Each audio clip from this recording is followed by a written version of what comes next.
card stage, we were mentioning, we'll see LaFell later on too. He was saying it's, you get to MSC, a lot of the teams just look at what the tops are doing. They're just like copy and paste. I'll just do that. I'll make that work. MWI is a different beast, and I like that that's the case. Yeah, scientific, mathematical, optimal is what we end up seeing in the stages of the Mid-Season Cup. Yeah. But MWI, it's art. There's a little bit of molding going on, and the ladies are willing to experiment. And again, there's a full coaching team behind every one of these teams showing up. So it's not like they're just freestyling it. There is a rhyme and reason. Yeah, it's something that you could put up in the Louvre and appreciate. While the men's scene is a little bit more, I don't know, get studied at the University of Paris, maybe?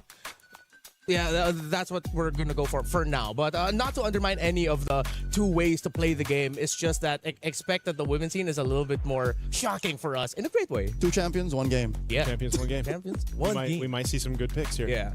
Speaking of picks, I think we can touch just a little bit on the patch environment that we've been talking about. Scarlet Embers. Scarlet Embers. In Wild Card, it was tankier. Now it seems like Assassins might be coming back. They tweaked the overtuned tank junglers. Yeah. Is what happened. It's Fredrin. Baxia. Yeah. It was more of, on paper, in case you didn't want to dig deep into the details, it was more of a calibration. Yeah. It's not a full-on switch up. So I expect that maybe if it comes down to it, if some of these ladies aren't ready to, jump back into the Lings, the Lancelots, the Hayabusas, then they're more likely to try out something that's tanky but not exactly full-on big 3, like I'd say a Bamond. He's looking forward to the Ballman. Yeah. I'm looking forward to the Ballman as well. I think the biggest shakeup needed to not just be with what was happening in the jungle, but also the mid lane picks. This is something that we were asking for, the shakeup. I'm still happy that at least Gord is somewhat, he's meta now basically. Yeah. But still, I think there's a very narrow option case for the mid lane right now, and that's why I always do look forward. I even said this in the wild card, now also for MWI, it's where it's like these teams have very distinct personalities and play styles when it comes to what they bring to the table. Some teams, like Team Vitality, they'll find something that really works, and until someone stops it, they don't really need to change it, Yeah. And then you have other teams that are a little more, free on the draft and what they want to bring to the table, and sometimes that kind of chaos to it is what could potentially give them an upper hand. Now, big difference, obviously, from wildcards, we had a bunch of best of 1s. Yeah. Now, at least you have the best of 3s that we're going to go through. Yeah, right out of the gate. Yeah, right out of the gate. Yeah, we're going to be seeing a lot of best of 3s. There's not a lot of room, but I think there is still a good amount because you do at least have a second life here in the group stage where if you lose one, at least just don't lose the other one. Then you're fine. You can afford to lose one match, just not both, or as Leo said, you are out. So with the changes to Baxia, Fredrin, Akai, they are now slower with clearing the jungle, and with jungle creeps now giving more gold. That's why it seems like behind the scenes a lot of people are saying Assassins are back. If you can get your gold faster, you get your items faster. It just works well for damage. Assassins are back. So what are we thinking? Is it still the same?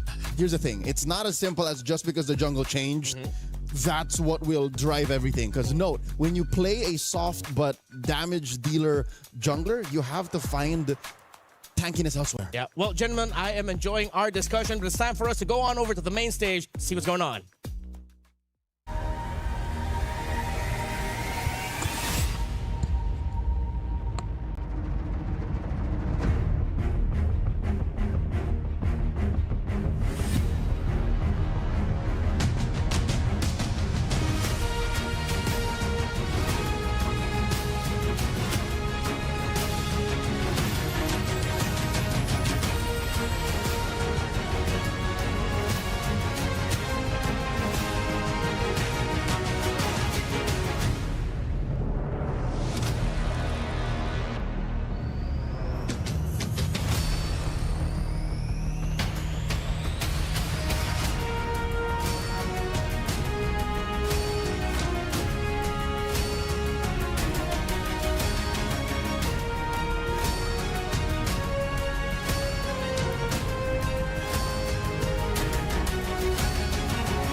Legacies aren't inherited, they're built. One match, one win, one impossible comeback at a time. Nothing is granted. Everything is earned. The Esports World Cup has landed here in Paris, the city of love. And this time, for the love of Mobile Legends Bang Bang. 2 champions, 1 game. Welcome to Mobile Legends Bang Bang Women's International, where we have gathered 16 of the strongest female MLBB teams, where they converge here in Paris to make history and rise above.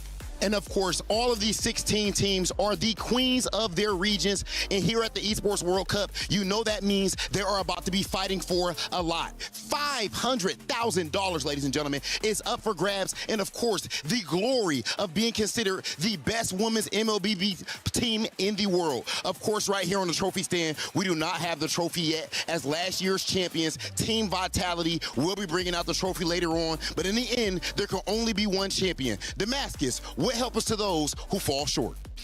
Rob, 16 teams are going to fight for that title, but of course 15 will be eliminated throughout the next few days, and every single eliminated team must go through the grueling process of destroying their key right here at the Key Crusher. And let me be real, sometimes it gets kind of loud because you can hear these keys popping just like the player's dream. Without further ado, it is time to welcome our 16 teams for this weekend's event, and let's see who will get that big title.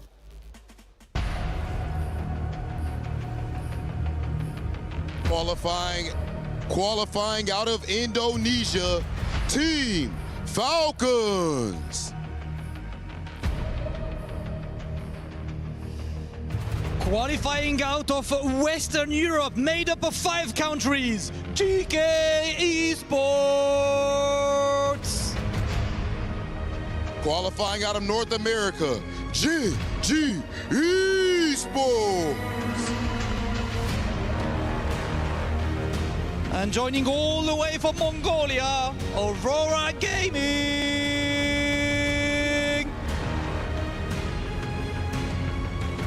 Powered by their jungler, Miss Meow, Virtus Pro. Last year's rookie come back with a lot of experience, all the way from Turkey, Foot Esports.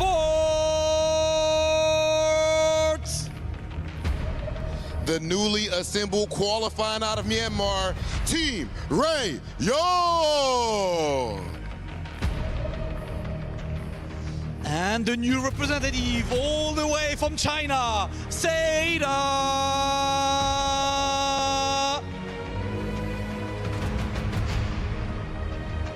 Qualifying out of Cambodia, Galaxy Phoenix.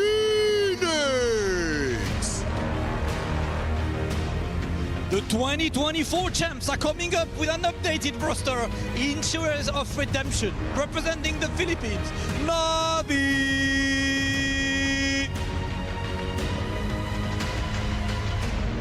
With the return of the Ice Queen, Galtech Cyber Team.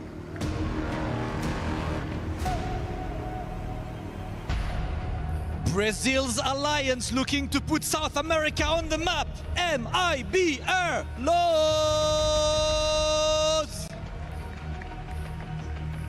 Qualifying from Myanmar, Falcon Daisies.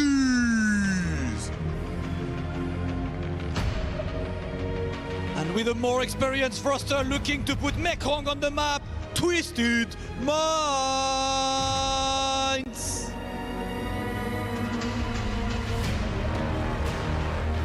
Sweeping the entire Africa qualifier. Put your hands together for Team Falcons MENA!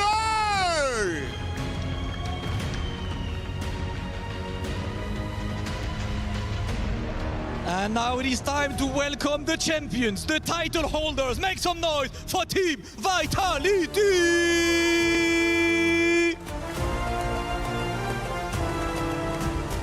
Last year, the defending queens didn't just win it back. They went undefeated. A perfect run. The golden road. This year, the target is on their back, heavier than ever before. Every team came here to Paris for one reason and one reason only, to take the V-Hive down and the crown from the Queen Bees. But here in Paris, this is the home ground of the organization. Pride is on the line. Today, the question isn't whether Team Vitality still belongs at the top. It's whether anyone in the room can actually do something about it. To break it down, let's find out from the studio. An introduction. The ladies have taken the stage. Things start to get serious. And the trophy has been now placed in the center by on the Vitality. stage, the women looking at them. That was a great intro. I love that intro. I got the goosies. I got the goosies. You got the goosies, I Joseph? got the goosies. You can't see them, but I got them. Yeah, I feel it in my veins. I think There you go. there we go. I think we should have like our own intro for us. And it's the We Bear Bros. Man, it's good to see the Baskets of Rob, of course, joining us here for MWI. So now that we've seen the ladies walked out, I think we can spend a little bit more time now talking about our very first match of the day, which is going to be Team Ray Young versus Aurora. So Team Ray Young coming in from Malaysia. Right. Yep. Of course, Aurora coming in from Mongolia. Also known as Aurora Avalanche. Also known as Aurora Avalanche. So starting things off with Team Ray Young, crazy road for them. They actually took down Navi MY on the way here. Yeah, I think that was a big surprise, for a lot of people that were tuning in to kind of the results from that. And I think there's also, you can say, for Team Ray Young, you kind of have an expectation. I think for a lot of people that have been following the ladies' journey up to this point, what they've been able to do, but also for Aurora, by the way, there's so many Auroras now, right? There's Auroras everywhere. But they're a little more of a question mark, I feel like, for this matchup, right? Maybe the expectations haven't been set exactly just yet, but I hope for our opening match, at least here on Stream B, we get the full series, man. We get the full show, best of 3. Yeah, but Joseph, Alright, you're assalamualaikum not a semua guys, stranger selamat to datang. Mongolia's meteoric rise. Yeah. They almost Kuat sangat lagu guys. almost made it through. Just the region's performance here in the EWC has been something to Sorry, watch yang out lambat for. sikit, But Ni they're tim going Malaysia up guys against now Malaysia's Dia cakap powerhouse Malaysia, out Myanmar. of the Itulah women's tu, division. benak Here you'll punya see host. the roster for Team Ray Young. I got my eyes on Chiboy and Quinn. kerja It's a tak clean, reunion. Chiboy took her time to go around back to the world stage, but Quinn, just 6-7 months back, won a gold medal in Thailand. Gold medalist for the Southeast Asian Games for Team Malaysia that took down Team Philippines in a surprising end to best of 7 series. That was an emphatic win for the Malaysians. And yes, Keyboy and Quinn are back, returning to MWI since 2024. And when they were with Gaming Gladiators Homegirls, they were the duo to watch on that team.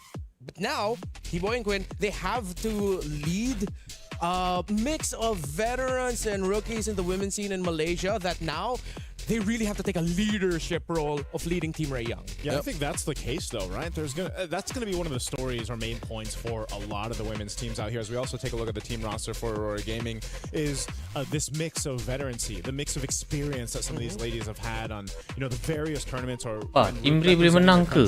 Boleh Some kot, insyaAllah boleh players who kot. also are from different countries and now they're playing on teams from other regions, right? That's the case too.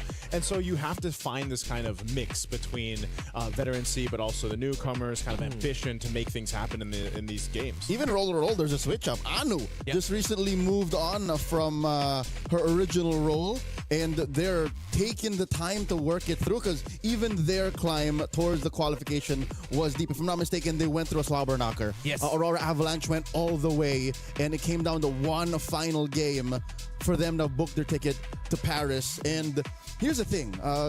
If you've watched Mongolian MLBB, you know that they are purveyors of the download game. Yeah. So here they can afford a download game. They can afford a download series. But I don't think that's something you want to give over to Team Ray Young. Yeah, with Team Ray Young, of course, we discussed Chiboy and Quinn like being the leaders there. If they are going to continue the DNA of Mongolians downloading, I agree with you. It's going to be risky. Punished. They're going to have to get out of the gate, ride out, be aggressive, show that you can set the tempo against a team that has experience on this stage. But you mentioned the transition from EXP to jungle for Anu. I think this is going to be where they're going to need to start showing off some dominance here. If they get bullied in the jungle, this is going to be a quick 2-0. That seems to be the case with a lot of the even before we had the patch, but now more so the patch, and what we saw in the wild cards is some teams, if they are putting that pressure on the junglers early on, it could be a problem, right? If you fall too far behind in the jungle early on, the rest of your team kind of has to help you get to that point. And that's why, again, those tank junglers were so good to a point where it's like, okay, I'm at least sturdy enough, so if I deal with some pressure, it's fine. Plus that change that happened with the Retribution, where, it does a little more damage, kind of helps with getting things pressured on your early buffs, and that's why we saw even the rotation change a bit, into the jungle. So that's one thing I guess my lens is going to be looking at here for this year's MWI, because it is very different. And I know there's some people out there that might just be tuning in, right? From MWI to MWI. Maybe they didn't catch all the qualifiers up to this point, and the game has changed, and these ladies will be showing us exactly how they want to play that game. Yeah, earlier we were touching on the patch and the hotfix. Now you're going to be seeing a more visual representation of it, of course, with the nerf to tank jungle as we did janglers. Those janglers. The janglers. A little bit of my Filipino came out there. Excuse me.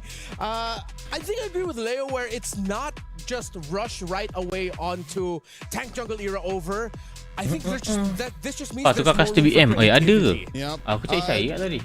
It's less about it Tapi aku rasa macam better sini sebab quality kot. taken out of the system. It's more Water. the role is just more fragile now. Yeah. If you want to play tank junglers, you have to understand what every single motion will lead to. It's a butterfly effect. Yeah. If you play assassin, you have the potential Mara to ke run peringkat away and international. snowball. That's Jadi the kat thing. sini In the past, saya boleh katakan untuk masa depan kejohanan wanita di peringkat Malaysia akan menjadi lebih cerah sebab ramai yang dah mula buka mata. Boleh terbang ke Paris. Lepas ni silap-silap mungkin buat dekat Portugal. Uish. Kau ni boleh tarik hati kat sebenarnya. Tapi tak apa. Apa tadi saya nak cakap? Okey, itulah dia. Tadi dah Syabilo dah bincangkan sedikit sebanyak apa jadah semua. Wow.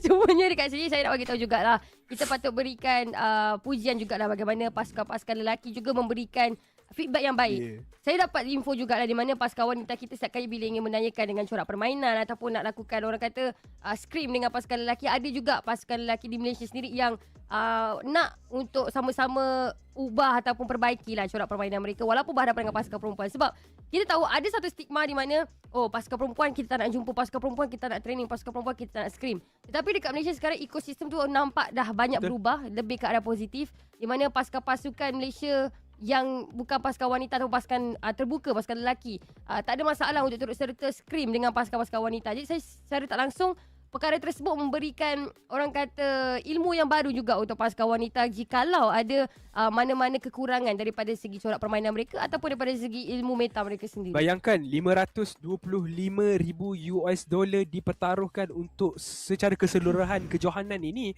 di mana juara ataupun champion akan bawa pulang sebanyak $125,000. Itu satu jumlah yang cukup besar sebenarnya. Kalau dapat tu boleh beli perfume, boleh beli lipstick yang lebih mahal-mahal. Awak dah tengah kiri-kiri invoice sekarang ni. Tengah kiri-kiri invoice sekarang ni kan. Okay, beli lipstick, beli foundation baru, beli mascara, beli apa lagi ya, eyeshadow, eyeliner, banyak lagi. So benda-benda macam ni dia jadi menarik. Itu kita baru cerita pasal luar. Tak cerita lagi kalau jenis ada yang pemain-pemain wanita yang suka beli skin. Sekarang ada skin terbaru. Betul. Ada lagi yang belum dapat ke 4 skin.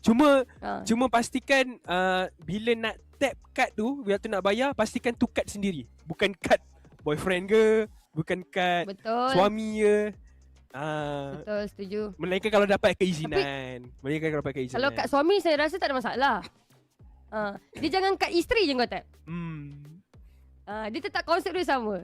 Dia kalau isteri punya duit tu duit isteri, kalau duit suami tu duit isteri juga. Macam tu, macam minum. Tolong take note Apa? Future husband tu ni.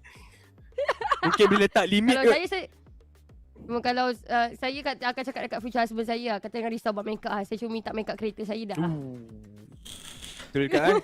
Tapi make up kereta awak saya lebih prefer baik make up biasa kot. Kereta awak boleh tahan juga. Tapi itulah kan, lama juga sebenarnya muka kita kat sini. Sebab saya nak tengok juga line out untuk tim Rayang. Saya dah sedikit sebanyak dapat informasi mereka juga. Untuk Aurora Gaming, mereka pun saya ada jugalah sedikit sebanyak daripada segi orang kata ni data Saya lah. dapat tahu yang okay, ini antara pemain-pemain yang ada Nika, Mob Psycho, macam nama anime, Zulana, Anu dan juga Lena. Ini 5 pemain yang akan ada untuk membarisi kejohanan daripada pasukan Aurora ini sendiri, Aurora Gaming daripada Mongolia. So agak menarik untuk kita saksikan, tapi nama dia Lena. Adakah tidur Lena malam ni? Boleh jadi juga. Saya nak tengok macam mana permainan daripada pasukan Aurora Gaming ni sendiri. Tapi kita masih lagi menunggulah bilakah agaknya masa untuk kita mulakan perlawanan yang pertama pada hari ni. Tapi saya suka nama-nama line up untuk pasukan Mongolia ni daripada IGN mereka lah, bukan nama betul mereka. Untuk tim Rayang, kalau tak silap saya ada seorang pemain bukan daripada Malaysia sahaja, kalau tak silap saya. Tan daripada Indonesia bermain dekat bahagian jungle. Dan kalau tengok dekat sini pun kebanyakan pemain pun dah aktif lama lah, terutamanya untuk siapa nama ni, aku dah lupa dah nama kau lagi, Tan. Dah boleh saya katakan dia antara salah satu pasukan yang dah ada orang kata achievement lepas lah. Bukan achievement lepas, dia punya participation kat dalam peringkat international dah banyak. Jadi saya nak tahu juga macam mana untuk Tan pada hari ni. Adakah kita akan saksikan hero seperti jungle assassin ataupun hero jungle utility akan dimainkan? Itulah, bila sebut pasal assassin jungle ni memang agak susah sebab nampak utility tu pilihan yang lebih hebat untuk patch yang baru ni, lebih kuat sebenarnya. Sebabkan patch yang baru. Tapi again, seperti apa yang kita bincangkan, is a flexible, masih lagi dalam fasa yang di mana kau boleh guna Suyo. Pernah nampak ada orang gunakan Lancelot. So adakah benda tu akan back in meta? Sebabkan Tan ni saya boleh katakan, seperti apa awak bincang, ada banyak pengalaman, agak luas daripada sudut pengalaman dia. Jadi saya tak takut dengan dia mengemudi di bahagian jungler. So far saya boleh katakan dia bermain dengan sangat-sangat baik, cemerlang daripada sudut passing daripada jungling dia okey, decision making dia baik, retry dia pun on point. So far mereka in a good hand dah saya boleh katakan. Saya rasa dekat sini pun tak ada jadi masalah besar sangat lah untuk pasukan Malaysia. Cuma sekarang ni saya nak tengok macam mana kita nak start game yang pertama ni. Sebab game yang pertama ni dia mainkan peranan yang cukup besar. Okay, macam mana sebesarnya kepala saya tadi waktu kita nak start show kan. Sekarang dah kecil sikit, saya harap selesa lah. Sebab tadi ada yang tag saya juga dekat threads kata dekat sangat tak selesa. Saya harap sekarang dah cukup selesa. Kalau nak tahulah, banyak lagi kita akan cerita lah. Terutamanya daripada segi format dan sebagainya kan. Sebab lambat kita dah borak sikit sebanyak pasal lambat juga kan dan sebagainya. Kalau untuk anda semua yang tak tahu, format kita akan start pada group stage. Sekarang kita masih ada dekat proses group stage lah. So adakan 16 pasukan, kita dah split pada 2 group dan setiap group ni ada 8 pasukan. So dia adalah double elimination bracket. So kalau kalah masih lagi boleh main dekat lower bracket dan pergi ke peringkat knockout stage lah. So top 4 teams daripada setiap group ni akan pergi ke knockout stage. Nanti dekat knockout stage lah baru dia akan single elimination bracket saja. Saya rasa untuk sekarang ni macam tadilah kita waktu pembukaan saya dah bagi tahu, group stage ataupun hari pertama ni memang tak ada ruang untuk mereka nak simpan strategi lah, nak tunggu tim yang hebat lah baru nak keluarkan, tak boleh. Sebab dekat group stage saja double elimination dan 2 group ni hanya 4 pasukan terkuat. So nanti dekat knockout stage kita hanya ada 8 pasukan.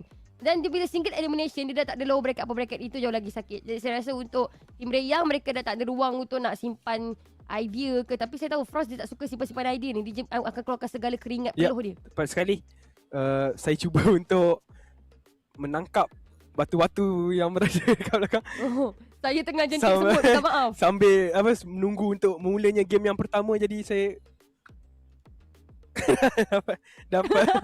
dapat satu batu yang berada dekat belakang tu. So far cuaca di Paris kelihatan cukup baik. Masih lagi dalam keadaan yang orang kata tidak ada gerimis ke apa ke, so boleh keluar berjalan dekat luar. Tengok tadi posting daripada Zone pun cuacanya sangat-sangat baik juga. Yang mana yang dalam perjalanan ke sana, yang sedang menaiki pesawat, semoga selamat sampai. Kalau nak request makanan tu, tengok dulu makanan halal semua tu macam tu. Lepas tu orang kata jangan lupa solat atas pesawat kalau dah masuk waktu. Apa lagi saya punya pesanan khidmat masyarakat yang saya boleh berikan sebelum kita mulakan game yang pertama ni. Sebab so far jumlah waktu kita bercakap ni macam orang kata apa, waktu penerbangan dari Malaysia ke. Tahu tu tak berapa lama dah. Saya dah buat kiraan dah. setengah jam dah kita bercakap kat sini. Oh, jangan Itu risau. kalau naik flight, kalau daripada KL dah sampai Kedah. Betul. Setengah jam? Wow, mentang-mentang saya tak pernah naik flight. Macam itu jawab goreng-goreng saya, Pak. Kara Kuri dah cakap dah korang goreng-goreng ni terlebih masak dah ni. Oh, iya ke? Terima kasih. Memang terlebih masak Terima kasih sebenarnya. info yang sebenarnya sangat boleh dipakai ya. Terima kasih Kara Kuri. Betul. Tapi dengan Terima kasih Muhammad Muhammad, Nur Hafizan. ada berita by the way, Ya, berita apa di tu? mana kalau sebut pasal penerbangan, Sid juga baru pulang daripada China. Ya. Tak silap saya, korang boleh pergi dekat TikTok dia dan komen dekat mana-mana video dia, ask for souvenir. Sebab kalau tak silap saya, dia ada beli souvenir kitchen kot. Saya rasa saya akan komen sekarang. Baik. Apa nama IG dia? TikTok dia? Apa tak dah lupa lah. Dia tak aktif sangat kat TikTok kan, tapi ya. Oh, banyak yang PM saya, goreng ke tu. Ya. So, Untuk yang tak tahulah, IG TikTok dia private lah. private terus Wah, Super.seed. Wah, dia private terus Wah, tak bagi chance Super.seed. laju betul. Aduh. Super.seed dia private pula tak bagi kita claim lah. Macam mana Macam mana? Uish, ada persoalan daripada producer. Dia tanya adakah kita berborak dengan siapa. Dia tak tahu sebenarnya kita ni tak tahu dia cakap apa. Tapi kita dapatkan feedback lah. Dapat satu lagi. Dapat satu, dapat dua Okey. Saya nak tengok benda tu akan berlaku. Menarik.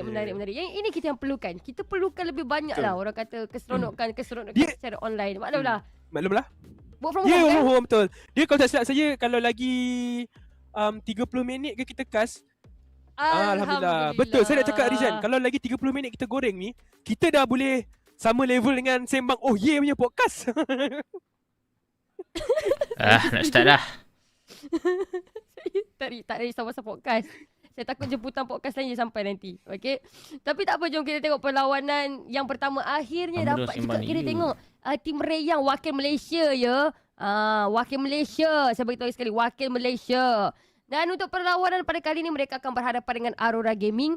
Banyak poin yang kita dah cerita tadi. So sekarang kita akan lebih kepada tengok bagaimanakah rupa-rupa pemain-pemain wanita kita. Saya rasa ini akan salah satu benda yang orang akan highlightkan dalam game cantik. Macam boring tu.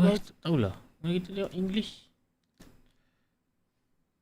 Matt, I remember there was one pick that Yeah, came up. dia Again, tidak maybe it's not suram. that pick because he got some really good adjustments. Hey, how do you feel about your Bane potentially showing up today? Okay, I did not want to jinx it by putting the cope on air. Yeah, that's why I was wondering, how come he's not mentioning Bane yet? But here's the thing, I am self-aware. I know that Bane is a very specific kind of hero, and the fact that we don't even know where on the spectrum of assassins and tank junglers we are is the reason why I'm not holding my breath. The reason why I'm not putting it out in the universe, manifesting the appearance of my one true love in the land of Don Bane.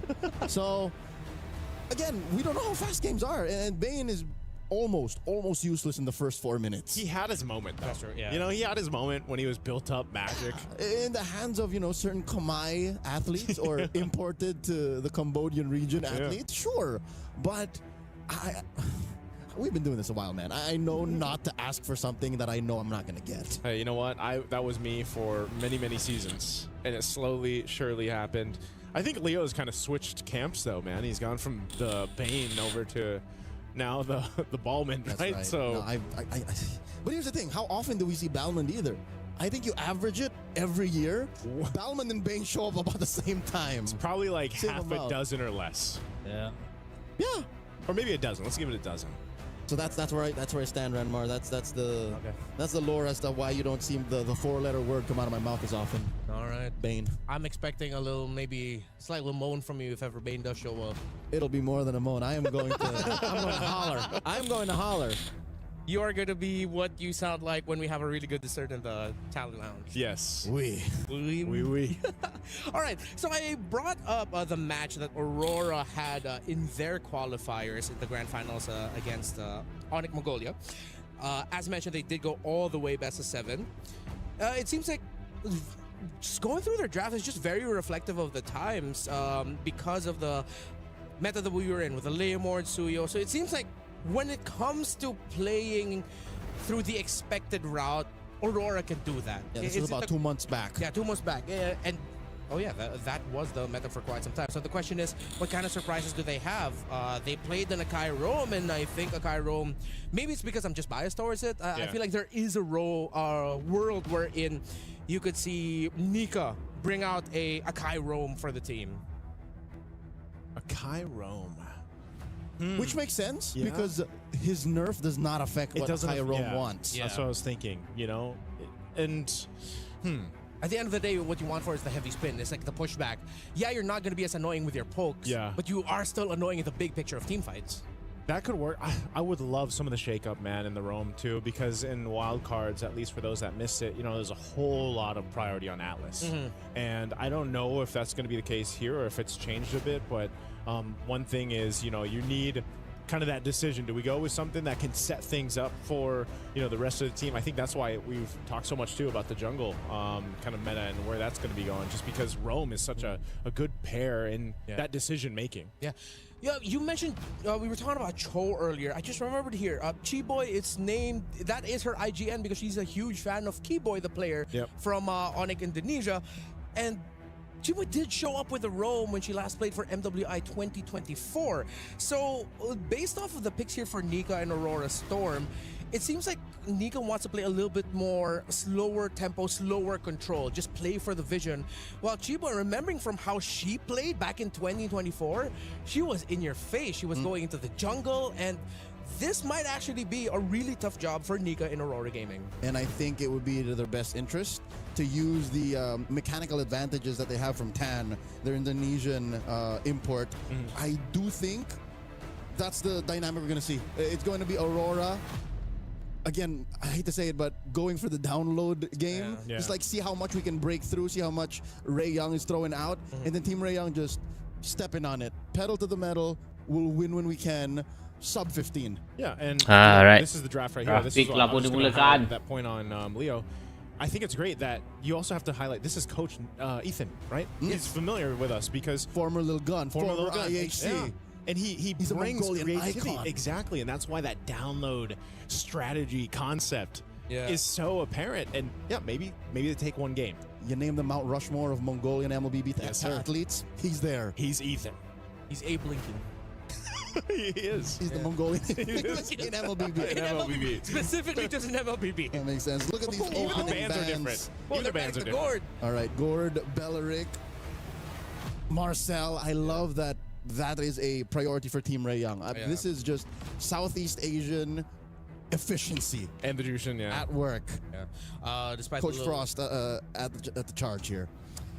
So it seems like Team Ray Young, they understand how Aurora might want to play. We talked about Aurora playing the download, slower control. You do that with heroes such as Marcel and Juicin. Yes, they can be aggressive and very in your face, but because of their sheer amount of crowd control abilities, they are great controllers. Both teams, it's clear that through the draft, they want to have a straight line to whatever win con or gameplay status they want to have, because is it just the meta game that we have? Like, Belleric is such an annoying frontliner. Yeah. And he does what Marcel does, but in a little safer way. Yeah, it's kind of... Wrath of the Dryad is so annoying. It is annoying. He's just not as like... Whoa, Oh! whoa, Harara being picked up. This is... That's a wildcard Mongolian I thing. was going to say, this is very Something's never Mongolian changed. here. The first one to make the Harara work actually was Zixora. Yep. So they're going with a pick that a lot of people saw work successfully for the first time. Also going on the Mongolian Mount Rushmore of MLB. Okay, Hirara, very happy that she is still showing up here in the drafts, considering that we were thinking that maybe she might not be the best hero in the landscape of Meta at that time, but she worked out really well in the wild card. Now, Team Ray Young, very unique picks here. Although I do expect that Glue might be showing up a little bit more in the priority if you want to talk a little bit more controlling and a little bit more bullying in the playstyle as the Rome. Slower, but still very Chiboy. And Lilia as well in the mid lane for Zulana. This is going to be a difficult Rome mid duo to find advantage over if you're Aurora. Yep. Their basements and ceilings aren't that high, but best believe when you're playing on the ground floor, the mezzanine against Team Ray Young, they're so comfortable. It's so hard to even, at level 2, get something past them. Aurora here, picking up the aforementioned Atlas. Again, this might pull out a purifier. Aku main sikit PS baru. Weh, tak tahu tu aku jarang main. Late game is where they want to live. Late game, because in the early game there's that potential for the Harara to be enough of a threat. She's the one who holds it down. Yeah. That's why I was saying that when we had the whole discussion leading into this about jungle, you see that the Harara is one of those heroes that can give you that pressure in the early game if he isn't punished as well. Snowball in summer. Yeah. But here's the thing: you need some burst. Yeah. So Cloud kah? pick is going to be so important here for Aurora. If ever you cannot find a mid laner that might not slot in safely enough or well enough for your burst, then they're going to have to pull off the second idea, which is get your burst through the EXP lane and play damage through there. But now with an Alice, yeah, the Team are young. Their first 3 picks really screams veterancy and their confidence that they can outsmart Aurora. It's first 2 or 3 move opener checkmate. Yeah. Many a team that played in the qualifier for EWC here, it's called the MCT EAXACL. A lot of teams fell there because of a 3rd pick, 5th pick swing Alice. It's just hard to kind of answer this hero when she finds a good position to be in. The bans for Team Rayang, the Freya and the Uranus.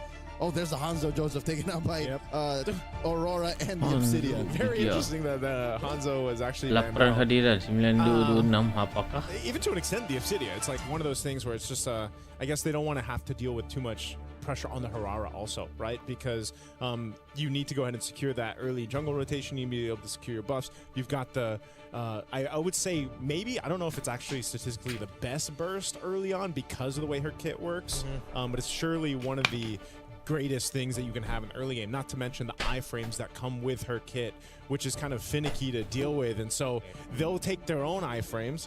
Team Rayun will go with a Lancelot. Very safe pick with the presence of the Atlas. You needed something that could disappear out of the map just real quick. Last 2 picks here for Aurora. You're still needing that pick on Zulana. Again, I needed Aku nampak yang mudah kan ni macam cloud je guys. to call that Atlas Tapi dia and punya Irara mesh tak a keluar lagi. worthy investment, especially in the first 3 picks. And then of course a good tanky EXP laner. I think you need a tank here since again in the jungle now you have a fragile assassin. It's not a lot of dashes too. I think Hovius would not have a home here. Faramis. Wow, how that Alice pick are throwing off Aurora. They go settle for the Lunox. It's burst, but it's okay. So they sort of spread the burst potential. One more single target, the other more AoE. Yes, of the 2. Hanabi. Sure Zulana knows what Hanabi menang lawan Moskov. Gave her the heads up, or in this case the thumbs up. But of the 2, I think the Sora is the better choice. So the Ini match first ke second pak? First. Malaysia lawan Mongolia. What? Yeah. Welcome to MWI, baby. Mob Psycho. Yeah, well, we saw a little bit of that. Off against the Hanabi. Against the Atlas, all that with the Sora there. You're gonna get dove on a lot. You're not gonna get Asal kat situ match 2. but you're gonna have to hope that your Asal kat shield situ match 2 tak tahu dia kick ni. Organizer kick. Quinn, this is Gila. Yeah. This is crazy. But here's the thing. I see it. Yeah, right. Because everything else in the lineup allows for Quinn to just be this semi-mobile artillery. Just Right, assalamualaikum semua guys, selamat datang. Jangan lupa bantu saya like dan share dulu guys. I'm alright with this Hanabi pickup. It's just that it is a little bit dangerous. So gentlemen, you guys. Alright guys, tuan-tuan dan puan-puan, malam pertama Tim Rayang pada Malaysia menentang Aurora Opening up MWI here at EWC 2026. It's our very first Sihat Kak. Alhamdulillah sihat Ifat. Of course. Yes, just so you guys know, there is a stream A. There's tons pegang. of games to watch, and this is going to be the first of the 4 here for stream B. It's me, Naisu, and Leo to bring into the action. We are talking about the drafts. Let's take a look at the emblems here too. Paris. Nika is getting zoned down quite a bit. On that Atlas, same thing up here, up top, man. This is gonna be a tough one. I feel like for Sora. What flicker used too? Tiba-tiba flicker. Here from the XP laner of Aurora. So again, that mid lane matchup. Chiboy now crossing over, checking into that small cap, which is all the more important right now. Tan is going to take advantage. This is something that Mika alone can't fix. In comes Chiboy. Miku throws out some glooms. Masih gunakan. just because of that, Team Ray Young are up by about 200 gold. Yeah, that's one of the things though you have to watch out for. You know, it's some of those burning those early flickers. Oh, You're nak curi, dealing nak with a curi. lot of Red buff, red damage buff. too, Hira just from arah. Miku on the Lilia, right? There's a lot of damage packed into those glooms. Benar. Anu Allah. is going to go ahead and try to get out of here. Immune. Should be able to escape again on this Harara. So they're fine. Right now, no one going down just yet, but there's a lot of pressure coming out towards Aurora Gaming's jungle. Yep, 10 seconds to the first turtle of the game. And Aurora have done well to stabilize, at least get some farm elsewhere after mid got bullied out of those small camps. I expect the gold lane to wait until that major power spike. Nika here dealing a lot of damage. Semua damage agak banyak. Turtle already spawned. A lot of poke back and forth. Turtles up. First objective of the game. Team Ray Young will be in position. Nora just on the wings. Go ahead and spawn out Luet. But they're going to fight for this positioning. They're Oh, for this. ulti flick daripada Nora. A lot of damage on the Miku. Miku dah buka Black Shoes. Lunok dah, brilliant. Nika down, ditumbangkan. Keyboy down. Nora juga down. SOD digunakan. And just like that, the trade goes over to the Mongolian squad. They're going straight for the turtle. They should be able to secure this just fine. What a setup. What patience from Luet there. She really waited for that moment. Mind you, she didn't even need the flicker for that, right? She burned it earlier on, but now, hell, she's got 2 kills leading into this XP lane. So this is what I was talking about in the draft prior.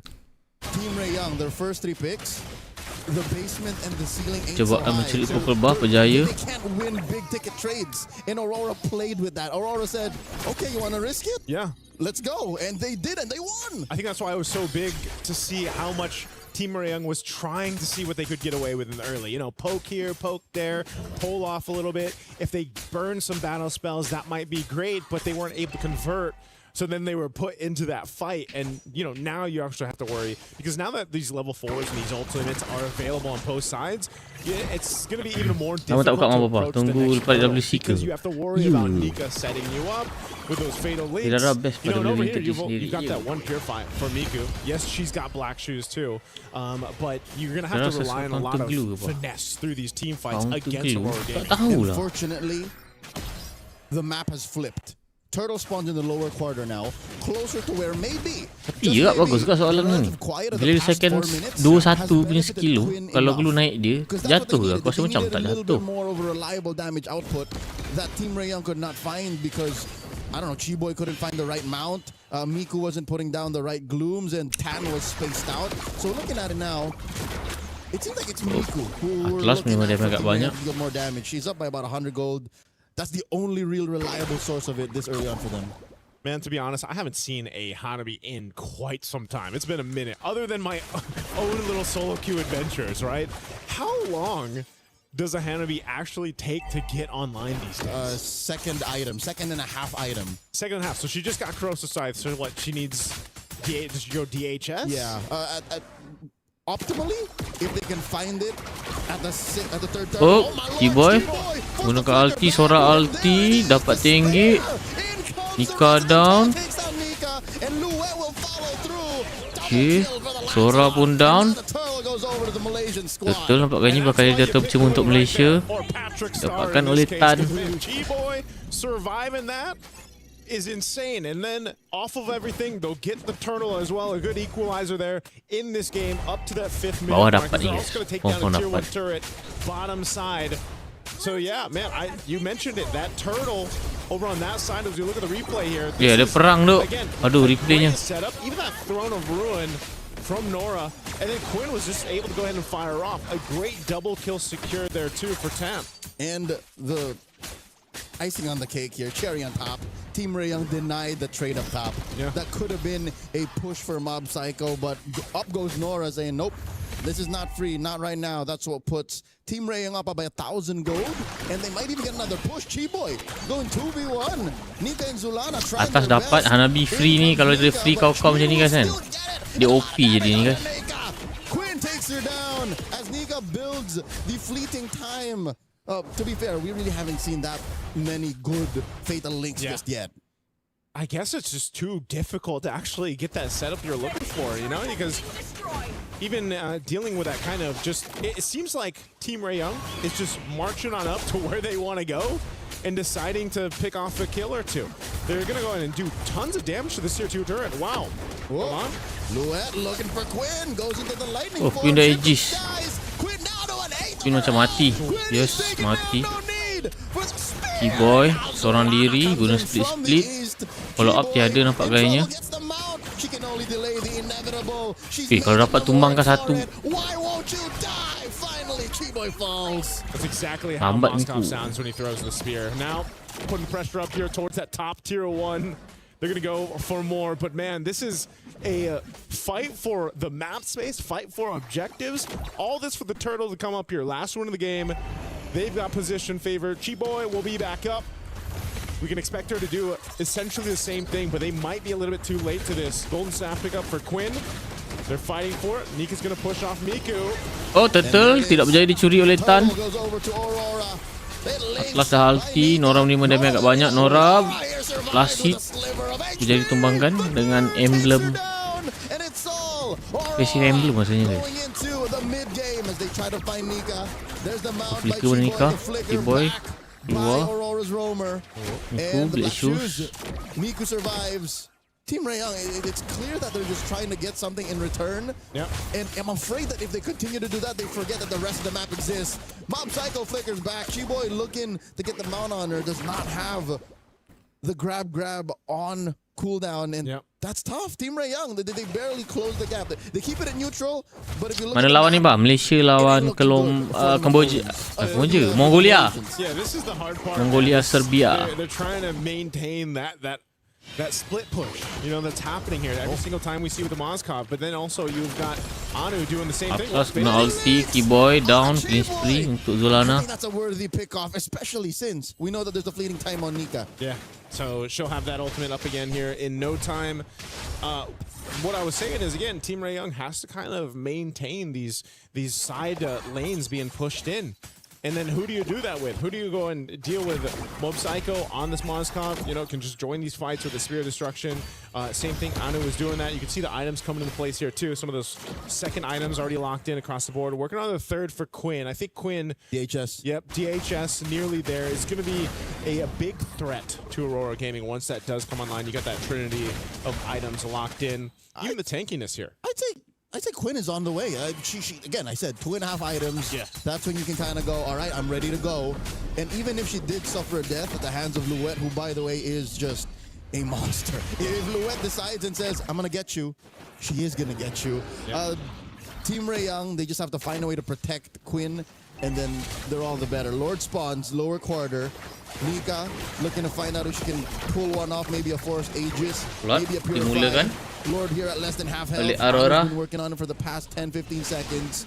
And this is a better position for Team Ray Young. Aurora might have to telegraph the engagement. Atlas masuk. Elis ulti. Nika down. Keyboy down. Zolana shut down. Utan hampir mati. Turtle berjaya diambil oleh Anu. Macam namanya Anu. That was clutch from Anu. She got Tan low enough so that she had to get out of the Lord pit, and then Anu knew, I have an iframe to work with the kit here. I'll go in, get the Lord secured. What a clutch play from Aurora Gaming. Urara's iframes are criminal. Yeah. They are nothing like the iframes we've known from the half-a-decade-old hero that is Lancelot. His iframes are like on DSL. This is fiber speed. This is 5G satellite internet iframes coming in from Urara. I had to hold my breath. Wait, how's she doing this? I was like, wait, is she actually going to go back in? And then ends up making it work. Dah flicker. Coming in from Quinn. Fatal links once more. Black shoes from Miku. Luet in trouble. Does shifting skies into the cloud forms. A little chunkier for this. And they will get the back off. Lord marching down bottom. Sayang. Okay, so luckily for Aurora Game, no one goes down there. They still have that Lord. It should charge into the turret. Does take out the tier 2 on the bottom side. So that's probably all they're going to be able to get off of that. I'm not sure if they'll continue to push down at the mid, tier 2, or top. Right now, Mob Psycho. All right, Tan, can't they do exactly? Oh, Irara. Look at the damage out of Anu. That was a single sequence, Joseph. Oh, you don't follow that. Yeah, you don't need to. Mob Psycho, that's Psycho. Don't do it. You don't have to follow through with She's that. fine. She's fine. Like I was saying, though, off of that lore, they're going to get that one turret unless Anu continues to put pressure up there. But I'm sure that will be dealt with. You can see Nora rotating up there. So right now, Aurora Gaming in good position. Nothing's out of hand, though, for Team Ray Young as they look to go for Mob Psycho again mid lane. Oi, apa benda tu? Sora tu. That's one natural predator that they're taking care of. Mob Psycho gets find out by 10. Zulana mati. Mistake pada ni. From Quinn's shurikens. And now, at least Nika and Anu will keep themselves scarce, but all right, the only thing that one could ask for as a fan of Team Ray Young is if this happened closer to Lord. Lord is still a minute out. Still a minute out. I think that showed us, Leo, that, again, the veterancy, the experience of Team Ray Young right there, knowing that, again, with their composition and what was available to them, they could convert kills. Oh! Nika guna ulti. Keyboy flicker. Buat tumbangkan We're seeing Nika. it happen now. That power spike. The power spike for Quinn is there. What is that, her fourth item now? I believe she's definitely got the 3. She's got the Trinity locked in, but she's able to just go ahead and pop Susah off pakai hero apa. Where does she go? Malefic? Awal-awal susah kot. Dia hero timing kat. Malefic gun. Malefic roar for 10. I think she's going for the gun. Yeah, It's Aku pun tak berapa what's master necessary hero. because Luet seems to be the Jarang only main. one who can really find her. A little extra range, and then you're just going to rely on your CC immunity when you got the shields up. So Lord will now come up here in a couple seconds. Team Ray Young in position as they wait for it. Or do I dare say maybe even a Wind of Nature? Possibly, Whichever. If you go for the gun, that means you're going for the throat. If you go Wind of Nature, you're protecting the lead you have. Yeah. Let's see what they do here. Lord is up. Team Ray Young has position favor. You still have push up top from Mob Psycho. Chi-Boy leading up on that top side. Mob Psycho is actually just going to push that one in. So they're fighting for Tak ada space, defend fighting for the map on the other side. Kena curi satu tower ni, On sumpah. this Lord, Team Ray Young. Tan at half health too. Here they go. At least masuk ulti flicker. Lord. Kan dia dapatkan Lord. Anu dikejar. Oh, kena outplay Tan. Quinn is not gonna risk it. Anu here, could she get away? Do they know? 2 for 1 the trade, Miku. Oh, I think it's Anu who makes the first move, and she gets away with it. I can't believe Anu got away with it. She has so much damage packed into this Aurora. Chi-Boy's now Iyo. Split second. 1 second away from being able to go ahead and catch her. But ultimately, the Lord, the objective, went over to Team Ray Young. And it got a little dicey there for a second. Aurora Gaming, though, they should not have any issues defending this. Joseph, we missed a third option. Where there was the Rose Gold Dog. Rose Gold Dog. So I guess that's 2 ways to protect yourself from Zulana and from all the Look for rival Rio, damage clear. output. Aurora has down bottom though. Anu defending against 2. Quinn and Chi-Boy. SOD hits one of those glulings. Oh, easy recall down bot. Okay. They maintain the defense. Lord was worked on. Oh. Eh, Whoa. Atlas tu flicker tu. Flicker by Nika and Luet. Better safe than sorry. Yeah, better safe than sorry. They've got plenty of time. A minute and a half for the Lord to come up. They keep their base turrets. I think that's the main assignment for Aurora Gaming that they do. But now Team Ray Young will go ahead and try to put some pressure on the jungle. They go take the purple or set up around there. Orange Buffalo secured though for Anu. Now, okay. Nika. That's the mount. Nora comes in. Takes a lot of damage from the Nora dah front ulti. line. Nora mati.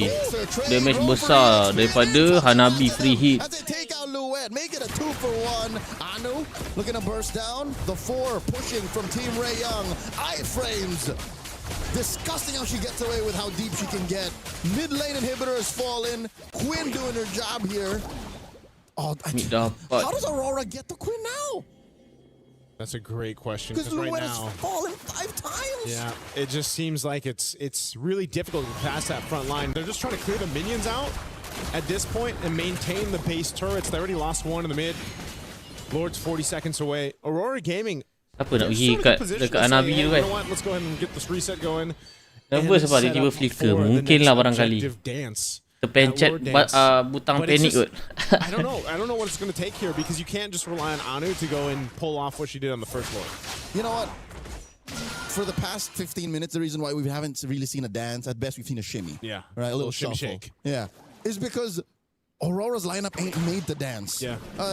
Maybe Team Ray, they can kind of do that. They can like, all right, pull her out, pull her out, pull her out. Okay, we back off. Aurora, they just can say all in. Pick off or no. That's why Nika Atlas dah ulti, tapi ulti kat Keyboy, Nora masuk, ulti flicker cantik. Keyboy down. Nora down. Nora down. 2 untuk 1. Time Lord ada. Kurang baik sebenarnya untuk tim Reyang daripada Malaysia. They're going to make their way quickly to this Lord. They want to see if they can potentially get something. Miku picks up a winner crown. Hasn't died at all. Doesn't have a purify for this fight though. Quinn as well. They're still a threat for this Lord, and you can see it. Even the 4v3. Team Ray Young. Oh, Nika terima damage agak banyak. Nampak gayanya.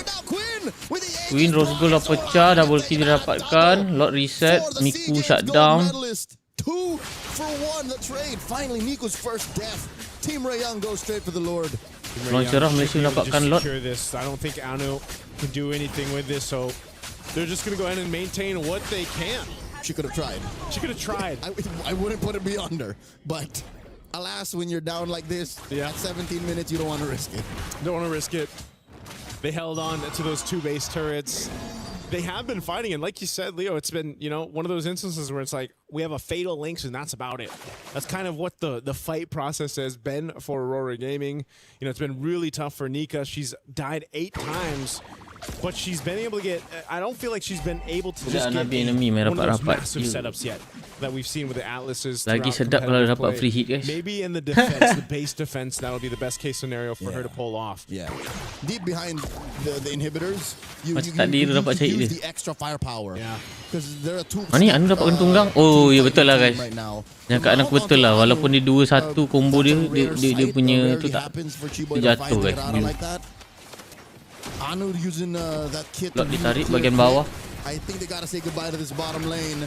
Tan holding Nika down. Lord gets taken out with 1 more minion. Team Ray Young surprisingly aren't forcing it.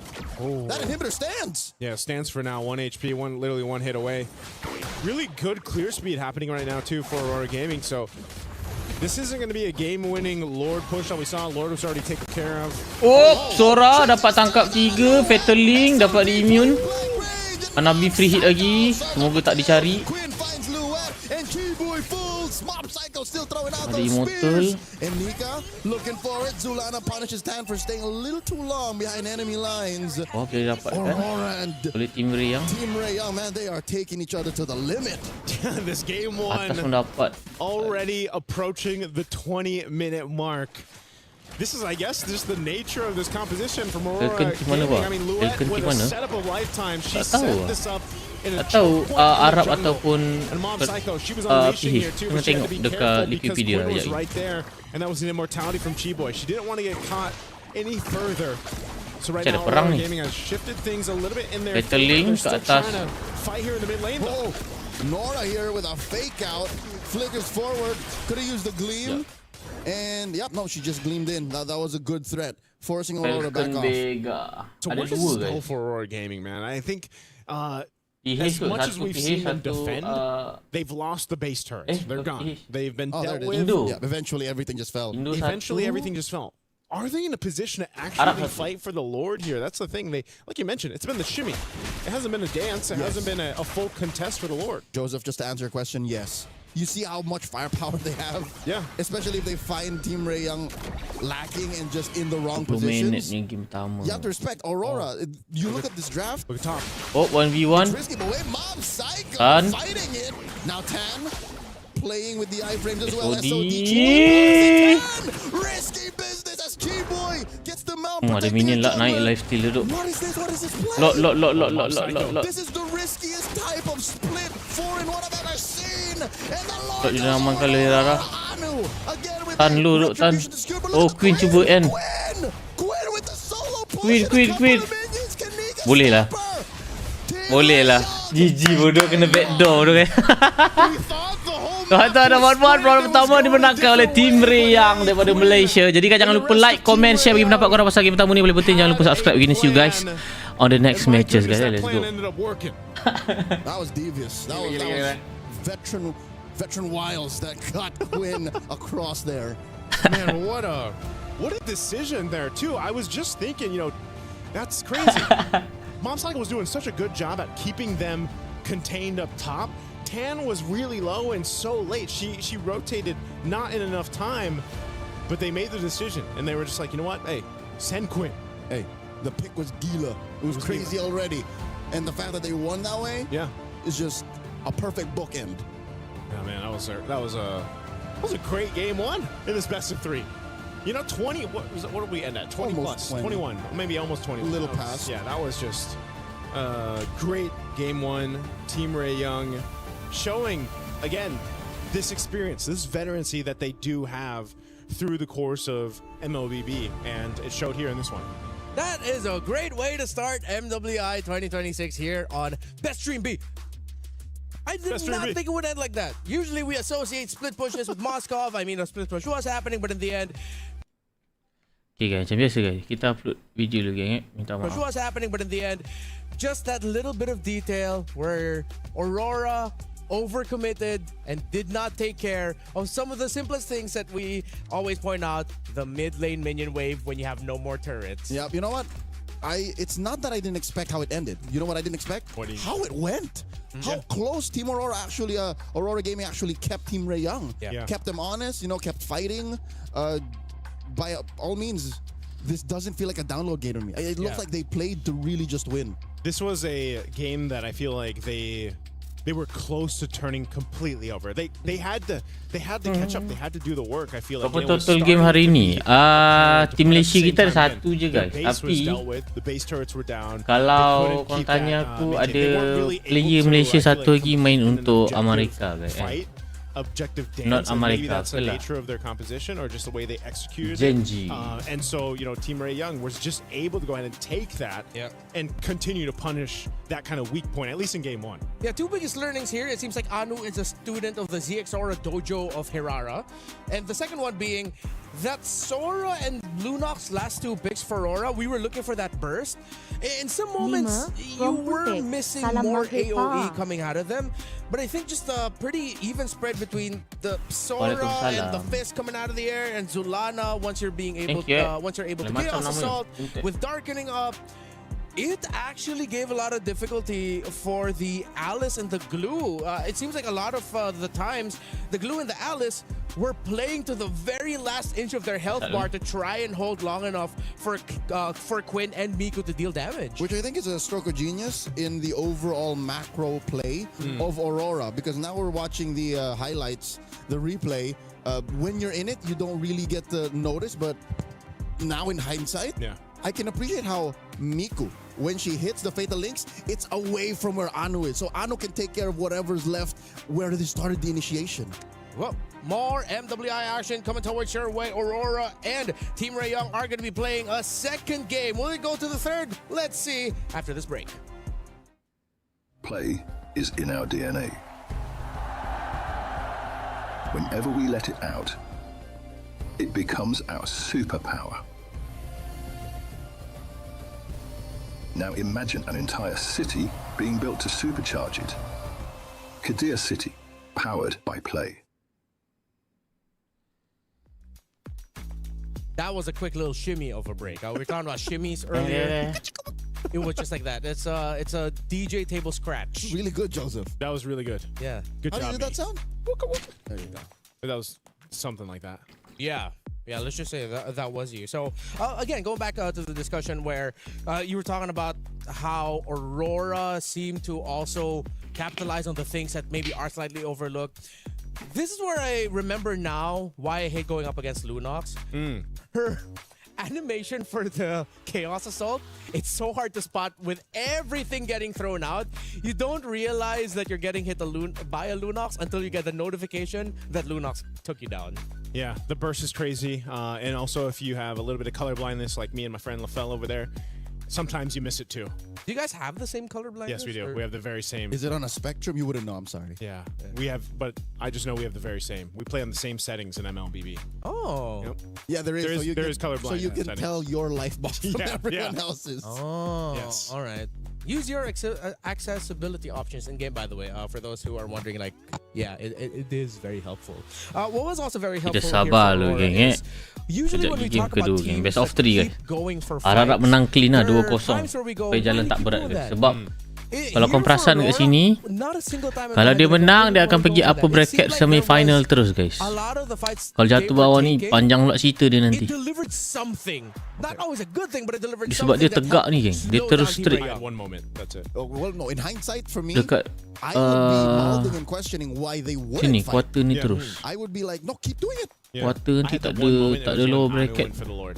And then you're like, oh, I see why she Ni went for terus the Lord. She liga saw tu the ni. Lord. Consider playoff terus. So you had the question, but eventually, It makes Ikut. sense. Betul ke? Yeah. Kau so salah. one time I questioned it though is because right before the win, right? Oh ya before- betul lah ni. of Knockout all the stage dia splits, tak ada lower bracket. Why would you do Moskov split, fight everyone Best else? of Apparently, 3. Best of something 3. tells me this is Team Ray Young one Best of up semi-final This is baru the best of veterans 5 coming to play. knockout. It's like, all right, let them think they can get away with a 4-1 Moskov. Yeah. And then Quinn, you do the thing. Yeah. It's unfortunate too that the thing that Quinn decided to do is something that, despite all of the great things that Aurora got to show off in that game number 1, you overlook one of the most fundamental aspects of the game at the worst possible time. Which I hope people don't overlook the good things that Aurora got to do because of the one thing that they didn't do, which was take care of the mid lane minion wave. Yes. In hindsight, what Aurora was trying to do was going to eventually win them the game. But what Team Ray Young did then won them literally that moment. Yeah, it was one of those things though too, where it's like I feel Aurora Gaming. It got to a point where it's like, okay, we can't take these fights to them. Like they wanted to do that, but they couldn't win them. So we might as well go for the game plan, which got them some of the base turrets and some of the space on the map, which was letting Mom Psycho push on that Moskov. She was going to win too. Yeah, she was going to win. She almost won that 2v1. And that could have, I don't know if she won that, if it would have really changed the course of things though either. Because now she did use the Spear of Destruction on Chi-Boy, and she wanted to reposition to get the kill on 10. Yeah, right? So what if, for some reason, she had used it towards the Lord? No, mathematically, she wouldn't have made it either way. Yeah. Because that means she would have had to make the call to go back to the Lord and then answer, do I take care of the Lord or do I take care of the inevitable push on Quinn? On Quinn. So you know what I mean? It's like, it's damn if you do, damn you don't. Double jeopardy, catch 22, red herring, all of the possible metaphors that could explain what happened here. But a win is a win. Yep. Team Ray Young gets the win here in game number 1. So let's see if they'll be able to continue that into a sweep, or will the surprising start here for Aurora actually allow them to deliver a game number 3 against Team Ray Young. Overall, the team that seems like has some more experience in the big picture of it all against them. For Aurora, gonna have to ask you guys this. Is it just me, or if you blocked out the names, I could have sworn maybe I'm also just watching one of the men's teams in Mongolia. It was a very Mongolian playstyle, and I mean that in the best way possible. Taking risk when you least expect it, because you know that it's going to deliver a result that either slows down the game for the opponents or rushes the game for you. There were just unfortunately some moments where Team Ray Young won more, but that was a very Mongolian game, and I appreciate that so much. I like their play style. Yeah. I think like that's the same thing I was saying, back in Wildcard. I think we have seen it. We have seen it, like download or not. It's very distinct to Mongolia. It's very, I feel like they've embraced that play style.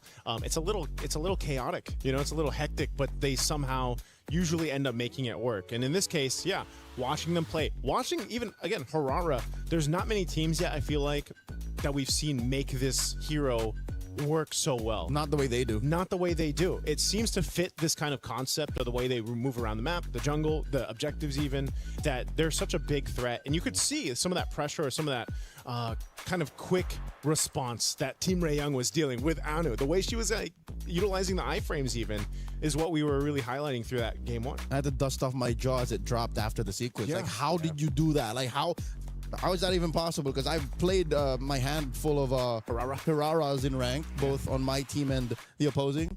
None of them do it like that. So Anu, again, despite the role switch, knows the mechanical limits of this hero. So yeah, I think we're all on the same page, gentlemen. The fact that this seems like a very Mongolian coded team, given that they are from Mongolia. It's not like it's something new. It's just that we're talking about it and we're complimenting it because that's how we want to see them. Yeah. So I wish they don't change anything. Same. Hopefully they don't overthink and they start playing slower. I hope they just keep going for it. I hope they just play faster. Yeah. It worked out well for them. So from talking about and mentioning Anu, a former EXP laner now turned jungler, let's actually look at the EXP laners. Luet and Nora, I think, delivered most of the excitement from this game with how they were just so gung-ho and fearless with setting up with the Sora and the Alice respectively. Okay. Despite Aurora losing, I think Luet put on a better show than Nora. Yeah. Because Nora was a, Throne of Ruin machine. But Luet did, everything.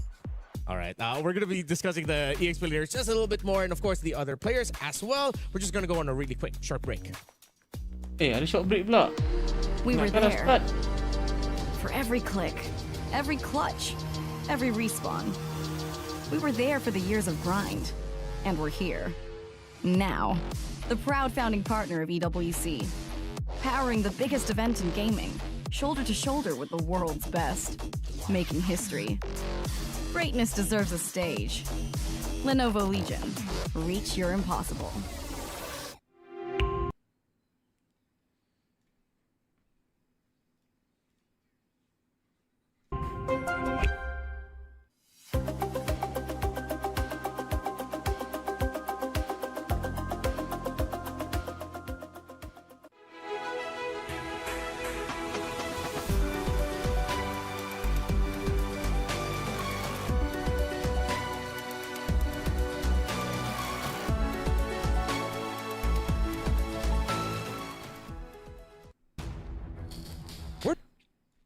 Okay, geng. Ni tandanya jangan upload. Now entering game number 2, the draft.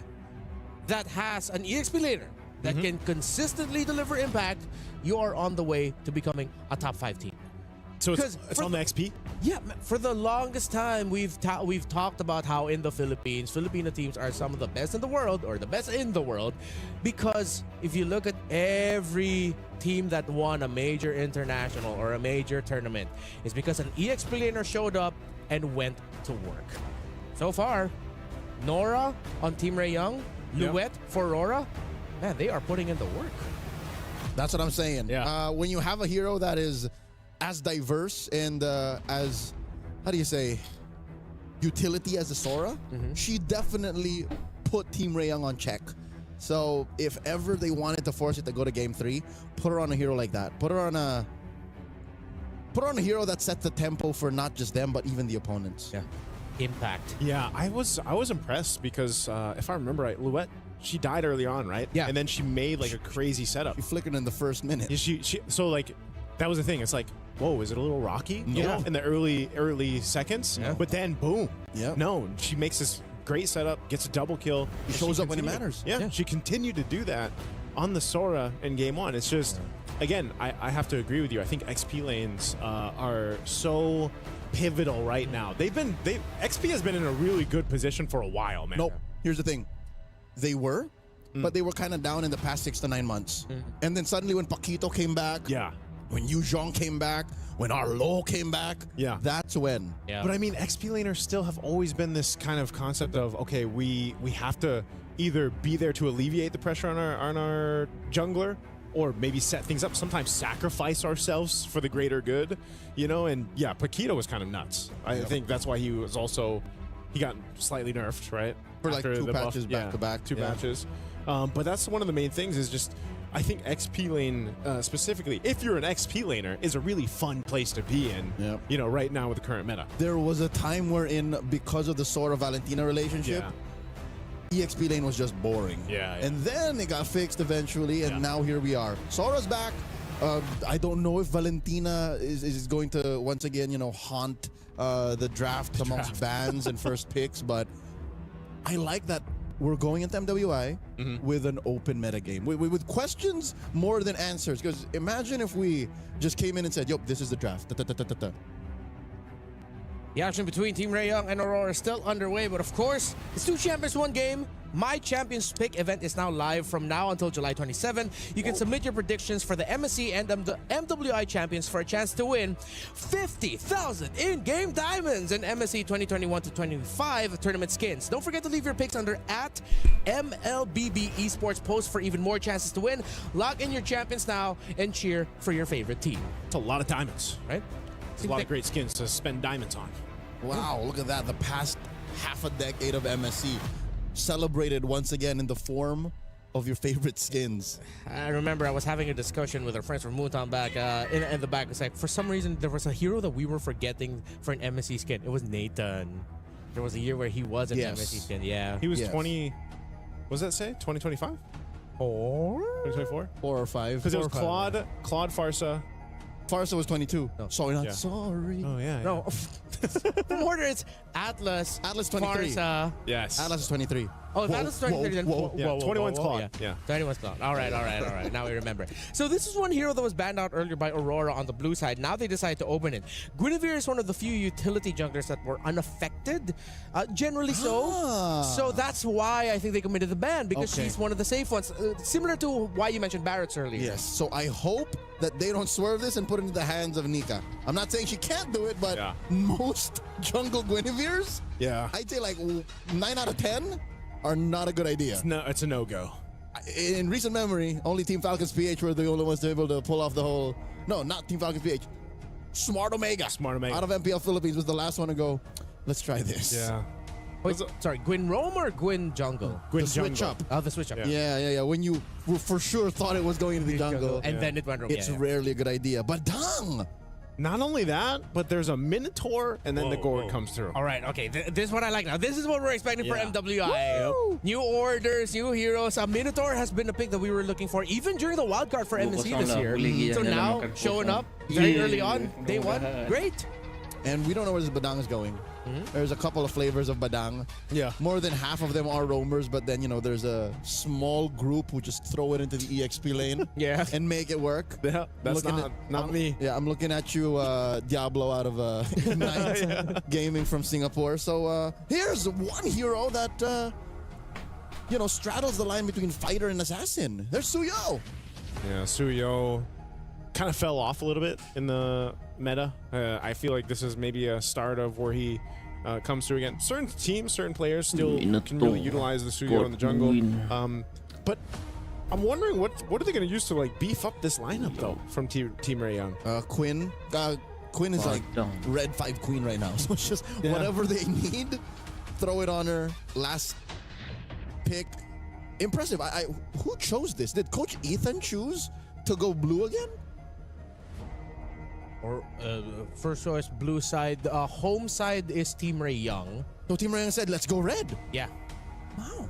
So they have the choice to just stay here. This has got to be the MO for Quinn then.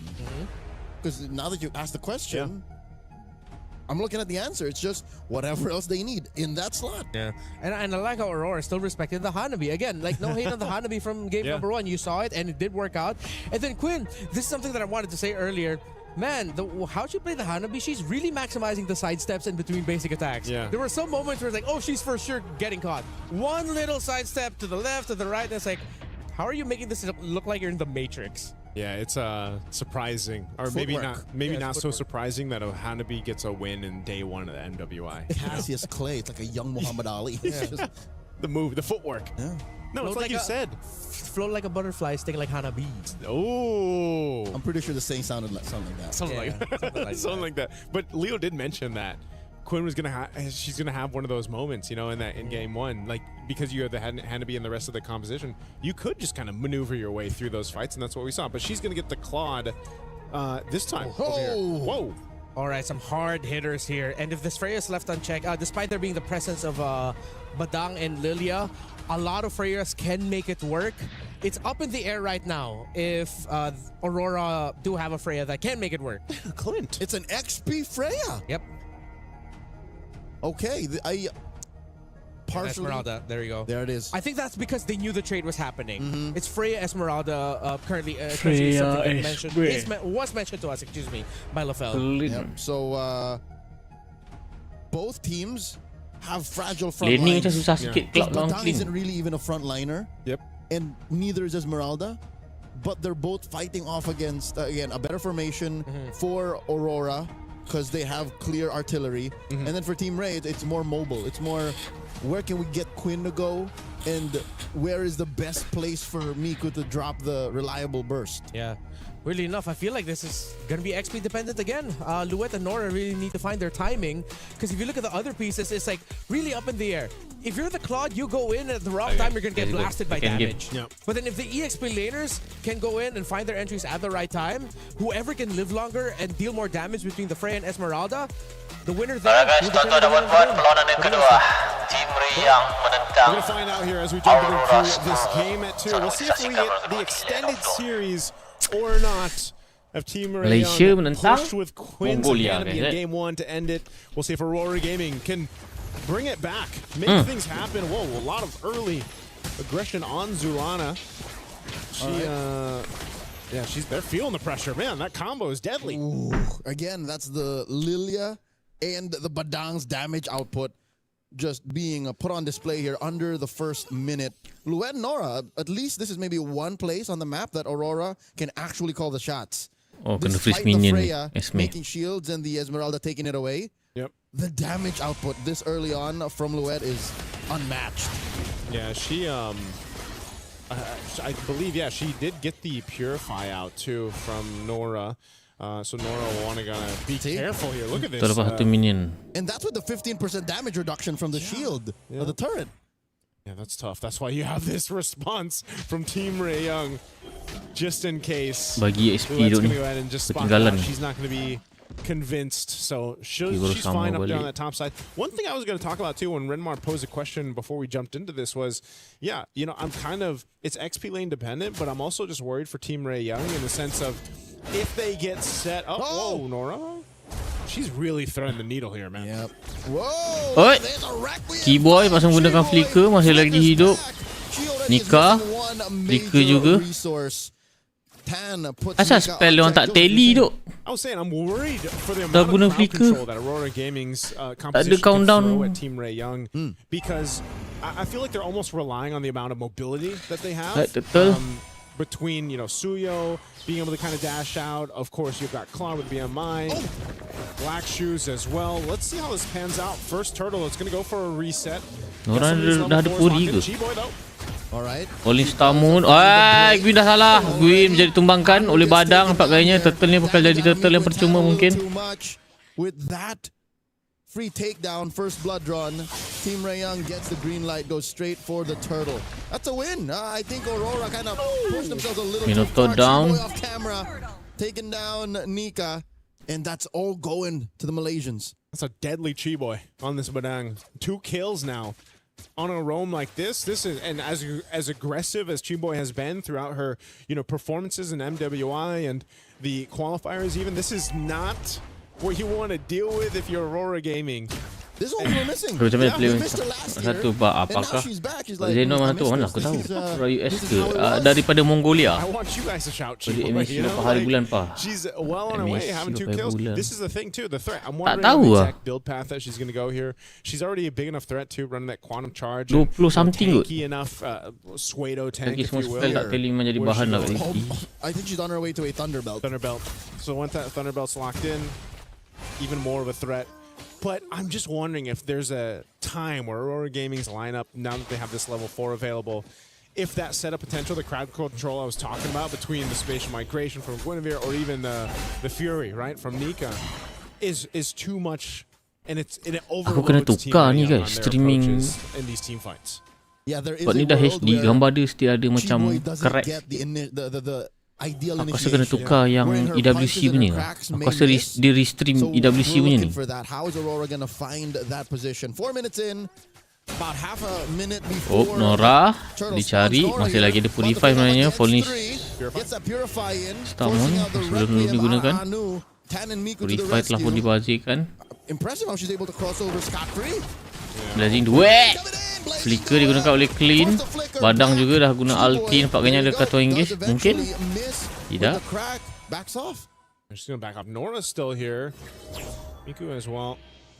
They're going to wait for this. This turtle's coming up here in about 5 seconds. So we'll see how Aurora wants to respond to this. They've essentially got everything they need. It's just Mob Psycho has to be careful. She doesn't have a flicker.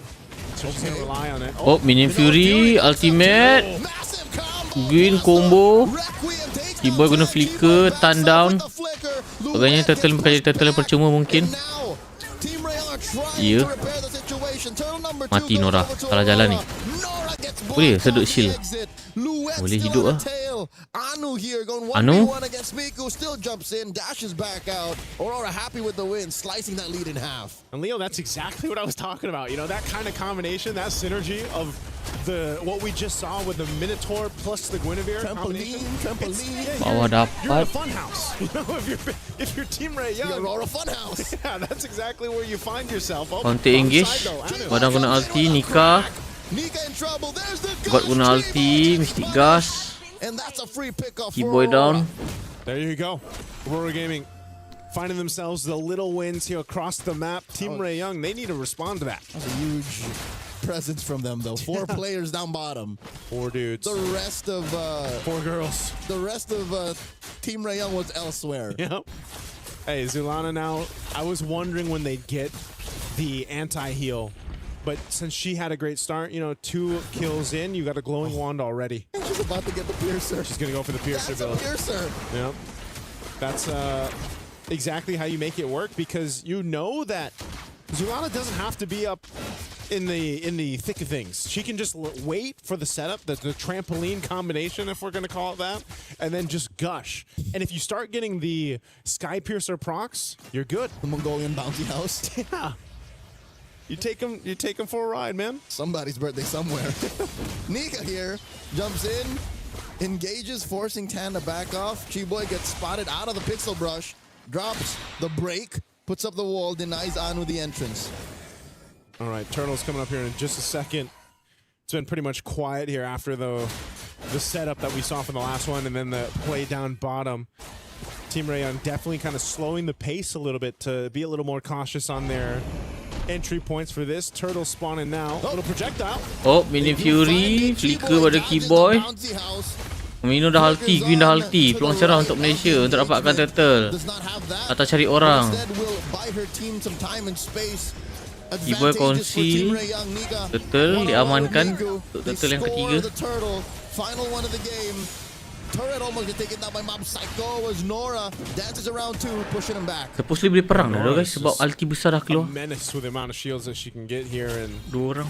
You know, they pretty much bullied Aurora Gaming off of that turtle contest, and they really couldn't do much about it. So they have to rely right now on scaling for Aurora Gaming, and it almost seems like the perfect setup is what they need. Oh my lord, Chiboy finds Vengeance. of vengeance and a defensive use of the Valkyrie descent while pushing that top lane inhibitor. That's what I felt like. It's just it feels like they're just Pula free. bullying. Mom Psycho though. 2 kereta kebal. Nora walks in Allah, Falista punya ke belakang. drop some damage. Mini Fury, Purify digunakan oleh Nora. Mystic Gas, Purify pada Miku. Boleh issue juga digunakan. Big stun coming through, but just not enough damage to get the kill there on Miku. She did have to pop the Purify. Black shoes, so a lot expended. There's the Sky Piercer now for Zulana, so she's online, she's ready to go. A hit away on this tier 2 on the bottom side. And this is something, again, crowd control favors Aurora Gaming with this. Chiboy's got to be a bit more careful on her initiations, and I think that's why, too, you're just waiting for Quinn to hit that power spike. A little more discerning. Yeah. I think Nika would be more than happy. Oh my lord, they catch him! Some tenderized No beef. down. Served up by Team Ray Young. Again, 30 seconds off. She will be there in time. This is space and time for Beli Team ni Ray duk Young free to duk. prepare. Sumpah free. That was discerning, right? They're going to hold on, try to hold on to this tier 1 turret. They do just that. Tan making her way up here, too. Mom Psycho, this has been her memo from game 1 now to game 2. Go ahead and just continue to be a menace on the opposite side of the map of everyone else. Now, eventually, this Clint will be online. She's going to be pumping out damage. She's going to be able to go ahead and hit from a range. But that's the thing. You know, Luette's the one. She's got to go in with this Valkyrie Descent, the Vengeance too, off of the combination. Now we'll see it in play for this Lord here. Draft ni dia game berat mana? Berat mana? She has to show up at 0-0-1. She hasn't really been able to threaten Team Ray Young with what usually Freyas have been doing for the past 6 months. Yeah. Nora here, pushing her back. That's a good amount of shield she wants to Tapi steal. dia ada high All 5 ground. members of Aurora near the pit. Lilia. Purple getting secured first by Tan. Team Ray Young has everything in the kit that they need. Nora's given the information, and once again, they're going to push off Aurora Gaming from this. Mini Fury ke atas Keyboy. Purify digunakan. Miku down. Position agak salah untuk gunakan Black Shoe sebenarnya. Blazing Duet daripada Queen bersama Purify dicancelkan oleh Mino. I'm pretty sure there was a couple more seconds left in that BD, and just like that, the dance has turned into Operation Push. Dapat Zulana. Zulana gets taken down 1-for-1. The eventual trade by Team Ray Young. Man, look at all the battle spells and ultimates and everything else that was used by Team Ray Young, but hell, was it worth Tapi, it? They get a kill on Zulana. Akan tetapi guys, Suyo ni kalau snowball kan, sebab ni stats Sky PC dia 20 lah ni. But still, that's what they've been doing throughout the baik game. reflect They've tan. been pushing and pulling in these team fights against Aurora Gaming. A Lord delayed is better than a Lord stolen. So that is what Team Ray Young is telling themselves right now, with about 1,000 gold up and the rest of the map looking relatively red. I'm pretty sure they want to push mid in more. I'm pretty sure they want to take care of that big fat wave up top. That's why they sent Quinn there. That's why neither team are fully committing to the Lord just yet. This is not as free as one might think. Okay, now it's Aurora Gaming getting into position, but look at Chiboy's positioning here.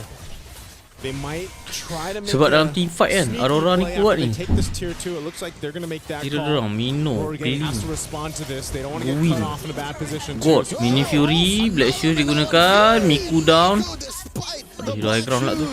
She was waiting for the Purify to come off of cooldown. Quinn, AOT stacks off of that mid wave. Chiboy with a conceal. Who's she gonna find?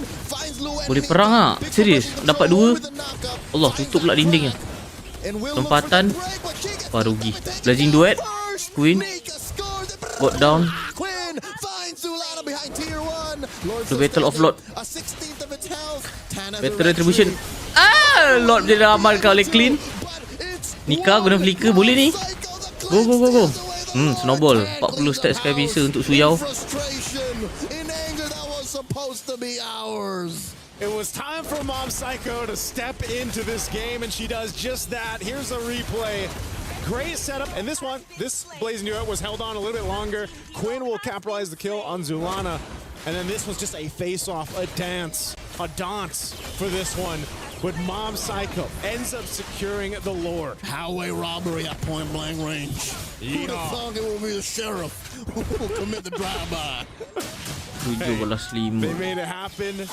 They've 2000 brought gold some dipegang momentum oleh in their Kim Ray favor. Young. They just got to deal with this. The Lord is actually going to be Keras worked on really eneminya. quickly. Minion Fury, Badang guna ulti, Keyboy, flicker lari, Queen down, Blazing Duet, Queen hampir tumbangkan. Back the Purify. Tan cuba mendapatkan satu. Boleh lah guys, boleh. Problem dia sekarang ni clean je. Siapa nak tangkap clean? Nak expose position dia ni. They held on. They're going to clear out these waves. There is a big push up top though on that tier 2 turret. But Tan will be there just in time to keep this up. It does get brought down to a quarter of its health, but still, one thing they want to be careful of is Zulana, once again, on that Sky Piercer. Lightning Trunchet locked in now too with the Gourd. You're seeing the amount of damage that can come through with that burst. But Quinn also being a threat. She's going to go ahead and start being a big problem for Aurora Gaming, and that's why we're seeing the timing on these team fights are so important on how they approach them. And so for Team Ray Young, their job right now is just kind of wait. They can't really choose to just pick someone off. Tak boleh perang duk. Purify tak ada, lepak dulu duk. Yang lain tak ready. Unless it's Chiboy, but I think at this point in the game, she doesn't want to risk that. Miku, you're down to a third. Again, she has to protect herself more than once now. She's been caught off guard, especially since her Purify is often on cooldown, given that every single hero on Aurora Gaming's lineup has some level of crowd control. So that's why, Joseph, that's why Team Ray Young is always kind of like reactive. It's because they're always at the mercy of Aurora's crowd control. I think that's one of the great things about Gourd. Just the Mystic Projectile, that little stun can only not only just stun you, but it can also check bushes, give you that vision with amazing like range. Yep, amazing range. Ini the Mini Fury 4 dia. Nika, flicker. Force the flicker back. Massive tool, a resource that Team Ray Young have forced out of Aurora. And she's not going to have that for the Lord. Yeah, this Lord that's is coming up in about 8 but seconds. No flicker available. That's such a, it might seem like a small thing, but it's a big part of making this Minotaur Minion Fury be a surprise. Yep, whatever bounty house is coming out of Aurora now is an honest bounty house. You see it walking up to you. Imagine how scary that is, but also how easy it is to dodge. Yeah, it's already inflated. It's just coming towards Keyboy dapat clean baik ni. Like, I know Sumpah. there's a party on the way. Bagikan spell dia. Step to the side. Oh, Luit. Oh, ni Mino ni. Looking to step to the side of this. Mini Fury. Gin ulti, God dah ulti. Nora dapat belakang. Zoning 3. Freya down. Aduh, Miku down pula guys. Mika mati ni. Katon. Okay, master kill. 60 stack sekali pisa. Besar dah ni, reset dulu. 2 untuk 2. Allah. Mystic gas. Allah, Queen. Ya Allah. One tak ada lagi. Oh my goodness. Psycho takes down Quinn and Aurora goes straight Udah for beli the winter. Lord. What are we watching right now? Aurora Gaming? The push and Lord pull steal lah. Sheriff's Town in a Mystic Katon. Gas. Ya, Lord jadi amankan. Keyboy dan juga Tan mengamankan keadaan dengan sangat baik. One count of Lord theft. Not on my watch, Arthur. Tan, what just happened? What in Tan Nation? Tan Nation just happened. How did she just walk to the Lord and get it? Joseph, where's this coming from? Where's that coming from? All right. Aurora, fortunately, Got the is in a ulti. position to defend. The map still belongs to them, and it's up to Team Ray Young to punish them. Look at the damage the Mystic Field deals, Joseph. Yeah. Don't mind the gush, man. The feel. Oh, no. That's projection. That's projection. Tu, God dia expose. Kacau dia Nora. Clean down. Miku boleh issues. Mid dapat. 3 lane push lah. Baik ni. Dapatkan 2 kan. Boleh dapat 2. Bawah dapat Mystic Gas. Blazing Duet bersama Winter. Got down. Mini Fury. Keyboy macam oh ada immortal. Atas pecah. 2 damage dia besar ni mati ni. For these base turrets off a Lord that was pretty much cleared out. Beli immortal. They're gonna go for the mid turret as well. Oleh Starmoon, Winter daripada Miku. Mid dapat, badang ulti, Nika flicker. Freya guna ulti. Retreat, respect. 12 balas 10, 5,000 goli dipegang oleh tim Reyang. Kuat jampi Katon, ya. Just like we saw in game 1, now Aurora Gaming, they've got to kind of shift the focus. They've had a whole lot of control around objectives. Well, Team Ray Young, might have taken them some time, but they barreled through that. And once again, we're approaching the 20-minute mark into this game. By the time we get to this Lord dance, it's going to be up to that point. So now, for Aurora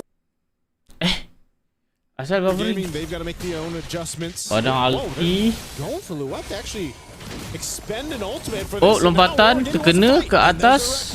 Keyboy motor pecah. Queen Blazing Duet bersama Purify. Got down. Clean free hit. Keyboy down. Freya down. Got light. 70 stack sekali pisa untuk Suyao. 80 stack sekali pisa. Gas. GG dah. Menang ni guys. Tuan-tuan dan puan-puan, hanya tinggal Anu saja yang hidup.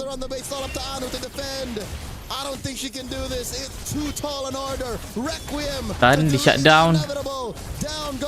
Anu motor pecah. GG. Tuan-tuan dan puan-puan, rata 12-0. Tim Malaysia kita tahniah berjaya mara ke peringkat seterusnya semifinal. Apa bracket semifinal. Congratulations to Team Reyang. Jadi guys, jangan lupa like, comment, share bagi pendapat korang pasal game ni. Yang paling penting, jangan lupa subscribe guys. Kita dalam perjalanan ke 300,000 subscriber. Let's go. They had to fight through it, man. My goodness. Pedih Anu kena. Yeah. Clutch game in the last kind of seconds there for that Lord too. That was close to another 20-minute slobber knot. What in Tan Nation, man? Again. When you think they didn't have a chance. Look, but all but a Lord wearing Aurora's colors. Like, I could have sworn that was it. Oh. I almost thought we were going to game 3 on that one. But Team Ray Young I don't know. It's Patut bunyi main tempat Nora sebab boleh. For them to Mantap. adjust on the fly. And that and their willingness to kind of try things, to see how far they can take whatever strats they brought in for the game's draft. Renmar, were you entertained? I was entertained. That was some of the craziest last 5 minutes I've seen. The push and pull, the back and forth, team fight to team fight. Holy expletive, man. There is a word that if I was casting, I might have screamed out if I did that with what Tan did, that I can only translate to Tan Mother. A little bit of moment of vulnerability. That's why we decided to go Western. Yeah, we had to, because there's only to remove ourselves from our actual instinctual responses. Tan Mother, for the Filipinos out there, y'all know what I'm talking. Sorry gang, upload video set. The Filipinos out there, y'all know what I'm talking. But if you've ever played in a Southeast Asian server or a game with Filipinos involved, y'all know what I was thinking. Tan, oh my goodness. But it wasn't just Tan and what she did, stealing that Lord. Gotta give the flowers as well to Aurora. No. This game number 2 felt a lot like game number 1, where it was like a lot of the determining pukul 10 came through Boss, the big team fights either before or during the objective. And it was happening consistently. There were also some similar beats Team Ray Young were doing. This one team fight didn't go our way, or we won this team fight. What's next? We go to the nearest turret, break that down, and then that's the first tier turret that we're gonna take down. And then on the other side, that's what Aurora's also staking. Okay, so we go for the trade.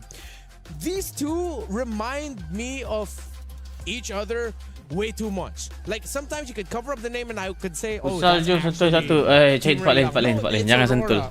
I want to see more of this match. Unfortunately, Sabtu tak boleh win for Team Ray Young. Congratulations. I think the only other way you could say that they're not similar is game dia orang esok kan Pak. Ya. Tapi kejap lagi ada game Arya. At the end of the day, Pukul 10:30. Yes. And that's why they got away with the sweep. And that's probably where the experience, comes through for these ladies here for Team Ray Young. I mean, we saw this in a lot of their decision making when it comes to the team fights. Again, even give it to Nora. You see her going 1v4, bouncing between that is Tan, as she finds her entry points. Tidur rumah aku je, trip 2 hari 1 malam. Wow. Wow. Executing what wow. Lepas tu stream. Maybe sometimes 2 in some of these situations, but they really made it work. And this is, look at Tan here. Just walks up, takes that lore. Yoink. With the assist of G-Boy as well. One thing that I started to notice here, though, and I think this is one of the very, very little adjustment that maybe Aurora could do and then start shocking some other more teams in their group, is that just because your roamer has a big-ticket ultimate doesn't mean you have to use everything alongside that big-ticket ultimate. There were moments where I was thinking, why is Aurora gassing out? It's because Team Ray Young, we've talked about their veterancy and experience, they're holding on a little bit longer to key abilities, whereas Aurora, they're just throwing everything out. Yeah. I feel like sometimes when we saw those fights with Aurora Gaming, it's like, all right, here's our setup where it's going to happen, the bouncy house setup that we talked about, and we're going to throw the Mystic Gush, everything else at it too. And then once that is done, once that window's gone, if they haven't killed who they need to, it's like over. Yeah. That team fight power with that competition is kind of off of that. Yeah, and it was also similar to what happened in game number 1. A lot of the entries by Nora as the Alice in that game number 1 came off of the fact that the initiation by Aurora trying to take down G-Boy real quickly didn't work out. So then here comes an Alice punishing all of that. It's a small adjustment, but I think Aurora could do it. They took Team Ray Young to the limit in some of these moments. Although overall, Team Ray Young did have a better control of the map. But I feel like these two are soulmates, man. Team Ray Young and Aurora, they're like MLBB soulmates. It's not over just yet. There is a world where Team Ray Young and Aurora meet once again in the knockouts. Because Team Ray Young can go this way, and then Aurora can kind of go this way, bracket-wise. Yeah. So your dream could still come true. It's just, I hope Aurora learn to adjust on the fly. You can see they're cooking. You can see that there is, like, hear me out. There's a moment like that. It's just, I hope that they are able to adjust mid-game and like kind of step on the brakes a little bit, because that's, I think, what's necessary, especially against more veteran teams from, the bigger regions. Yeah. I think that's going to be necessary too for them just to be able to, and maybe this is the downloading concept, you know, that they can kind of learn from the series here, because I really like what they showed us. And you got to think that's back-to-back games, like the 20-ish minute mark. You know, those are already really long games in the current meta for MLBB, and you know they win against a more experienced team, I would say, and you can take what they learned here and maybe Hilman clean things up, because they've unfortunately, you know, now they're sitting at the 0-1, they're going to have to win the next one to stay alive for MWI. You know, on the other side of the table, Team Ray Young, I feel like they got the win that they needed to get to start off their campaign on the right foot. You're the more veteran team. You have players who have played in the previous MWI here. You have a gold medalist in your ranks. They needed to get a 2-0, and they did it. Was it always the cleanest and most dominating game? No. But I feel like we saw a lot of the strengths of Team Ray Young here that could really help latch on. We could latch onto and really try to convince the world that Team Ray Young are a team to watch out for here. They are a team to watch out for here. Yeah, their concepts are sound, and if anything, looking at their draft and the gameplay, they were pushing some limits. They were willing to try things in the metagame. So once whatever this Scarlet Embers patch brings, like let's say in what, 2 days, 3 days, I'm expecting a cleaner and more polished Team Ray Young. And I'm expecting to hear now from a member of Team Ray Young. I believe it's Chiboy alongside LaFell on the stage right now. Are they ready? Y'all ready? Thank you very much, gentlemen. Yes, my name is LaFell. Alongside me is Chiboy. First of all, big congrats. You did amazing. You know, amazing glue as well as the badang. So first of all, I gotta ask, how do you feel? Because honestly, game 1 and game 2, it wasn't super easy. It took you guys like what, 21 minutes, 18 minutes? How was it going up against Aurora? Okay, I think for my team, they really did a good job. But for me personally because I did a lot of like mistakes. I misclicked so many buttons. Cause for me, the buttons, I don't know what's wrong with the buttons, but I keep pressing the wrong buttons. Yeah, I think I've adjusted it. So hopefully the next game it won't be like that again. And also I really want to thank my team for not like blaming me for like pressing the wrong skills, and thank you for carrying. Nice team, nice team. Hey, speaking of, I still remember game 1. Eventually we got Hanabi ending the game with the backdoor, but before that we see you and Tan, sorry, 10, you know, Tan, potato, right? So you and 10 tried to get Mob Psycho on the Moskov. Yeah. And then all of a sudden the Moskov did so much damage on the Lancelot. So tell me, what was the first plan A, and then how did plan B, just ending the game with a split push, happen? Oh, I think I saw Moskov at the bottom right. Then after that, I thought 10 to go and chase him, but I went behind. I should have just straight away go to him, so it was my mistake lah. And after we failed, Queen was like, she said this, you know, trust me guys, you guys better trust me, I'm gonna end. Then we just disturb the enemies, and then we don't let them go back, and she ended because we trust her.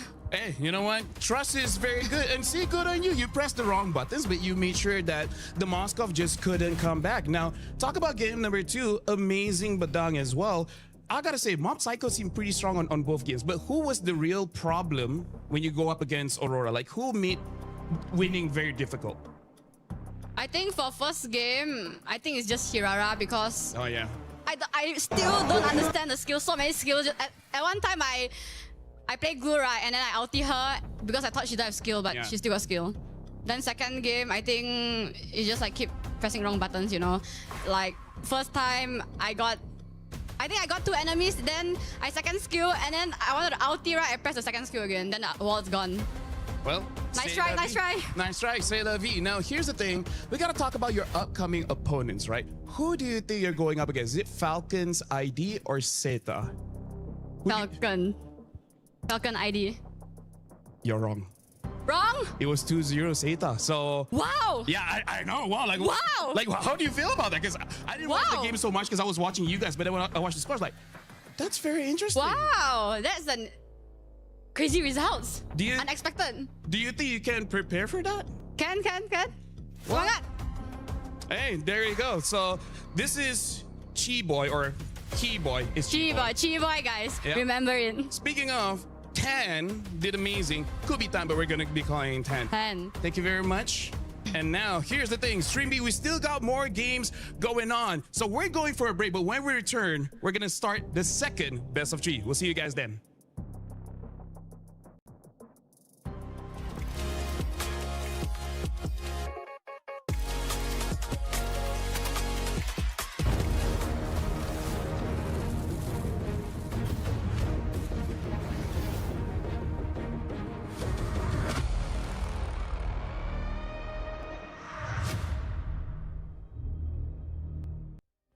Play is in our DNA. Whenever we let it out, it becomes our superpower. Now imagine an entire city being built to supercharge it. Kadir City, powered by play. We were there for every click, every clutch, every respawn. We were there for the years of grind, and we're here. Now, the proud founding partner of EWC, powering the biggest event in gaming, shoulder to shoulder with the world's best, making history. Greatness deserves a stage. Lenovo Legion, reach your impossible.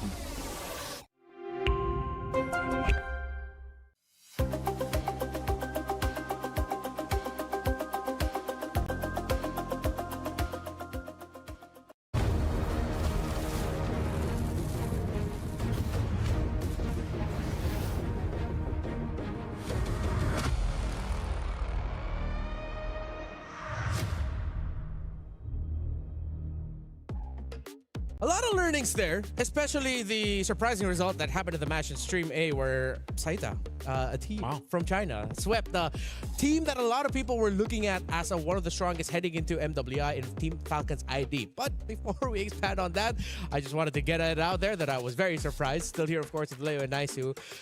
Let's share a little bit more about our thoughts with what happened with the previous one in Team Rayong versus Aurora. I think heading into this, we all had a similar feeling that maybe Team Rayong are the favorites. Yeah. Would you say so? Yeah. Yeah, for that matchup. Yeah, for that put him in matchup, top yeah. 4. Yeah.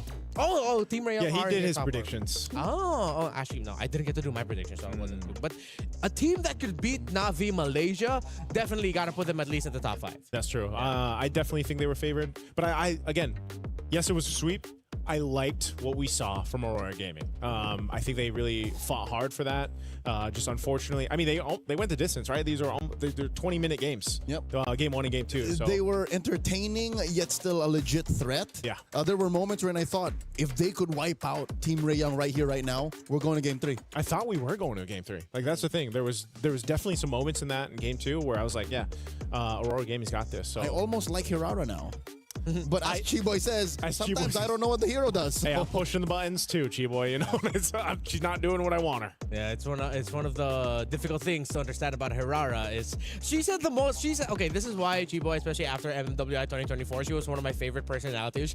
She just says a lot of the most relatable things to everyone. Things you're thinking, but then she says first. Yeah, it's like with Hirara, it's like I thought she had skill, but then it turns out she doesn't have this. She does have her skill, and yeah, and she did like the face like a lot of us would do. It's like, oh, I thought I got her. Oh, no, I guess not. Yeah, it's just what you get when you're going up against someone like Hirara. How she was surprised by Saita's win as a sweep. Because she was like, so who do you think is Falcon's ID? No, but I think that's relatable too, man. You know, because I think a lot of people... I need to watch that. Yeah, we have to go back and see this now. Yeah. Again, Team Falcon's ID, based on all the discussions that we've had with the players and the teams, a lot of them were saying that they were the strongest scrims-wise. They were looking really good, and then a lot of teams were putting up...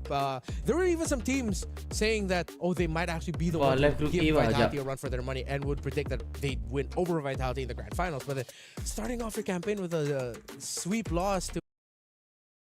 Esports clubs send their players to compete. Every placement, every win, every podium earns points for their club. At the end of 7 weeks, every point counts. The club at the top walks away with $7 million and the title of Best Esports Club in the world. It's not about being the best in one game. It's about being the best across all of them. Depth, versatility, consistency under pressure. One championship trophy, one title. Who will take it? Watch history unfold in Paris at the Esports World Cup 2026.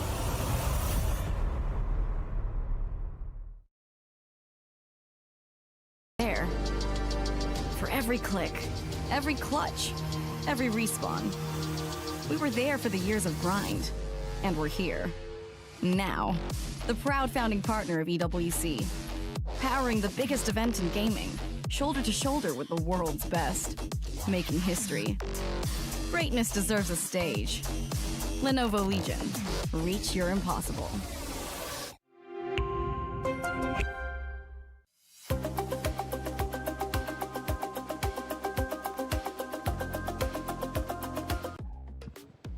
Again, the club championship, it is being fought for super hard, and each of these matchups puts the respective org that much closer to securing club championship points to ultimately win some much needed money, especially for many of the orgs out there. I mean, we're talking a ton of life-changing money indeed, even for not only the players, but also for the orgs themselves. I mentioned coaches a little bit earlier and how much of an impact that they can truly have with each roster. For Geltec Cyber Team, they've got a guy called Coach Osprey, who has a long lineage in the scene of just competitive MLBB as a whole. Coach Osprey, like how much of an impact has he made for this Geltec Cyber Team, and how do you think he can lead the charge for these ladies on that stage? I mean, on the way to MWI, definitely Coach Osprey had a huge role to play. I think we'll just really have to see whether or not he's remaining active alongside Frost, or has Coach Frost taken over. I think we are yet to confirm, but if we know one thing for a fact, it's that Osprey and his experience as a coach is undoubtedly one of the longest running EECA coaches who's had lots of international experience as well. Yeah, he's definitely not an unfamiliar name, especially if we've been following the international scene. So if we take a look at how everything has really unraveled for Geltec Cyber Team, especially during their qualifiers, I would say huge, right? I mean, they went through, they were able to get all the way to the finals, and then they were able to defeat Aurora Avalanche 4-3. And being in a best of 7 is also definitely very taxing. Like, you would need extra mental fortitude, and I think that plays a lot, and it requires a lot from the coaches as well to kind of guide that through. Yeah, that's why we listed down the names and kinds of coaches that you tend to have when it comes to an MLBB team, because really there's so much. There's definitely a lot, especially for I think our players who are currently part of MWI, because how often do you see them given an opportunity to just come together and compete internationally? I think the most significant is definitely this, but other than that, it's like we rarely get to see them meet each other on the international stage. So these are like one of the few times they can really just show up and really prepare for and make a name for themselves internationally. So they definitely just really wouldn't want to miss this opportunity. For sure. For GK Esports on the opposite side, they are obviously debuting here for the MWI. Now that is a big deal for this roster, and we kind of questioned the same thing, right, for Seda Esports, how well they would be able to adjust to the international stage. Clearly very, very well. For GK Esports, I'm thinking they've got some surprises up their sleeve, of course being the first ones here. It's kind of hard to play around them. You've seen what they've done obviously to the lead up to this point, but maybe they've got some tricks left in their bag. Yeah, because majority of them are rookies. Even our French player, even Afiria, is a rookie. Yeah, it's 3 out of 2 that are rookies. 3 out of 2 are rookies. So if it's in terms of unexpected, then yes, maybe in a way, like we are yet to figure out their main comforts, and if it's a bit too different from the meta, or if they're already really used to the meta. Because I think based on some of the information that we got, Freya does play meta, but occasionally brings out the likes of a Melissa or an Hanabi. Which just got buffed. Melissa, right? Yeah. A Hanabi, we're not so sure because there's an Esmeralda, so maybe not, but it's true. Melissa, maybe, just maybe she also has other stuff we are not that familiar with just yet. Which I'm actually a big fan of. So, I mean, how often you come MWI, this is our third one that we've had, or at least on the EWC stage. I do wonder, do you see a lot of new rosters, fresh faces popping up, or is it some of the old guard typically coming in? Mix. It's huh? always a mix of both. Yeah. Like we always see a plethora of different players, whether it be veterans, returning, looking for redemption, rookies. We finally get a story of revenge that is from a different region, I would say now. Like between NA and Indonesia. Like that was very new, because Before that, when we thought about revenge, it was between both Indo representatives, Falcons Vega and Team Vitality, who have been always top two for the longest of times, and it's always the same storyline before, like Falcons Vega, always number two, looking to be number one. And eventually that entire dynamic shifted into what we have now. So it's so exciting. I think the change of storyline as well, like even our first game, Seita winning that, it could set up for something different altogether. Yeah, it's a big deal, isn't it? I mean, even on the opposite side for Stream B, Team Ray Young taking the victory over Aurora Gaming is a big deal. I mean, you've got Malaysia's new guard coming into play and taking down Aurora Gaming, going against Seda Esports next, which obviously is going to be a banger of a matchup. I mean, we're talking Seda Esports has been on fire. Jessica was incredible, and they were bringing out heroes that just aren't obviously used in comp, you would think. But here they are, bringing out the new meta, and that was something we highlighted. They know the new metas. They're used to coming in for MWI, or at least their game plan come into MWI and just try and bring something fresh and different that the competitors are not used to. And obviously for Falcons Indonesia, that was exactly the case. Ladies are still getting set up. We are just moments away from heading into this next series, getting our pick and bans done, and then going into map number 1. And obviously, I asked the ladies, I said, Geltech Cyber Team, GK Esports, who you going for? I never gave my prediction. Okay. Yeah, we're waiting for that. I know you're waiting for it. All right. Now, I'm thinking, I gotta go GK Esports. I'm thinking GK Esports, and I'll tell you why. I love the underdog story. Not necessarily that they're an underdog, but the fresh faces coming in and providing upsets, I should say. I'm a big component of that, and I think for GK Esports, they have it. Just like Seda, right? If you would have asked my prediction, I'm going Seda. Granted, Falcons, look, Falcons are a strong organization across the board throughout the entirety of the Esports World Cup.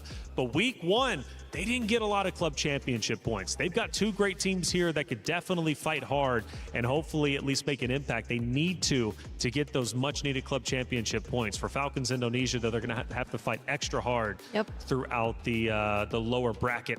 Not going to be easy by any means. I guess Reflections is always going to go for the less favored team then whenever we are going to see a matchup. So we are. I don't know, man. Once Vitality takes that stage, I might be going with the easy pick. That's all I'm saying. That's true. It's going to be a tough choice if it is going to be against Vitality. But I agree, because these are 3 versus 2 rookies that we mentioned, and hopefully is a more successful iteration of more veterans guiding the team. That's right. Well, hey, from what I'm hearing, Rose is over on Stream B. Rose, what's happening over there?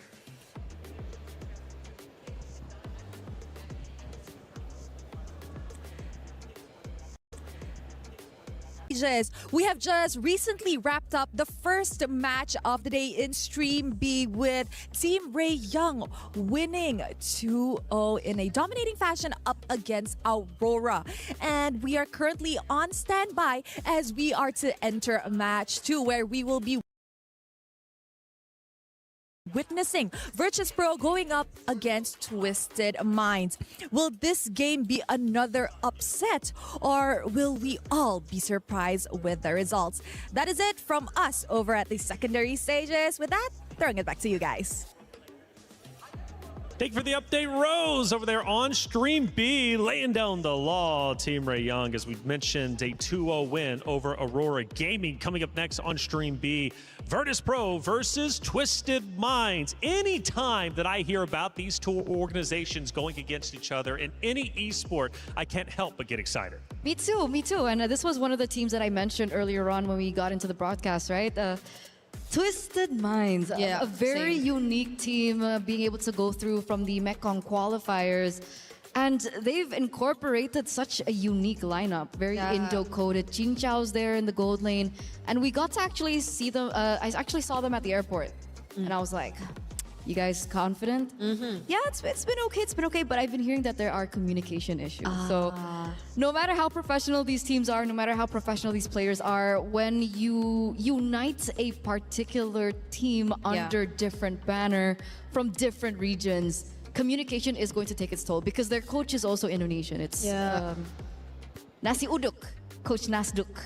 On paper though, they seem like a very terrifying lineup. Like their mix of players consists of players with very remarkable experience.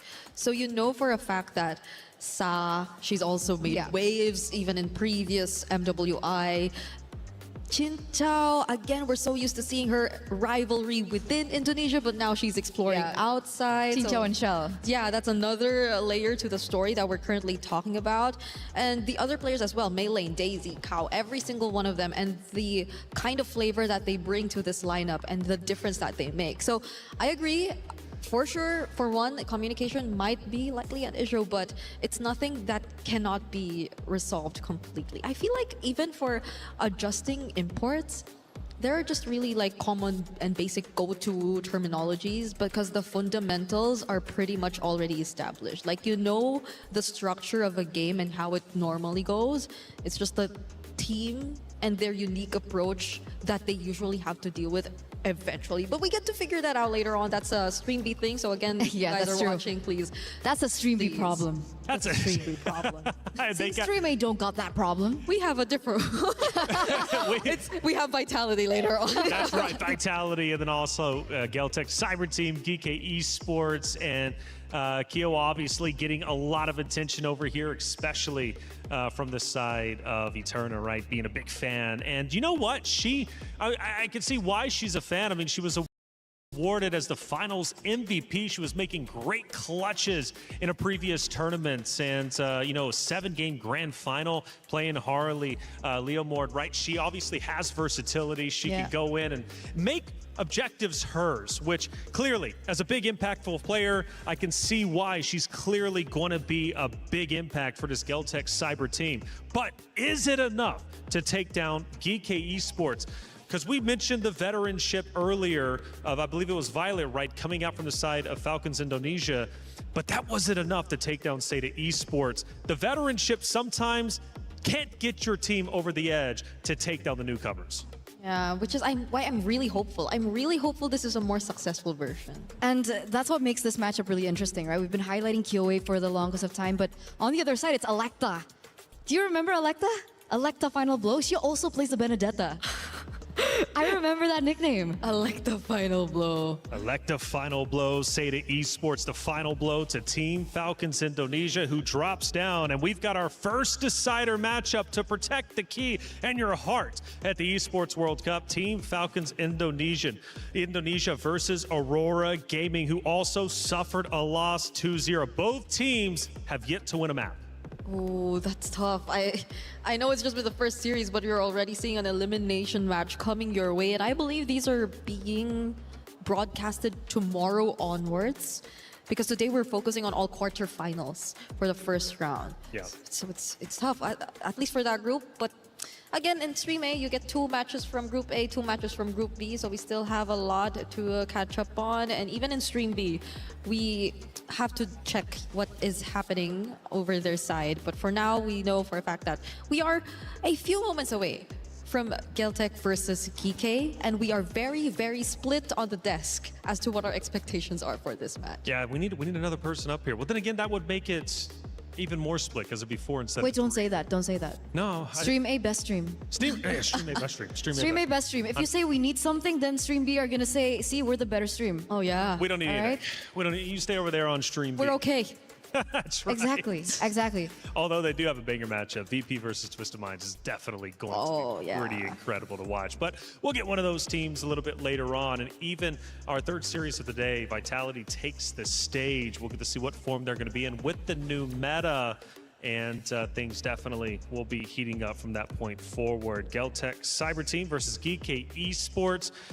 We are just moments away from our pick and bans, which has been quite exciting to see, again, with the new meta, to see how these teams are going to ebb and flow, obviously, to play against each other. And, you know, got to say for Seda, they definitely opened up the hero selection wide of what we could be expecting. I mean, it was truly exciting. I guess it's the Esmeralda thing. Yeah. Like, are we just going to really pay attention to whoever gets the Esmeralda? I'm still undecided. I mean, Esmeralda, I think, is strong. I mean, we did see the numbers. The numbers reflect that the Esmeralda will be a very hot pick. But everything else, I still need more games and more matches to see. Because Wildcards, first game Hirara, lost. Yeah. Second, lost. Yeah. Right? A really bad win rate in the early stages of the wildcards, and then eventually we start to see, okay, I think this hero has promise. So we might be seeing something of a similar pattern the longer we get into these games. That's true. Same for me. Is the Gatot really back, or was it just like a hero synergy or a game plan thing that we got to see earlier together with the Alice, right? So there are like a lot of layers of questions that we still have regarding the current meta, but one thing's for sure, it remains very flexible, even in the jungle, because we still saw Seda pick up the Baksha jungle and make it work. Well, it worked, but we could see like farming-wise, it wasn't as fast. Yeah, it wasn't. So the nerfs really did hit him. Yes, it did. I think it was really just compensated by the fact that they are a really good team in terms of punishing and like finding the advantages across the map overall. It worked technically, but we're not sure if it is going to work if it were on the same level and if they had the same footing You in know, game. By the way, Virtus Pro Twisted Minds, this is a really fun one because there's a lot of history with the players themselves on each roster. You know, you look last year, the core players of Virtus Pro roster represented Twisted Minds. They have now switched over to VP. Okay, so now they're representing a different org, playing against their org. It's, you know, it's always awkward to do so. They go through their pick and bans, so I'll let you ladies walk through it. And already I'm hearing some gasp. It's the famous combo. Hey, it's a Barrett's Mathilda. Barrett's Mathilda. So the famous Blacklist combo. Oh my goodness. Twisted Minds. Maylene and Kao are actually pulling out the the Barrett's Mathilda. We got a glimpse of it there, so it feels very interesting. Still a bit of the utility out there on stream B. Well, we got the taste of that as well. That's why I'm still undecided. Like, were the changes towards the meta not as brutal as we thought? Or is it just early stage and everyone's still adapting and trying to find their way in this current meta? Should be, right? It's just day one. We're still in day one. We might see a bit more changes because even in wildcard, I feel like we didn't immediately want to accept the fact that Hirara is a thing, but eventually teams just respected the Hirara pick overall. And now we're seeing the draft finally take place. It's going to be expanding rivers for both Geltec and GK, and it's looking to be a bit different from our first series, Eterna, since the Eve is going to be immediately taken out. The Freya does too, but it's not like they really paid attention to the Freya even in the first game. I've been really wondering where this Freya went. Because I still think that the Freya is really overpowered. That's true. It's good flex as well, right? Gold lane, XP. It's a good hero all around, and I think we finally get to a matchup where they respect the power of the Freya. The Marcel also goes out in the first phase. It's a hero that ever since its debut has been really making waves. There have been patches and changes towards the Marcel hereafter, and it made the Marcel ever as strong. Regardless if you're going utility or assassin, I feel like you just don't want to deal with it, you know? Like, it's like a Hilda, but it's not. Essentially the same in terms of what they want to achieve, but okay, Kike, early respect. I think they're taking out some of the more known Kyoei options in the jungle, Nolan being one, and considering the meta, I agree with this choice because it's a recently buffed hero. Yeah. You wouldn't want to see that. The changes towards the Nolan is the fact that he's a lot more sustainable in these team fights because of the energy consumption or the mana consumption that has been put down. Yeah. Like adjusted, like it's really good. Like he can stay in these team fights a lot longer, isn't as reliant on the purple buff. Obviously the purple buff will still be a huge factor towards how strong the Nolan can be. But the fact that the Nolan can rotate very fast in the early game is definitely a hero that we are looking out for in this current meta. Yeah, similar to the Hirara in a sense, which by the way gets picked first by a Geltec Cyber team. We're seeing Kyoei Hirara in as early as game number 1 in this best of 3 series. Probably the closest to a Nolan that you could get since it's been banned out. But for Geekei Esports on the other side, Jusin, Eve out for the options, but they do secure the Esmeralda for themselves.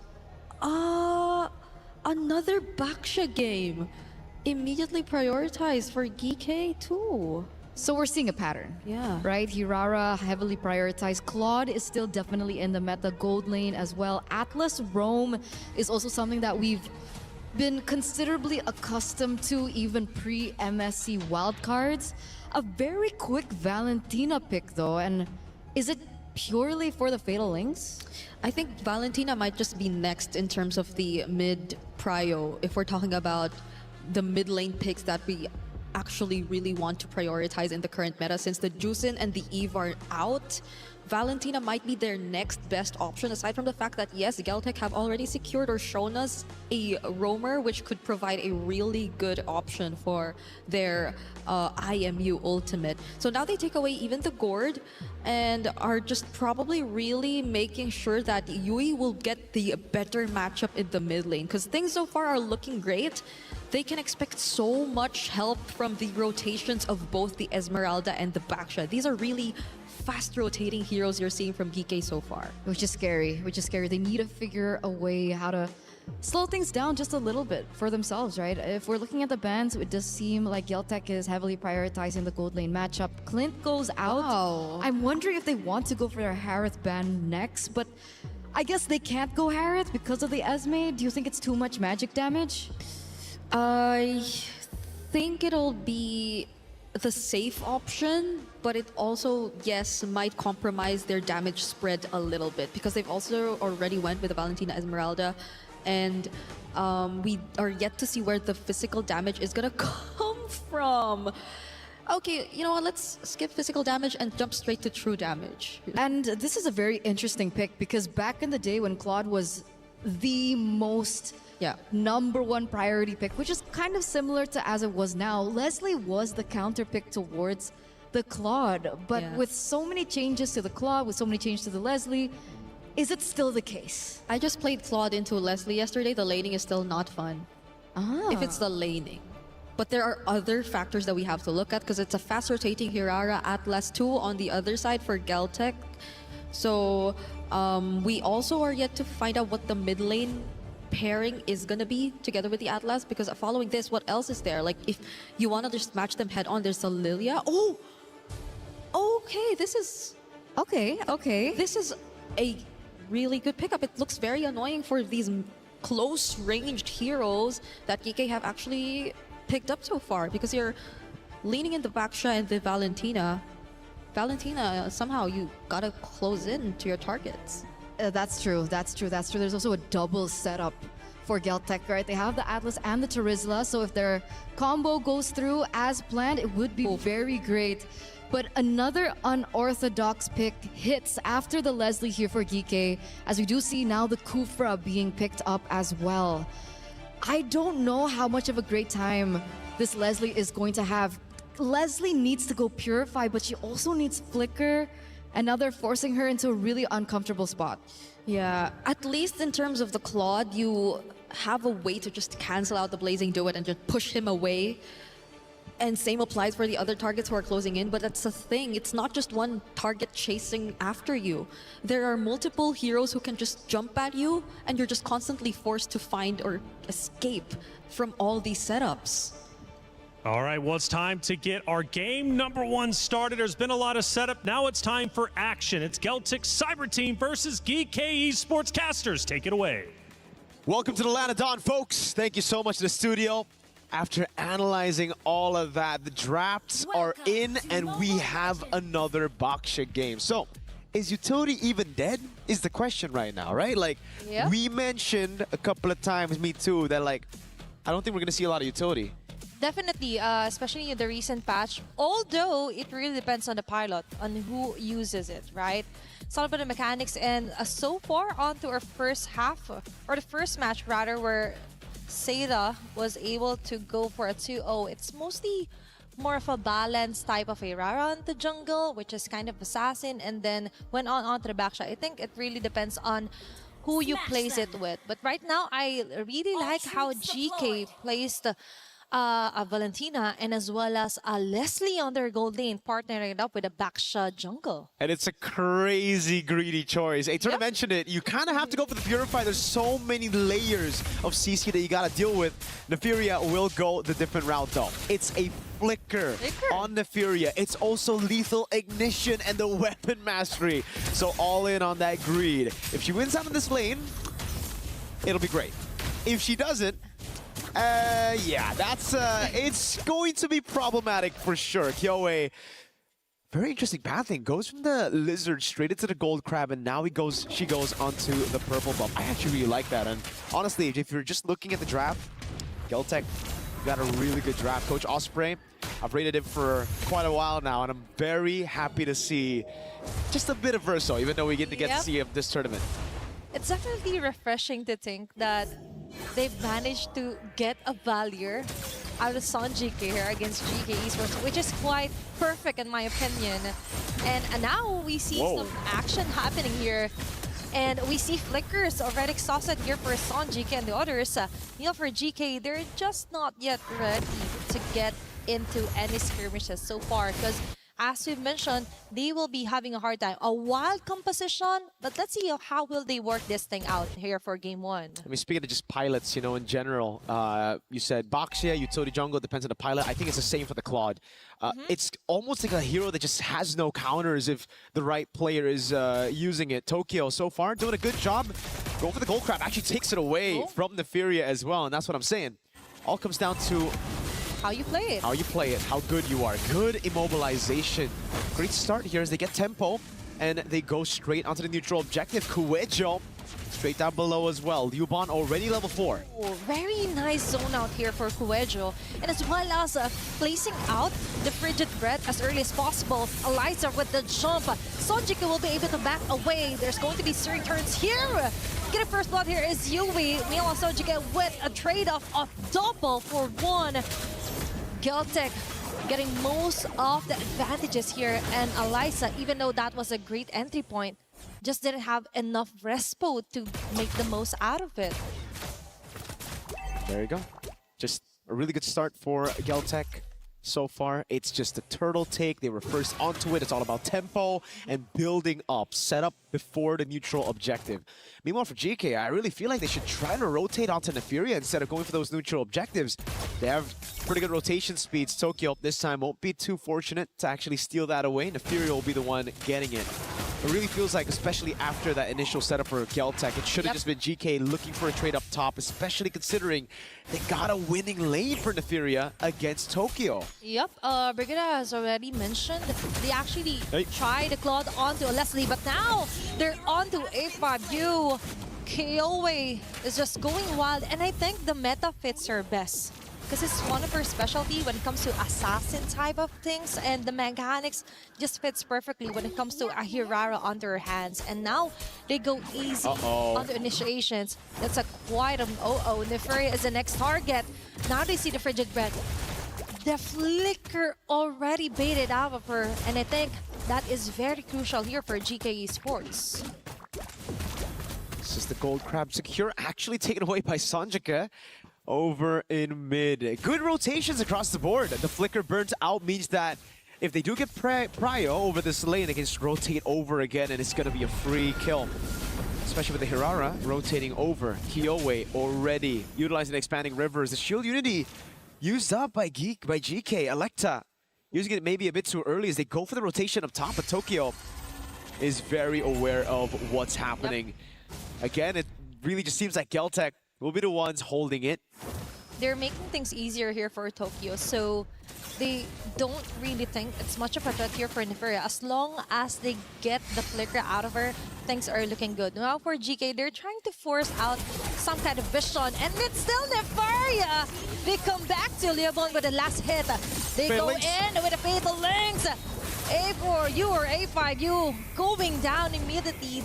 All of that before an objective take here, and Kyoe will most likely get this free turtle on their hands. Now GK, they can't do nothing but stare back.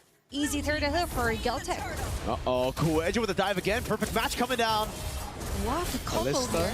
Still has Purify. Kyoe walks up. Okay, now she's just tower hugging. She just need to survive. But how can you survive if there's 5 members of Geltec in your face? And they're not stopping at all. Tokyo get the kill. Geltec just putting in the guns and the farm enough here for their gold lane. So well played. Kyoe leaves it to the rest of the team as well. In the bottom lane, the wave has already crashed down, so at least GK can get a turret traded back. Kyoe's got to be careful walking up to these bushes when there's no one around. Again, though, for Geltec, they get a kill, they get that team fight, they get the neutral objective, and then the turret as the cherry on top. So it's just that proactiveness that they have that has given them so much more of a lead. The classic EECA stuff, man. It's not just about micro, it's not about that team fight, it's all about setting up, getting the advantage through macro. And that's been the main problem for GK. They've gotten winning lanes here and there, but they just haven't been able to utilize it to really maximize those winning lanes. And for Geltec, they're just making the most out of it. There's like in-your-face type of composition, but as well as the discipline is there. Really great Sonjik move here. With a follow-up as well, Electa just rolls around the map. Kyoe is getting the most out of it, farming as much as he can before another objective take. GK on the other hand, we just saw Falling Star Moon out of Alyssa. Just one girl here, and the rest of Geltec, they're just really relaxed when it comes to like finding the right targets, but if it doesn't work, they don't force it out of GK. Tokyo's did such a good job playing that weak side. Now he's becoming the strong side of the map, just everybody rotating towards her as Kyoe is the one sent to clear Asa. Oh, now they get Kyoe! With a follow-up Fatal Links as well here for Yue. Kuejo trying to run away, Frigid Breath. Flicker is already exhausted as well. Now we see a big play here for GK Esports, and now they finally get their hands onto a neutral objective, the last turtle for game number 1. Solid stuff. Finally, signs of life for GK. Finally, they're able to catch Kyoe here, and it seems like Asu wants to go for more. Up top with a flicker as well onto Liuban. I don't even know if they had the resources to kill her. Even if that Tyrant's Revenge landed, Kuejo knows the flicker is down, but doesn't have the Fatal Links. It'll just be now a slower game. Tokyo, everything given over to her. It's all about her being the main carry now as we move into the mid game. Tokyo with the Golden Staff. The Furia a bit behind. Kyoe goes for the War Axe here. Right after the Hunter Strike, a bit more of a safe approach. No Sky Piercers for the Hirara so far in MWI. And it's the rush for Electa onto Radiant Armor, which is quite interesting. I understand, you know, Sonjik has been a big threat, but Tokyo and Kyoe I thought were going to be the main ones that you have to deal with as a frontliner. I think that is somewhat a tunnel vision here for Electa to just solely focus to the defensive build, but now for GK Esports, maybe that's the plan. They go for the mental mind games. Alyssa forced out of her Purify, and now Geltec just focus fires onto taking down a turret here. Falling Star Moon just took care of the last bits of minion wave, but that backfires on your face. I think this should have just gone out and back away, given that it's already obvious that the turret will be taken down by Geltec. Now they go for the mirror move here onto the top lane. But for Geltec, they still have this in the bag. Advantages, most of it is on their side. Yeah, Kyoe wants to get a bit more into the bottom lane. Asu's getting chunked. Okay, Frigid Breath. No can do. Electa just slowly rolls away. And Kyoe deals with the wave in the bottom lane. That's a holy shield taken before the First Lord even spawns in the game, which means, hey, if Geltec gets the Lord, this could be a free base turret down below. Depends on how they siege it down, right? They have great zoning with the Terizla and the Atlas. Kuejo with a face check. Tokyo forced to back away with the BMI. It's all about mid-control right now. Alyssa's trying to form a slow push down below. Kyoe's just farming again. Alyssa's got to be careful, though. Purified down for another 20 seconds. You don't know where Kuejo is. Liuban's going to handle the wave up top. And it's all up to Tokyo to utilize the expanding rivers. So for GK, they see the claw down below. Do they try to go for the Lord straight up? I think they want to rush this one. Alyssa. Okay, now they see Kuejo with Alyssa. Going all in, frozen as well. But Coedjo caught off guard with a fatal links in your face here for GK Esports. Will they get the trade? No can do. Alyssa falling down. A5U as well. Nefair with a shutdown kill. They're trying to chase down Yui as well. Tokyo with the last hit of the bullet. That's 3 members down here for GK Esports. And right on time, Tokyo even manages to get 1 kill out of them. GK are playing it well. They've gotten some great initiations. It's just they don't have enough damage. It really just seems like they're banking on the Furia to slay these guys up front, and it's not working out. Everybody's going back and forth so well for the side of Geltech, and there's not much they could do about it. They're just going in back and forth. There's that untargetable skill from Kyoe as well. Tokyo's going back and forth with the BMI, and so many more initiations you gotta deal with those penalty zones, the fatal links coming around your way. I understand what the composition is meant to do right now, but it just seems like these back and forths and these angles that Geltech are using to initiate on GK, it's a bit too much for them to handle. Exactly, because for GK, they weren't able to actually use their own crowd immunes here. But instead, it's them using it just to escape from the wrath here of Geltech. You have plenty crowd controls here. You have the Falling Star Moon. You also have a very nice transition with the Titan's Rage, Titan's Revenge for A5U, but that isn't happening because the moment they're seen on the map, Geltech just goes assassin mode immediately. And now, Conceal play it again. Lured onto their hands, slowly making their way here onto the bottom base turret. A5U with a jump. Now on the different angle, it would look like a great initiation, but no! Coedjo with a fatal lace gunning. 2 members here. Tokyo with a blazing red follow-up. And the rest of the gang just gives it their all. Very nice return and bursting fireballs here for Son GK. Geltech, immediately, as you've mentioned, takes down a base turret 12 minutes into the game. The objective conversion of Geltech, fantastic this time around. 12-3, but it's how they actually managed to get leads across the board. We get to see the replay again with the Holy Shield down earlier, set up by Kyoe. They can just brute force their way into this turret take, and what a play by Coedjo. Baits out the Purify. There's another fatal links coming around by the IMU of Yui, but it's just not enough to deal with him. And again, we see the same problem for Nefaria. She's doing damage. She has some of the items ready, but it's single target. These guys, these women from GCT, they're able to go back and forth so well that that single target just does nothing in these team fights. And for Geltech, they just have to like juggle around on who will get the first bullets from Nefaria, and that's it.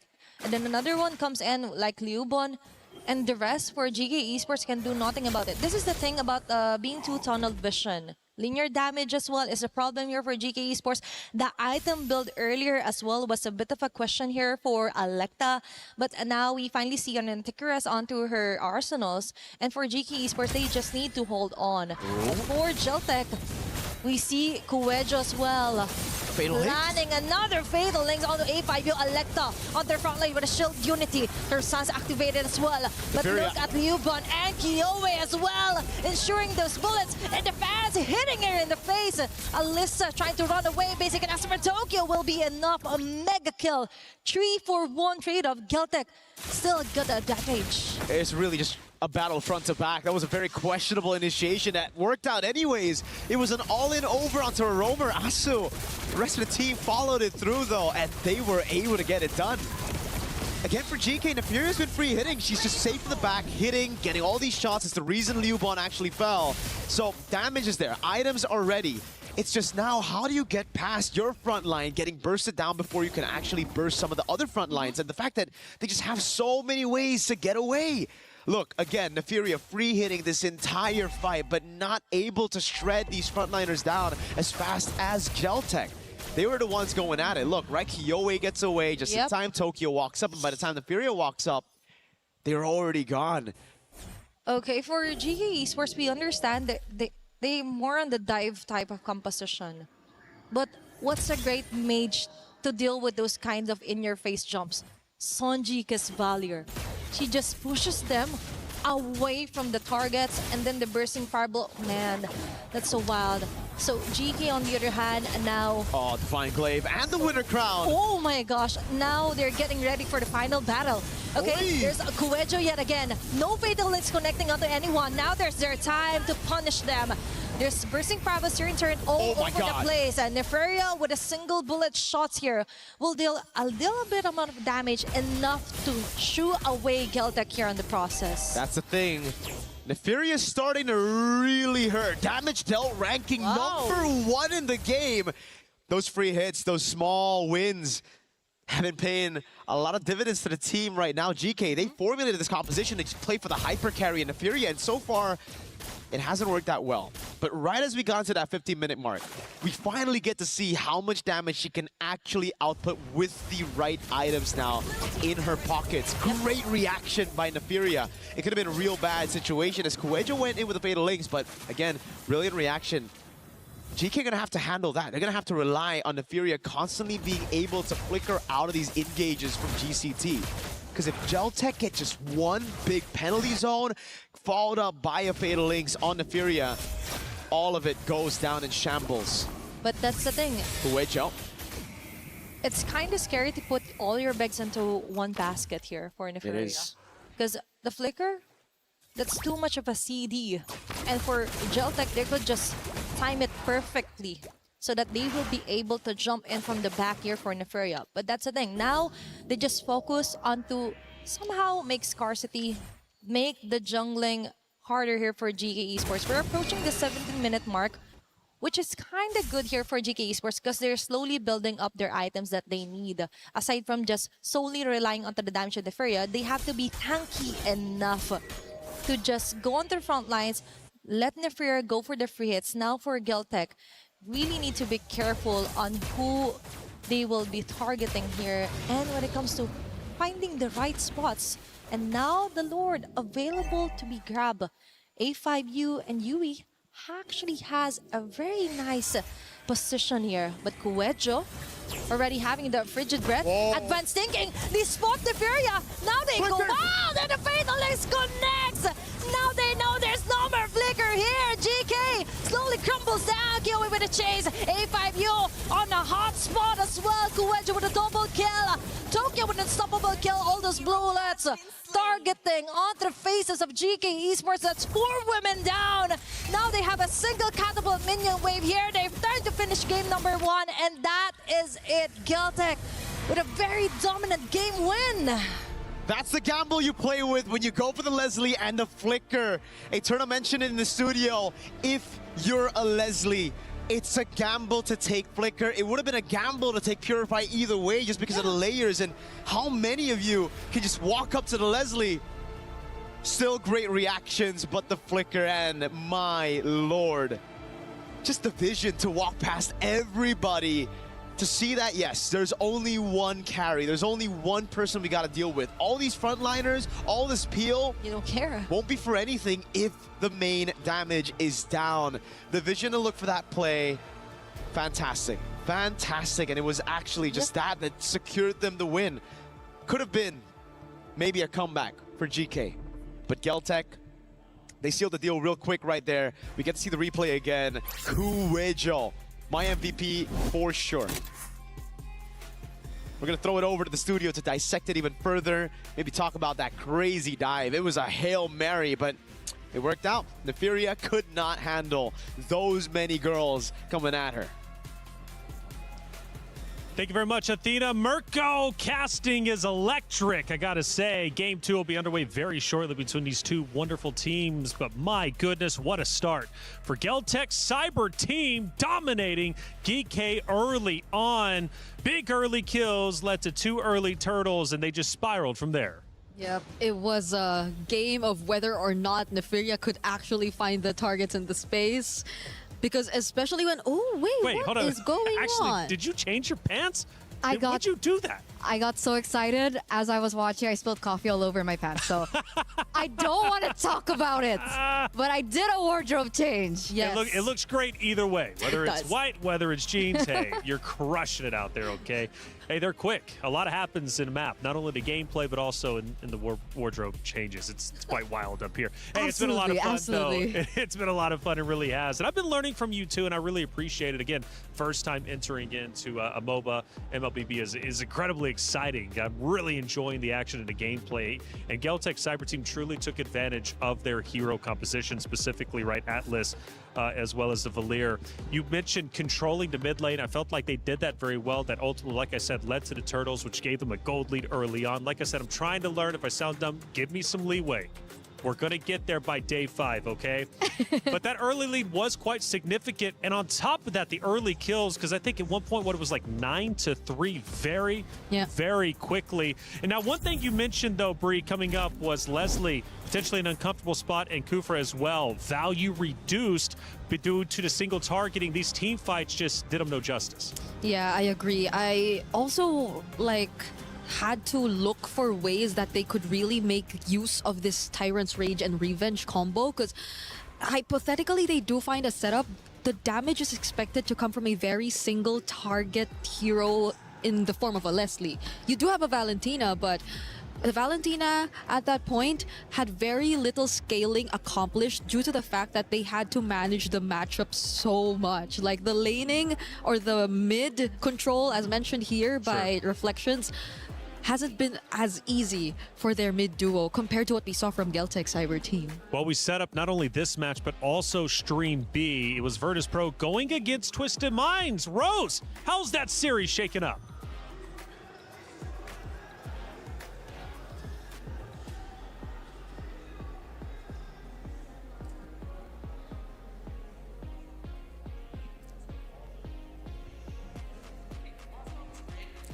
Hey guys, Rose here once again, reporting live from Stream B. Just to keep you guys in the loop, Twisted Minds has just won up against Virtus Pro in a 15-minute game. And as we enter Game 2 in this series, will Virtus Pro be able to equalize the score, or will Twisted Minds sweep their first match this MWI? That's it from us in Stream B. Throwing it back to you guys.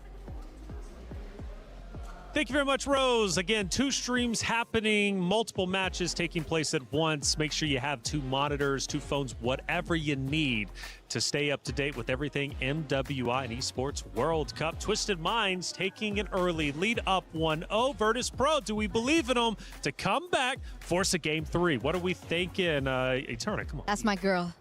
That's my girl, Chin Chao. I don't know what happened in that game, but I'm pretty sure she had something to say about it. Yeah, she's pretty historic, right? I mean, I was looking at her stats and looking at her history. Like, she's got a lot of history when it comes to MLBB as a whole. She reminds me of Roger. I don't know why. Jin Chao is like equivalent to Roger. Really? Yeah, that was her hero back in the day. Yeah, I remember her going through so much hair color changes as well.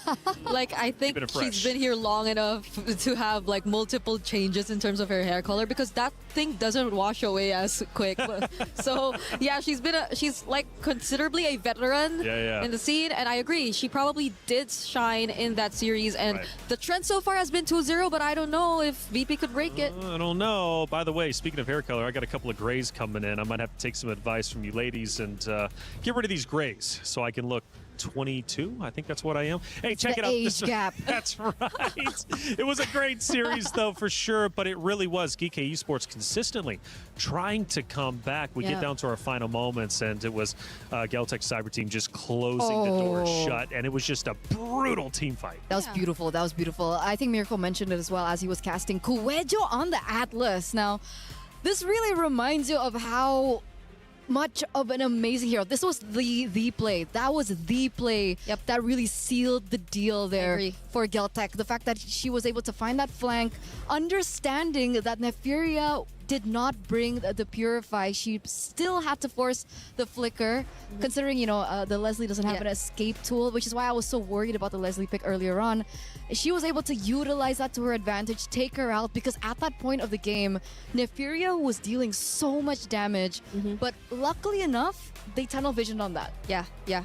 And I think it's been another example of the EXP lane and the roamer just really being the anchors of the team and doing such a good job at finding these perfectly timed initiations. In that particular example, again, it was Nefiria who barely had the means to get out, because even if she did still have a flicker left, she had to use it to get away from the Atlas who was chasing her. And afterwards, you still have a penalty zone. So Yeah. there's just so much chase that you had to get away from, and it was not an easy task. And to add to that, I think that was the first time we ever saw the Esmeralda finally shut down, because we didn't really get to see the Esmeralda perform as much. It's not a matchup thing, I'd say, like against the Terizla, who people really consider to be just an NPC or a filler type of EXP laner to just get the job done.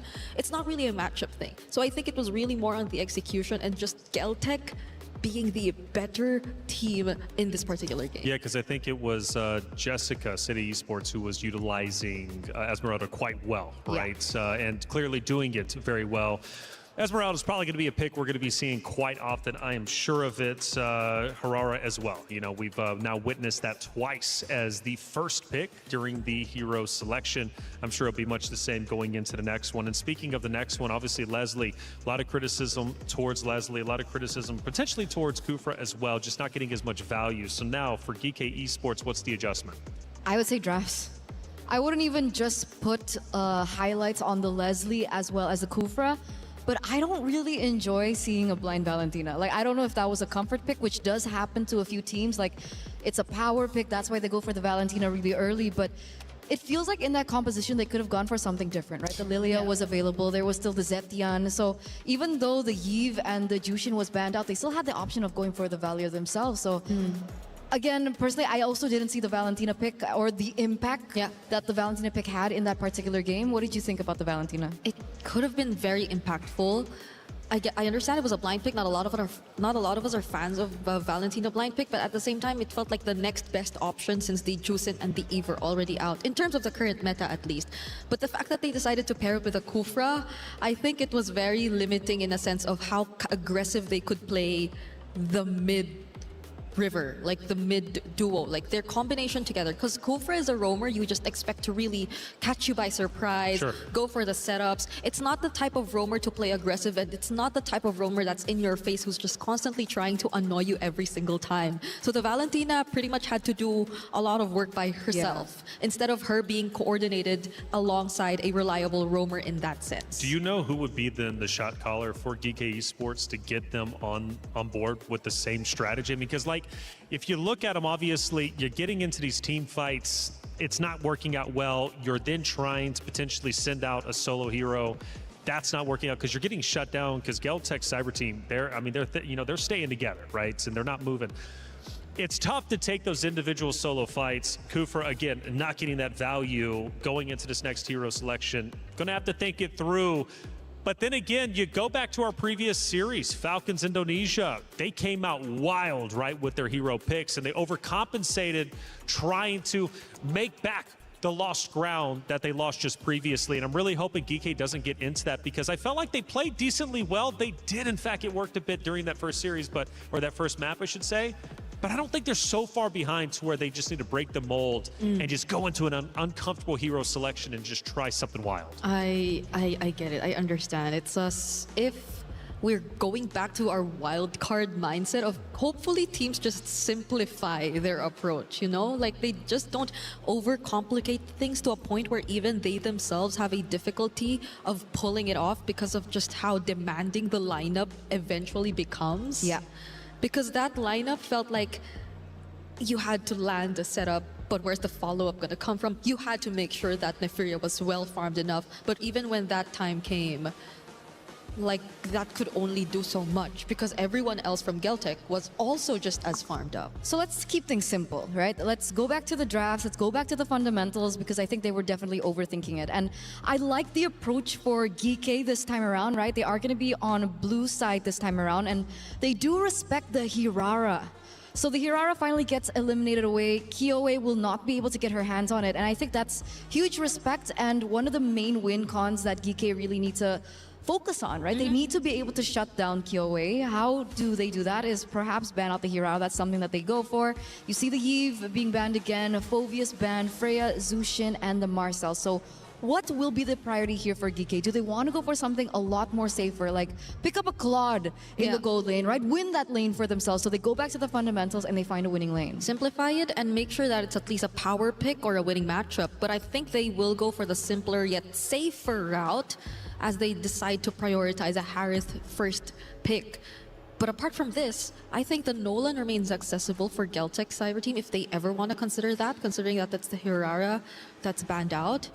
And I think it's great to like opt for those kinds of heroes that could just generally make positioning difficult and dancing around the Zaman Force very difficult for the Harith. But again, in this scenario, it's another Valentina that they decided to pick up. It's Geltec doing it this time though. Okay, so is this a blind pick considering that they want to eliminate a Sora, a potential Sora?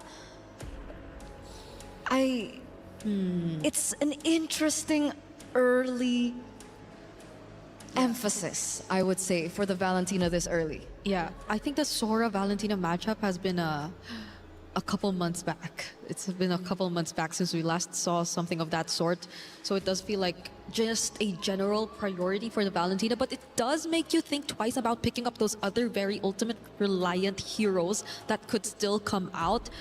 So GK, I think generally their first three picks have been very safe in a sense. Like in this regard, if you do expect the Esmeralda to come out, which Geltec will not let past, they still have an option of further limiting Kyoe's hero options, since they did opt to go for the Esmeralda, because either way they could have taken it out since they prioritized the Paquito and Harith, but this is looking a bit too dangerous for them because they've already picked two heroes who are very reliant on shield generation. At this rate, I think they need to do that. I agree with you. And they also need to consider how... That's why they went for Hylos. Okay, technically Hylos has a point and click stun, right? So even if, let's say, Kyoe goes for something assassin heavy, like let's say a Harley or a Nolan, there is some catch coming in from the Hylos. And that's why maybe they picked up the Paquito themselves. I know they picked up the Paquito, understanding that there's still an Esmeralda on the other side, but they also need a source of burst after that point and click stun hits. But can they reach that point where they'll have enough burst? Because it's looking like they're going to be forced to play a bit passive, considering just the matchups so far. It's a Harith Claude. It's manageable, but based on Geltec's rotations in game number 1, it feels as if it will be a bit easier for the Claude to get away. And this time, the Esmeralda is going to lane up against the Paquito. And the Hylos isn't really an aggressive type of roamer per se. So now you'll have to expect how they compensate for this lack of proactiveness in their last two picks. Which is why, if we take a look at the bans, you see Geltec being very particular of who they're banning out. They're going for the Gord, they're going for the Kimmy, because they also understand that they need to be able to limit the rotations from the mid lane, right? So what are we left with? Zetian is an option. It's not as safe. She still does have the passive to work on to protect in the Harith, so they can roam around a lot faster. But I think safe Lilia. Do they want to Valir themselves? Because I don't think it's ideal considering how annoying the mobilities we're seeing from Geltec are so far. It's an Esmeralda and a Claude, and you don't know if it's going to be like a sprint or a surefire Esmeralda so far, because based on GK's lineup, I don't think there's much threat in terms of crowd control. I feel like even the Claude would have a much easier time. Even Tokyo might have a much easier time if it's just that, because even GK took out the Atlas themselves. So right now we're looking for their roam and I think it's their jungler. So Kyoe, Nolan's gone. some of the heroes she recently used in the qualifiers include the Harley and the Leomord, but are they actually options in the I don't think Leomord, but maybe... KOA special! Hayabusa comes back into the fray, a hero once again that we don't see quite often. I think we saw it once though in the wild cards. Yeah. And it won. I think it was 50-50. Falcon's 50-50? Mena once. Or no, I think it did win because the other team that they went up against was just another Hayabusa specialist, but we didn't really get to see it come out. Now it's looking very tough for a Harith. Yet again, just because of the additional layer of threat in terms of the ganks, like the Hayabusa being there, you want to use that momentary stun on who now? Like, is it the Hayabusa? Is it the Esmeralda? Which is why I think we need catch. I don't think they can go for an assassin in the jungle. There you go. Baxia comes through. It's a lot safer. It needs... I mean, because of the nerfs towards the Baxia, rather, sorry, the rotations aren't going to be as easy and as simple as it would be for like a typical assassin. But I guess we do find out the value of the Valentina. Faramis. Faramis, Hylos, and Baxia. What do you think about the wave clear? Wave clear, if it comes down to hopefully not where they have to deal with a lot of waves, could potentially somehow get away with it, but it's not ideal. Things aren't looking ideal for GK Esports. How long has it been since we last saw a Faramis into a Valentina and them just really voluntarily doing this to themselves, right? It feels like they've just added so much more layers to how we are expecting a much more passive gameplay from GK rather than what they should be playing if they really want to take control of the game, because they're being limited in terms of their matchups already. Yeah. On top of the fact that Geltec last pick a Belleric. It's beautiful. It's beautiful. It's a cherry on top, right? There's the composition entirely for GK is they need to dive in. They need to go in to these team fights. The Belleric is just the cherry on top, going to be able to really deny all those initiates, I would say, in these particular team fights. I think, once again, this could be a 2-0. It could very well be a 2-0. However, can we see GK Esports fight back? Let's find out. Atheno, Mirko, take it away. That's a good question. Reflections. We're going to jump into the land of Dawn here to answer that question exactly. What do you think, Athena? Is it a 2-0 or do you think GK can do it? 1-1? To be honest, in this composition, I think it's a 2-0, especially onto the hands of KOA's Hayabusa. Dang. Remember, it's one of her specialty. But let's see, maybe the willpower of GK will be enough to kindly stretch this match onto game number 3. Yeah, the only question I have is just like, is the box just still good is the question right now, right? We've been seeing it a lot so far. I think we've seen it like 2 times, right? One time it won, the other time it didn't. And Kyoe's just been having a blast on these assassins. Another signature pick here today. Lethal Ignition is the choice for Yui though, so not really just a full utility type of Faramis. It's all in for damage on top of it.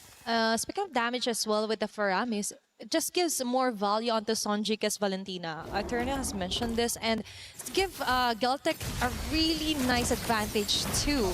But let's see. But now, we appreciate the effort of Liubon just spawning out here with the started dances as well. But A5U would have immediate first blood.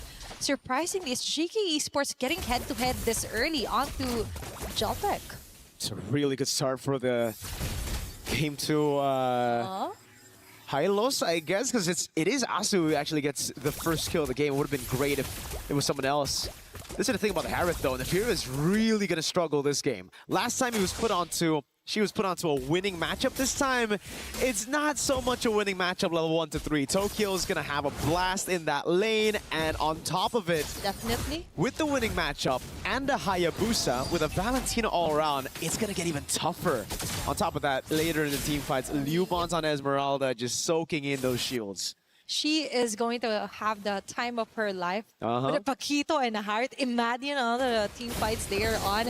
And we see the true value as well of what Geltec has done here onto their composition. And right on cue, Turtle has to spawn. There's Alecta, but I don't think their damage will be enough. Might be more on the clutch of play here for Alyssa.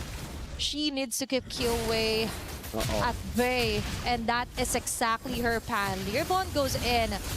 Let's see. Kuejo, on the other hand, forced out of her revitalized Tokyo with a free hit onto Alyssa. Now they get rolling in with Tokyo Blazing Duet. Yui falling down immediately.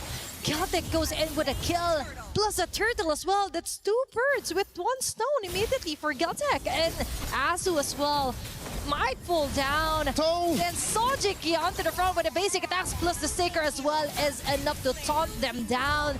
Non-stop MLBB action from minute 2.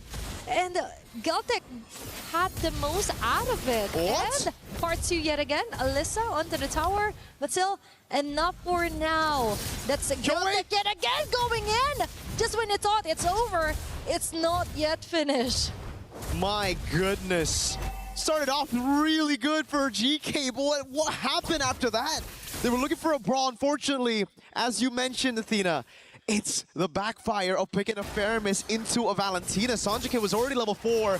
Yui, not quite at that level, did not have the Netherrealm to play with. So at the end of the day, it was Celtic who got all the advantages that GK should have had coming into neutral objective 1. It's a sustain, it's just battling it out, and also a whiff on the flicker for Alyssa that gave way for the rest of the team to collapse on her. Now it's Asu caught in the Wrath of the Dryad. And Asu can do nothing, even with a glorious pathway. That's what, almost 1/4 HP left for her. And for Celtic as well, we've mentioned that this is going to be a total massacre. Starting it off with the Esmeralda being prioed, and Son GK with a prio pick of the Valentina as well. We see GK kind of struggling. They do have somewhat of a game plan here. Just let Neferia and Alyssa snowball, but that isn't happening because most likely for Celtic, that's the next course of action. Target and shut down Neferia as early as possible, and all they have to do is just wait for them to actually take the bait. And Tokyo, right now, might have a hard time, but all she needs to do is just clear off the wave, not really putting herself onto the line, and Sonjika onto the back. Now we see some kind of a sandwich method. Asu forced out of her glorious pathway. Electa? And Electa will be saved with the nether here by Yui. But now they're left defenseless. GCT right now has the chance to totally tone her down. Even the Diamond Force, the Fairy is forced to back away. Sonjika with a dash out. The Flicker has already been exhausted as well, just to try and run away. Alyssa will catch Kiyowe onto the side, and Nefira did a great job as well, putting down core damage dealers here from Celtic. Overextension, a mistake by Celtic, instant punish by GK. As they're looking to play it around again. This time Yui has a Netherrealm, right? That was the big difference from the first turtle, and you could see how much of a difference it actually played in that skirmish. GK was able to just prolong those team fights, play around Neferia and peel for her while all the frontliners took the damage. Alyssa, great flank, caught Kiyowe off guard as well, rotated quicker as she cleared in bot.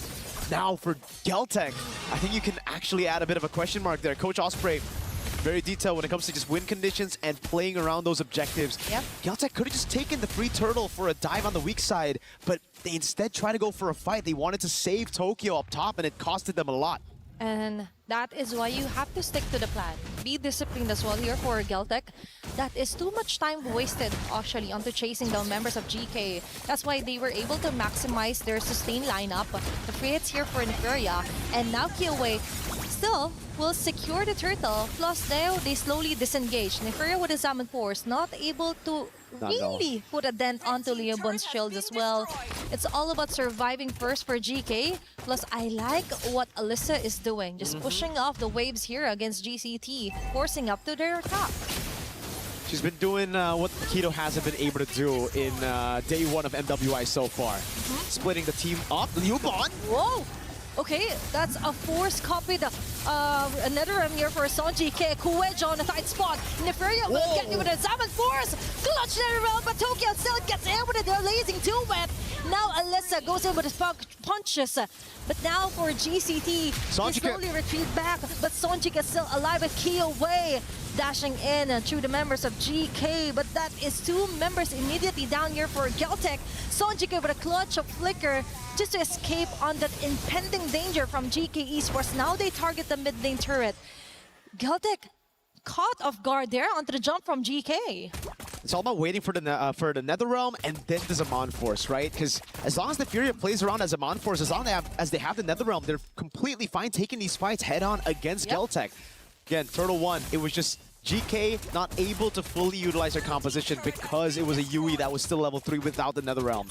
After that, it's been smooth sailing every time they go for the 5v5, but now Lissa gets caught in a 2v1. Even the Triumph Dryad was committed onto her solely, and Alyssa will be able to dash away constantly. Tokyo running for his life, and Alyssa will do it. He won't go back down. He won't die onto the hands of GCT. 1 HP gets away from a 2v1, but unfortunately, it's still a loss at the end of the day. A tier 2 taken and nothing traded across the map. Tokyo gets it, just a bit delayed there. Alyssa wants to go for the chase. Needs to respect. Kuejo is waiting just around the bush, around the corner. Now with Sanjika baiting out the Zaman Force. Okay. Small window opens up, and they're going to utilize this window.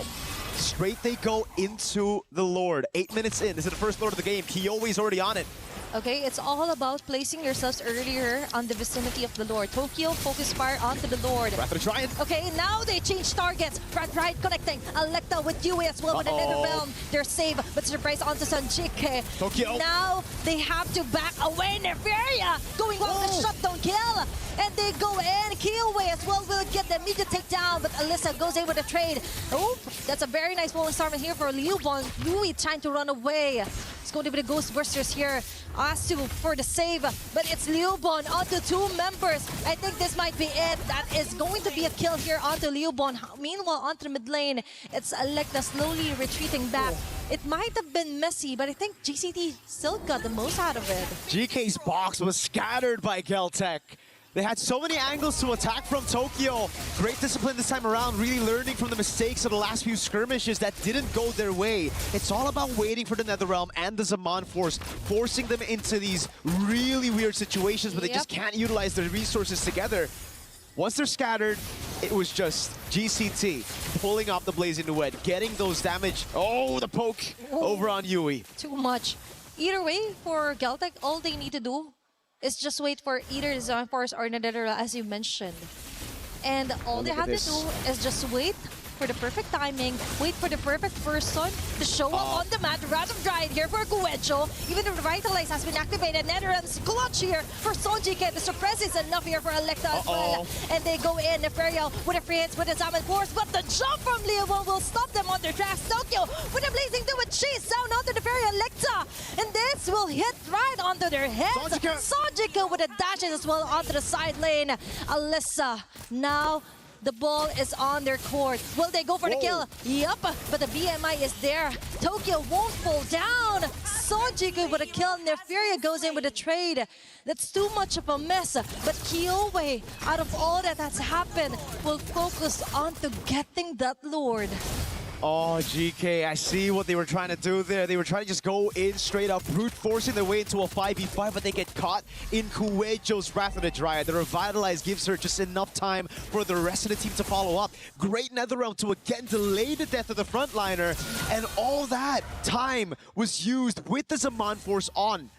A window open right as it was gone, right as it went on cooldown, and Geltec saw the vision, went in and punished GK out of that team fight. A few desperate moves here and there as they try to recoup. Alyssa went for the flicker, trying to go in for the kill here, but Tokyo gets out just in time with the BMI. Great read as well by Songjika, is able to provide enough heal. You can see the built-up frustration from GK. It looked so good up until it just all fell right in front of them. And that's the thing. For Geltec, it's all about the mechanics as well and how well they will survive the incoming attacks here for GK. Lord onto the top lane. They don't have the best of clear. They've already managed to order their way down. And Kyowe with a shadow kill. Almost half an HP left here for Neferia. That shields will be enough. Tokyo, immediate takedown. Kuejo with a Wrath of Dryad. It might not be enough. And now they slowly make and crawl their way back onto GCT. It's 3 members down. Liubon Okay, with the Cyclone Eye, Nefer with a chase down, Zaman Force as well. Shield is enough. She's just brute forcing her way out of this with a flicker as well. That's 5 women chasing her down, still surviving. But for GK, all that matters is that they could push back onto the turrets of GCT. That's true. They just got to make sure they don't stay here too long. That wave up top is looking juicy, and they call it off. It's a wave up top, gonna build up, and that's why Geltec want to stop these recalls. They want to have those minions be a threat all the way while regaining control of the map. GK, this is very scary to play with a whole wave crashing down again. They're gonna be they're forced to walk back to base all the way to the top wave. And it's Geltec who wanna capitalize on this. Purple buff still secured by GK, so not much was taken away by Geltec, but still, despite all that, despite a big win, 3-0 in that defense, they're only able to get a tier 1 in the mid lane, and now it's Geltec back with the map control. Yep. Tokyo, though, way too aggressive. I know she was trying to get that turret down, but you have to respect the damage of GK. It's just deja vu to game number 1, where Neferia started to get those items rolling on the Leslie. This time it's on the Harith. Damage dealt ranking, Neferia is very close to the rest of the team. Tokyo, Sanjika, obviously still top 2. Kyoe is just doing assassin job, right? It's all about cleaning up. Tokyo, you might have the damage, but remember, for GK Esports, they're slowly crawling their way out.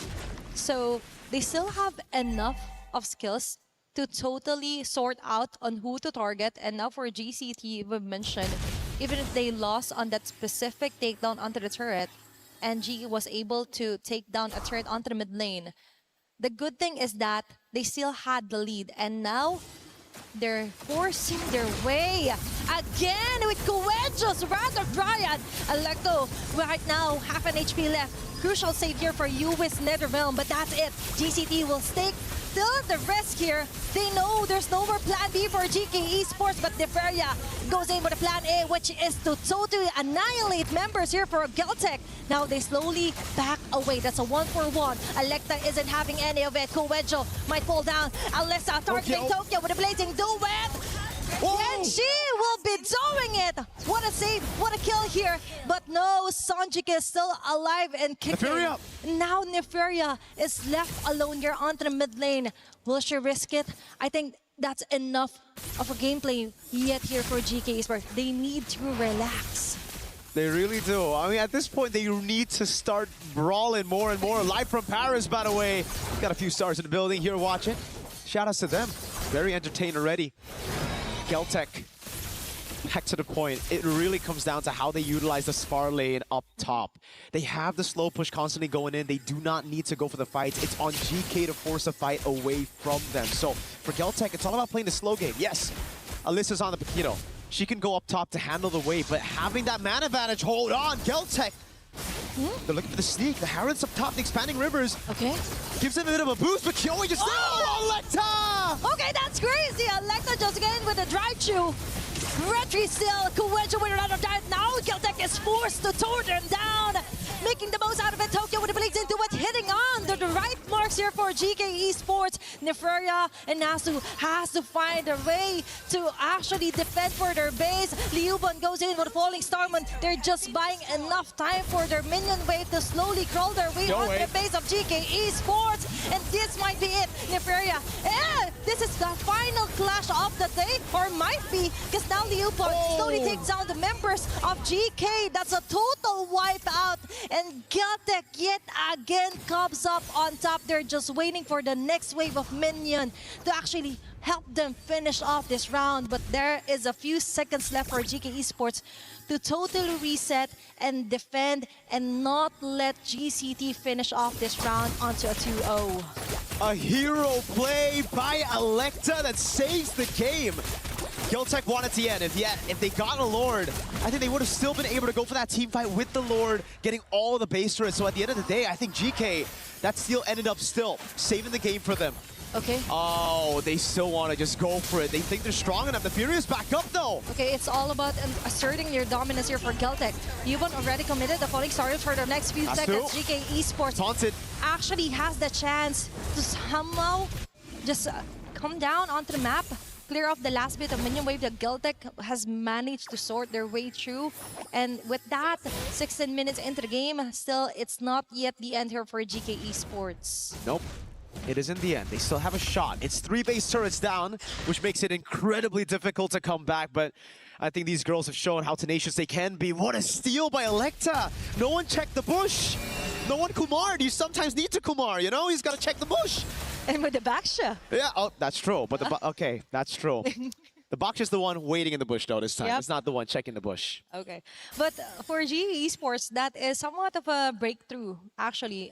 It was quite refreshing to see Electa go in with a big highlight play, the most crucial highlight play against Geltec Esports. If they didn't get that Lord, that might have been the end of it. But now for Geltec Esports, now they check each and every bush. That's a very expensive lesson to learn, and Liubon as well has to be really careful onto committing the Falling Star. Even though it's kind of a low cooldown, but still, a few seconds may be what GK Esports needs to actually come back from this deficit. Yeah, they had a shot earlier. They tried to send the Harith up top instead of the Paquito. I feel like this is a mistake that we're seeing again. GK's got to send Alyssa up top to deal with the wave. This is an evolved Lord. If Geltec learn from their mistakes, if they go and send some of those members into bushes, which they have done, Kuwait just holding the angle. Liuban as well. There's no way for Electa to get a free steal again, and she's caught all alone. Isolated down below. Oh, even committing Wrath of Giant onto Electa alone.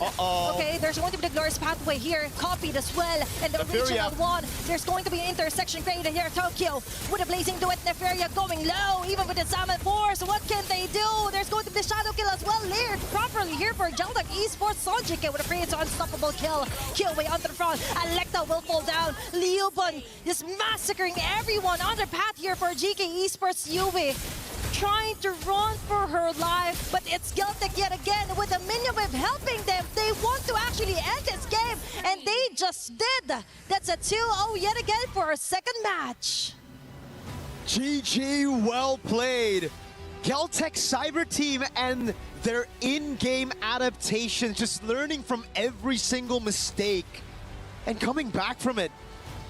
Fumi once, shame on you. Fumi twice, shame on me. It didn't happen twice. It happened once. Electa held a bush. No one was holding it. Second time around, they had both frontliners holding these crucial bushes, not giving Electa a single opening to make it to the Lord Pit, to get a possible 50-50 trade. And it was just well played. Man, that was wild. Imagine Osprey's happy. Trying to attempt the same move, and they were like, no can do, sir. No can do, ma'am. No can do. They dealt with it so well. All inning of Baksha getting the Wrath of the Dryad, but in the late game with the Claude fully built up, you shred that Baksha. And we get to see the replay again of that moment right there. They were late to it. Nobody was accompanying Electa. They thought Electa could just get another good angle to walk up to the Lord Pit to go for the retreat. And it was a bait in the end of the day. Geltec knew they never wanted to go for the 50-50. It's all about fighting, it's all about brawling, it's all about creating a chaotic skirmish where their heroes would do better. We're gonna throw it to the studio to dissect that game yet again.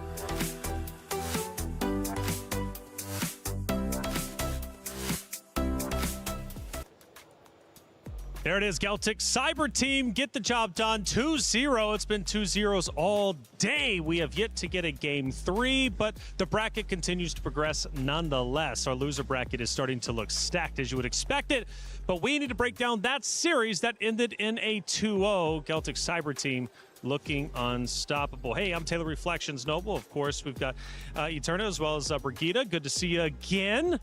No wardrobe changes this time. Nope. We're not this time. Staying consistent. Maybe I'll throw one out there. Hey, it's been a good time, though. Another 2-0. Yes. Man, Geltic, I mean, just out of this world, playing very well.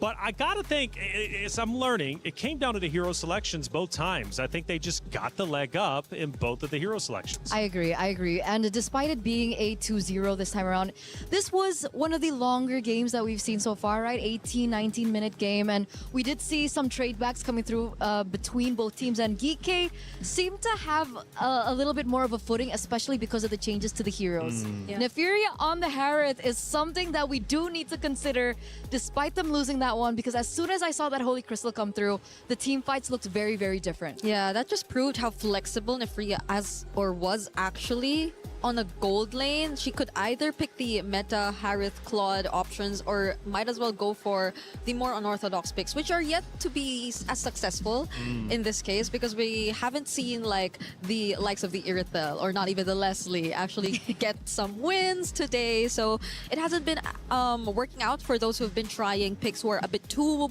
out of the meta. But at least this time, it's a much closer fight, I agree. It could have gone both ways, because even that last sandwich play, I think that we saw where we got to see Nefiria actually trying to wrap around the other members of GCT and try to use a Zaman Frost from behind.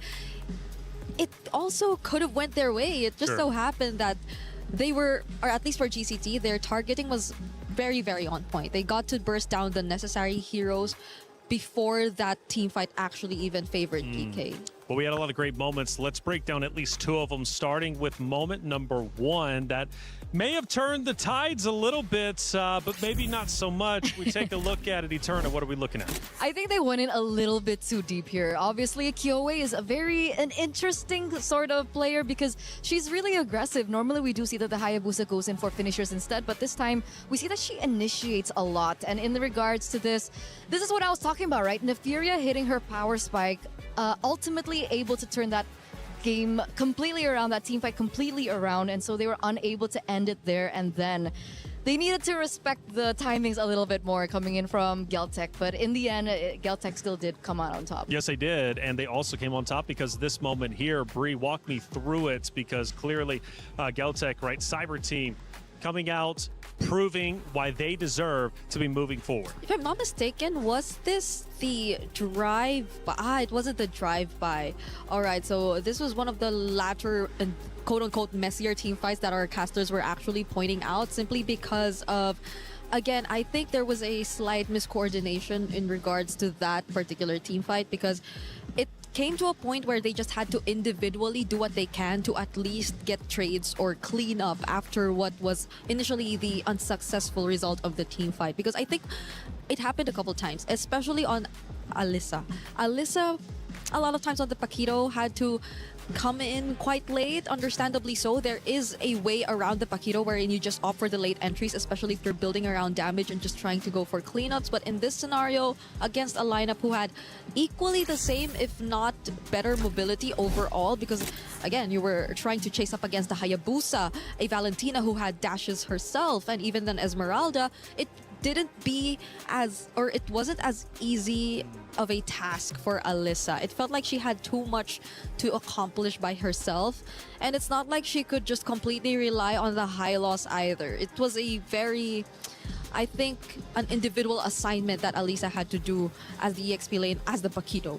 Yeah, I felt game one was just a blowout, right? I mean, it was Geltec Cyber Team doing incredibly well from the very start, getting the early kills, getting the two turtles, ultimately going to the Lord, and then winning the round. But then I didn't look at game number two, and honestly, I felt Geeky played a little bit better. You know, a little bit of a longer round, showed a bit more life, which is positive heading into the loser bracket. Absolutely. It should give them a little bit more confidence, and obviously something that they can take away from this game for them to learn in their next match ahead. It's an interesting notion to look at them this particular game, because obviously we do see a little bit more confidence coming in from Electa, especially with the drive-by that she was able to get. That Lord Steal really came into clutch, prolonged their lives in this game just a little bit longer. But again, Electa on the Baxia. We've seen a few Baxias today. It still begs the question, is Baxia still a viable pick in this current meta? We've seen the Bucks kind of fall short when it comes down to the rotations, despite Electa being able to get that retribution down. Yeah. The best thing we can say about the Bucks right now is that it's still reliable. Yeah. But will it get you to the places you want it the way that the Baxia used to do? Because the rotations aren't as fast. The clear isn't as great. And when you lose that early game in this current meta, it feels like it's very hard to come back. Yeah, the emotions running high on the stage. How could they not? After all, you're on one of the biggest stages. It's MWI, and everybody on that stage wants to win. And man, just it hurts me sometimes to see the anguish, the pain in the ladies' faces across the board, right? Whenever it comes to EWC, because when you lose, you are that much closer to having your key crushed. It's not a guarantee, though. Again, this is double elimination. There is a loser bracket. And these ladies can absolutely come back, and they are going to fight to do so. We'll be watching their matches, I believe, tomorrow or the next day after that. We've got 5 days here in the Allianz Vault after all. Again, like I said, heartbreak, elation. You're going to see it all throughout the Esports World Cup on that very stage for MWI. But I tell you what, one thing is for certain, you're never going to be disappointed. GK Esports, Geltech Cyber Team has concluded. That was a 2-0. On our Stream B, Twisted Minds getting a 2-0 themselves against Virtus Pro. They will also move forward, which sets up our winner bracket to be quite stacked. It's going to be Twisted Minds now going against Geltech Cyber Team, which is going to be a brutal matchup. You're actually quite excited about it, it seems. If you asked us who we would be predicting for, I think we will take a bit of time before we get to decide. Okay. I think we need to review. Oh, well, we get to see it in person now. Oh, that's I was great. about to That's say, great. Yeah. I think I would really need to review what exactly happened in that. What? Man.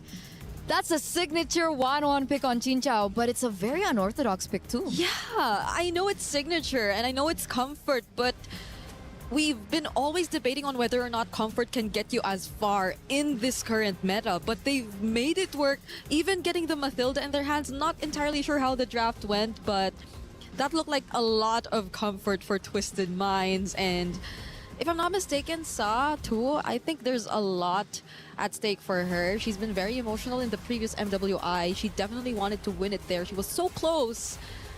And now it's great to see her back with, I think, a lineup that they're very comfortable with. Just look at them, all smiles. For sure. How could you not? You just 2-0'd your opponents. You were up, 22 kills to 14. They played incredibly well. We're seeing some heavy hitters for sure. Ultimately, though, these 2-0s, they can't continue, right? We've got to get at least one Game 3. I'm sure it's going to be coming up relatively soon. Let's take a look at our bracket because I was breaking down at least one of the matches. Let's get an overall understanding of what's happening not only in the uppers, but also in our decider matches down below. We've watched now all the opening matches, basically. We move forward now. Geltech Cyber Team going against Twisted Minds. It's going to be Seda Esports versus Team Ray Young. The drums are out. It's starting to get loud out here for Team Vitality. I can't wait to get this next matchup, which is going to be coming up next, as I said. But for the loser bracket, it's Falcons Indonesia, Aurora Gaming, our first decider match that's going to be taking place. And of course, we wait for GK Esports. Who's going to be playing against them? Well, it's either going to be Vitality or MIBR Loss. Curious who it's going to be, but let's start talking about this matchup in just a little bit. I think we actually do have an interview with one of the Geltech players after their win. Let's hear what they had to say. Hey guys, Rose here. Right now I am with the Geltech Cyber Team Kuwejo right after their win up against GK in a 2-0. Hello Kuwejo, how are you? Hello, I'm nice. Okay, now congratulations on that win, and I do have a few questions for you. Maybe we could start off with, how did you guys actually prepare for your matchup today? Наш аналитик готовился к ЕКАям, смотрел их игры, подготавливал драфты и, конечно, привыкали к телефонам немного, поэтому было немного сложновато. Our analyst prepared well. He analyzed and screened all the Geekai matches, so we did our homework well, so to say. But also, it took us time to get used to the phones. Let's say it was a challenge, but we were ready to face it. Now, speaking about your analysts being very prepared onto this, so I have a question. Were you guys surprised with the Faramis pick? Да, мы были удивлены пиком Фарамиса. Это довольно, редкий пик, скажем так. Но у нас была Валентина, поэтому мы отыграли вполне хорошо. Yes, indeed. Indeed, we were very surprised. It is just a very rare peak of such an occasion. Nevertheless, we had Valentina in our team, and we felt like we did well. I agree, you guys did amazing. But I think another question to ask would be, how did you guys remain composed and, chill throughout the game, especially knowing that GK was slowly starting to gain momentum and could potentially even come back that second game?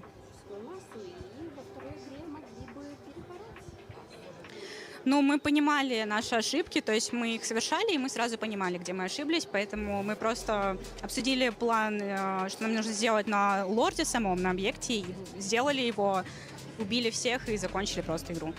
Well, I guess we just tried to learn from our mistakes. We knew exactly where they were, and we knew that we could recuperate and make up for them. We also knew where the Lord was, where the center was, so we got in there, we killed everyone, and that's what we did. I love it. Very, very self-aware. And you know what? Last question. Tomorrow, you guys will be meeting Twisted Mind, who also just won in a 2-0 sweep over at Stream B. Are you guys ready for that? Мы готовы, будем стараться изо всех сил и попытаемся показать хороший результат. We are so ready. We will do our best to win, and we will try to demonstrate the best results we can. I love it. So much girl empowerment over here at MWI. Thank you very much, Kuejo. Thank you. Thank you. And that is it for the winner's interview. With that, let us show it back to you guys. We're there. For every click, every clutch, every respawn. We were there for the years of grind, and we're here.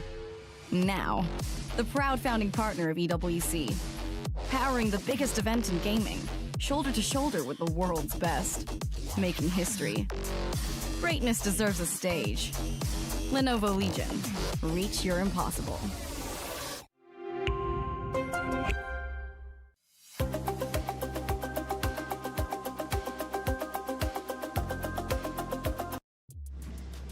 Thank you, Rose, for all the coverage out there. A great interview overall, getting more insight into these ladies that are competing in the MWI. We're going to keep them coming all day long. Hey, check it out. Next matchup. What a matchup it is. It's Vitality, MIBR loss. The drums are out. The flags are also flying high. This is going to be a matchup you do not want to miss. And South America's New Hope joins the hunt. Now, this is the question. Can anyone close the gap? For the longest time, Vitality has been at the top of the food chain, winning, 33 total events in the span of just a couple of years, 3 out of the last 4. When it comes to MWIs, they're back-to-back. You've got the queen of the tanks, Vivian. Now, she is vocal, and I love her energy, especially in that grand finals interview. And speaking of interview, we got Rose to break it down before the match. Hey guys, Rose here. Right now, we are with Vivian from Team Vitality, the mother of tanks in MWI. Hi, Vivian. How are you? Hello, I'm fine. Wow. Okay, so right now, I actually have a few questions for Vivian right before we get into the game. Now, Vivian, as the defending champions of MWI, how are you feeling going up against MIBR loss on your opening match? I'm feeling good and enthusiastic. Enthusiastic, Yeah. excited? Excited, enthusiastic, and membara. Oh, she's very, very energized. Chill. No. Chill. Chill. She's not Mambara, she's just chill. Now, Vivian, before you have previously mentioned that no team has been able to close the gap with Team Vitality since last year. Why do you think so? Last year, yeah. Because I know what the problem when we get hard game. Yeah, the problem is in be myself. Anjay, bener nggak? Di diri kita gitu kesalahannya. Jadi kalau misalnya kita sampai nggak tahu, aduh kenapa kok kalah, kok susah, itu baru kayak wow banget lawannya gitu kan, ya kayak gitu sih. Okay, so what Vivian is trying to say is that it's not that the team that they were going up against were extremely good or strong, but it was more to the fact that they actually knew what they were doing wrong as to when the games were actually starting to become hard for the side of Team Vitality. They were self-aware, which kind of makes them stronger in a sense. Now, Vivian, the last question is, France is the home ground for Team Vitality. We know that you mentioned last year back in Riyadh, it was mostly Team Falcons fan. So this time in France, Paris, do you think that, you know, you get the home ground buff, the advantage to secure your 4th MWI championship? Sangat memberikan energi lah. Terus ya berharap semoga penonton Vitality-nya juga banyak gitu. Jadi belum tahu juga kan pertama kali. Cuma kita tahu ini di Perancis pasti supporternya lebih banyak daripada waktu di Riyadh kan. Kayak gitu. She said, although it is the first match and she hasn't seen the crowd for Team Vitality in MWI, she knows that the turn-up will definitely be more compared to Riyadh last year. And of course, she says she's very much energized. And I think this girl is already buffed for the match. Thank you so much, Vivian. Yeah. Terima kasih. Makasih, Kak. Makasih. With that, guys, let us show it back to the studio.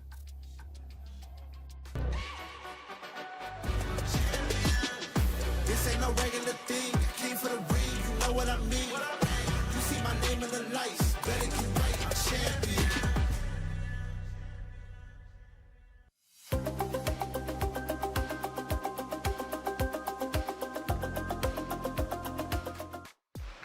The venue is getting loud, and rightly so, because Vitality starts to take the stage to play against MIBR Loss, a series that is going to be guaranteed to be great. We've had 2-0s, but this one somehow feels like it's going the distance. I think we're going to game 3 because bringing it in, MIBR Loss, Brazil's dream team, right? They're not going down without a fight. They're empowered by the returning player of La La Land. That's a major thing that's coming through, right? Yep. It's one of the major stories for MIBR Loss. The fact that La La Land is returning, she's definitely a staple when it comes down to international female MLBB. And other than that, I would say for Mikiari, this is a huge deal, right? She's on her redemption arc. We've seen her with STMN Girls back in 2024. She was a part of Corinthians as well in 2025. And the thing that really hurts me the most is the fact that we got a fun fact in that she wanted to quit after that. Oh, that's tough. Yeah, it is. And hopefully this becomes a much better experience for her, because it's not just her who's returning since 2024. That's also La La Land, who's also last seen during MWI 2024. I believe she was part of DreamMax Girls, and I think that's another staple name in terms of the international organizations you commonly see when it comes to the world stage. But this time around, they're under a different banner and they're with different teammates who I feel have already established their chemistry in a sense, because their gameplay reflected some really good aggression, but it's not being reckless for the sake of it. So I think that's one thing we have to look forward to, because whether or not they achieve that is going to be a challenge up against Vitality. Yeah, to piggyback off that, High OB is the one we're watching out for.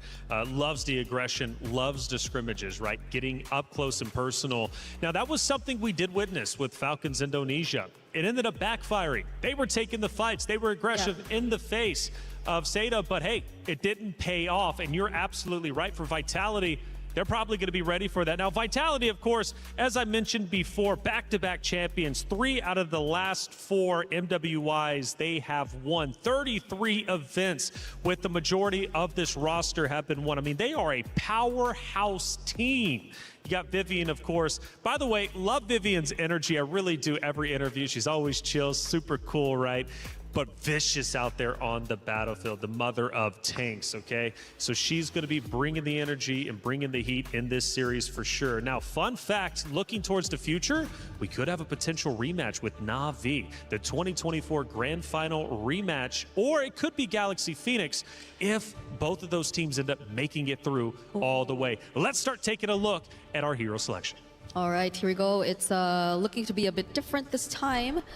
the Paquito gets taken out alongside the Freya, but the Akai is respected for Vival. I think when it comes to Team Vitality, it's just so tough to run out of options when it comes to hero pool, so might as well just go for the very standard and safe bans on the blue side if you know that they are on the red side. I'm wondering what the priority is gonna be like for MIBR loss though, because currently based on what we've been seeing, there have been very, I think, few instances wherein we see like mid lane, so it's more on the jungle gold that's prioritized right now. Because the problem is the mid laners get banned in the first phase, right?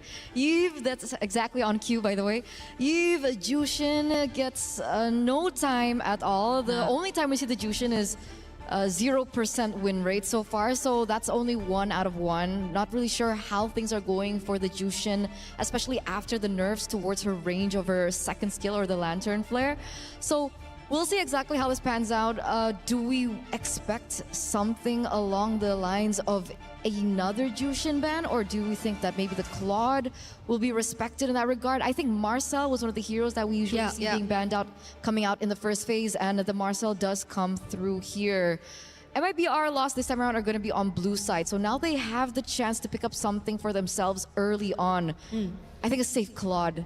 Still, I don't know why the meta really didn't shift for the gold laners. Yeah, now it's Justin that they prioritize too, though, not paying attention to that slight nerf that you got to see from her in terms of her skill number 2, and it is only one of the few times that you actually get to see her open, so understandably so.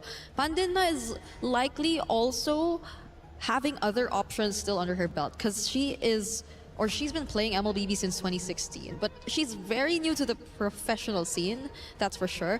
But then you can't take away the fact that she's been playing this game for so long, for multiple years. She's been through how many seasons now? 2016 was the first year that MLBB came out. Who would have thought? Who would have thought? And we're all the way here. So quick response coming from Vitality. They are going to go for the throat here, going for the meta picks. Atlas, again, another hero that we've seen still being so popular even before wildcard, still a very staple pick. Really great when it comes down to, mid rotations. Not as great when it comes to clear, but Atlas really makes up for it with the passive, right? The constant freeze that goes through. It's really annoying, especially when you get to poke the enemy. Especially in the hands of the mother of tanks. It's going to be Vivian getting a hold of the Atlas, one of the most meta roam picks that we currently have. You're right. Right? So what better way to actually see its highest level or ceiling when it comes to what it's capable of doing across the map. But MIBR loss. Right now, I think they... Okay, interesting. You go for the carry option priority. Understandably so now that they show us the Alice. They definitely would want to limit the potential counters to that. At the same time, I think the carry has had a fairly okay time in laning up against the Claude, even compared to the Harith, which I feel like has had its moments earlier today. And it also could be, giving a signal to Team Vitality, right? It's like if you want to pick something a little tanky in the jungle, it is going to be a problem. I wonder if they still want to go for that. I think, though, Vival particularly has an array of heroes that she can utilize. I want to see her back on her assassins. I do. I want to see that too. Right? We haven't seen it in quite some time. We saw it, I think, back in the first MWI. We see the Guinevere come through, and because of the Atlas, it shouldn't be a flex pick. This is a Guinevere in the jungle that MIBR now need to think about. Just when we were asking for an assassin. But this works. You know what? This works. I want to see the Chun-Li skin too, if ever we get to see that. And honestly, the way that they're able to layer it, this is just very Vitality. You can expect them to just steadily tighten the game towards winning it out. And I, for a fact, think that this would be an okay jungle regardless of what kind of roam pick could eventually come out, because we still are yet to figure out what the roam is going to be for Ray, whether it's going to be a heavy on invades type of roamer, because as of the moment they're just really banning out the Belleric. And I feel like this is also a tell of what Team Vitality actually want to accomplish. They just want to go like straight for the aggressive plays, just want to go for the commit and the dives with the spatial migrations and the fatal links, and they don't want something or any hero that's necessarily going to stop them. So I think maybe a hero that we should be looking at for MIBR loss would be the Gatot Kaca. Like I think match number 1, we saw the synergy between the Alice and the Gatot Kaca, the Thorn of Ruin into the AOG. It was a symphony of skills that really worked out when it came down to team fights. They don't actually deny that away just yet, as they do see the prioritization of the Matilda ban instead before we get to that. So it's still an option for MIBR loss to utilize. Meanwhile, for MIBR, very, very heavy signal onto Cine, right? We do see the Gord, the Kimi being banned out. And remember, for the past few tournaments that they've been in for Vitality, it has been Cine that has picked up the finals MVP. Oh. And I think this is a great start for Cine as well, because you get to pick up a mid lane that's equally aggressive. You could pair it up with the Atlas and just be as annoying and the mid duo up against, as of the moment, it's just a Juice in. So you could just really go for the reach. And MIBR loss, what are they planning to go for in the roam? Is it going to be a proactive type of a roam for Ray? Are they willing to do that and risk that up against a lineup with a utility like a Guinevere, who's just not the best target to go for if you want to go for reach? So other options if they want to like keep it safe? Yeah, that's why I think Gatot. Gatot is going to be one of the main. Really good counter engage in case Guinevere jumps in. If they want to follow it up, I think Gatot Kaca would be a really good pick here. Oh, they go for Grok. Yeah, in a way, I feel like you could still layer it in a sense with the Alice. Like there still can be a potential tech charge into the Throne of Ruin or vice versa.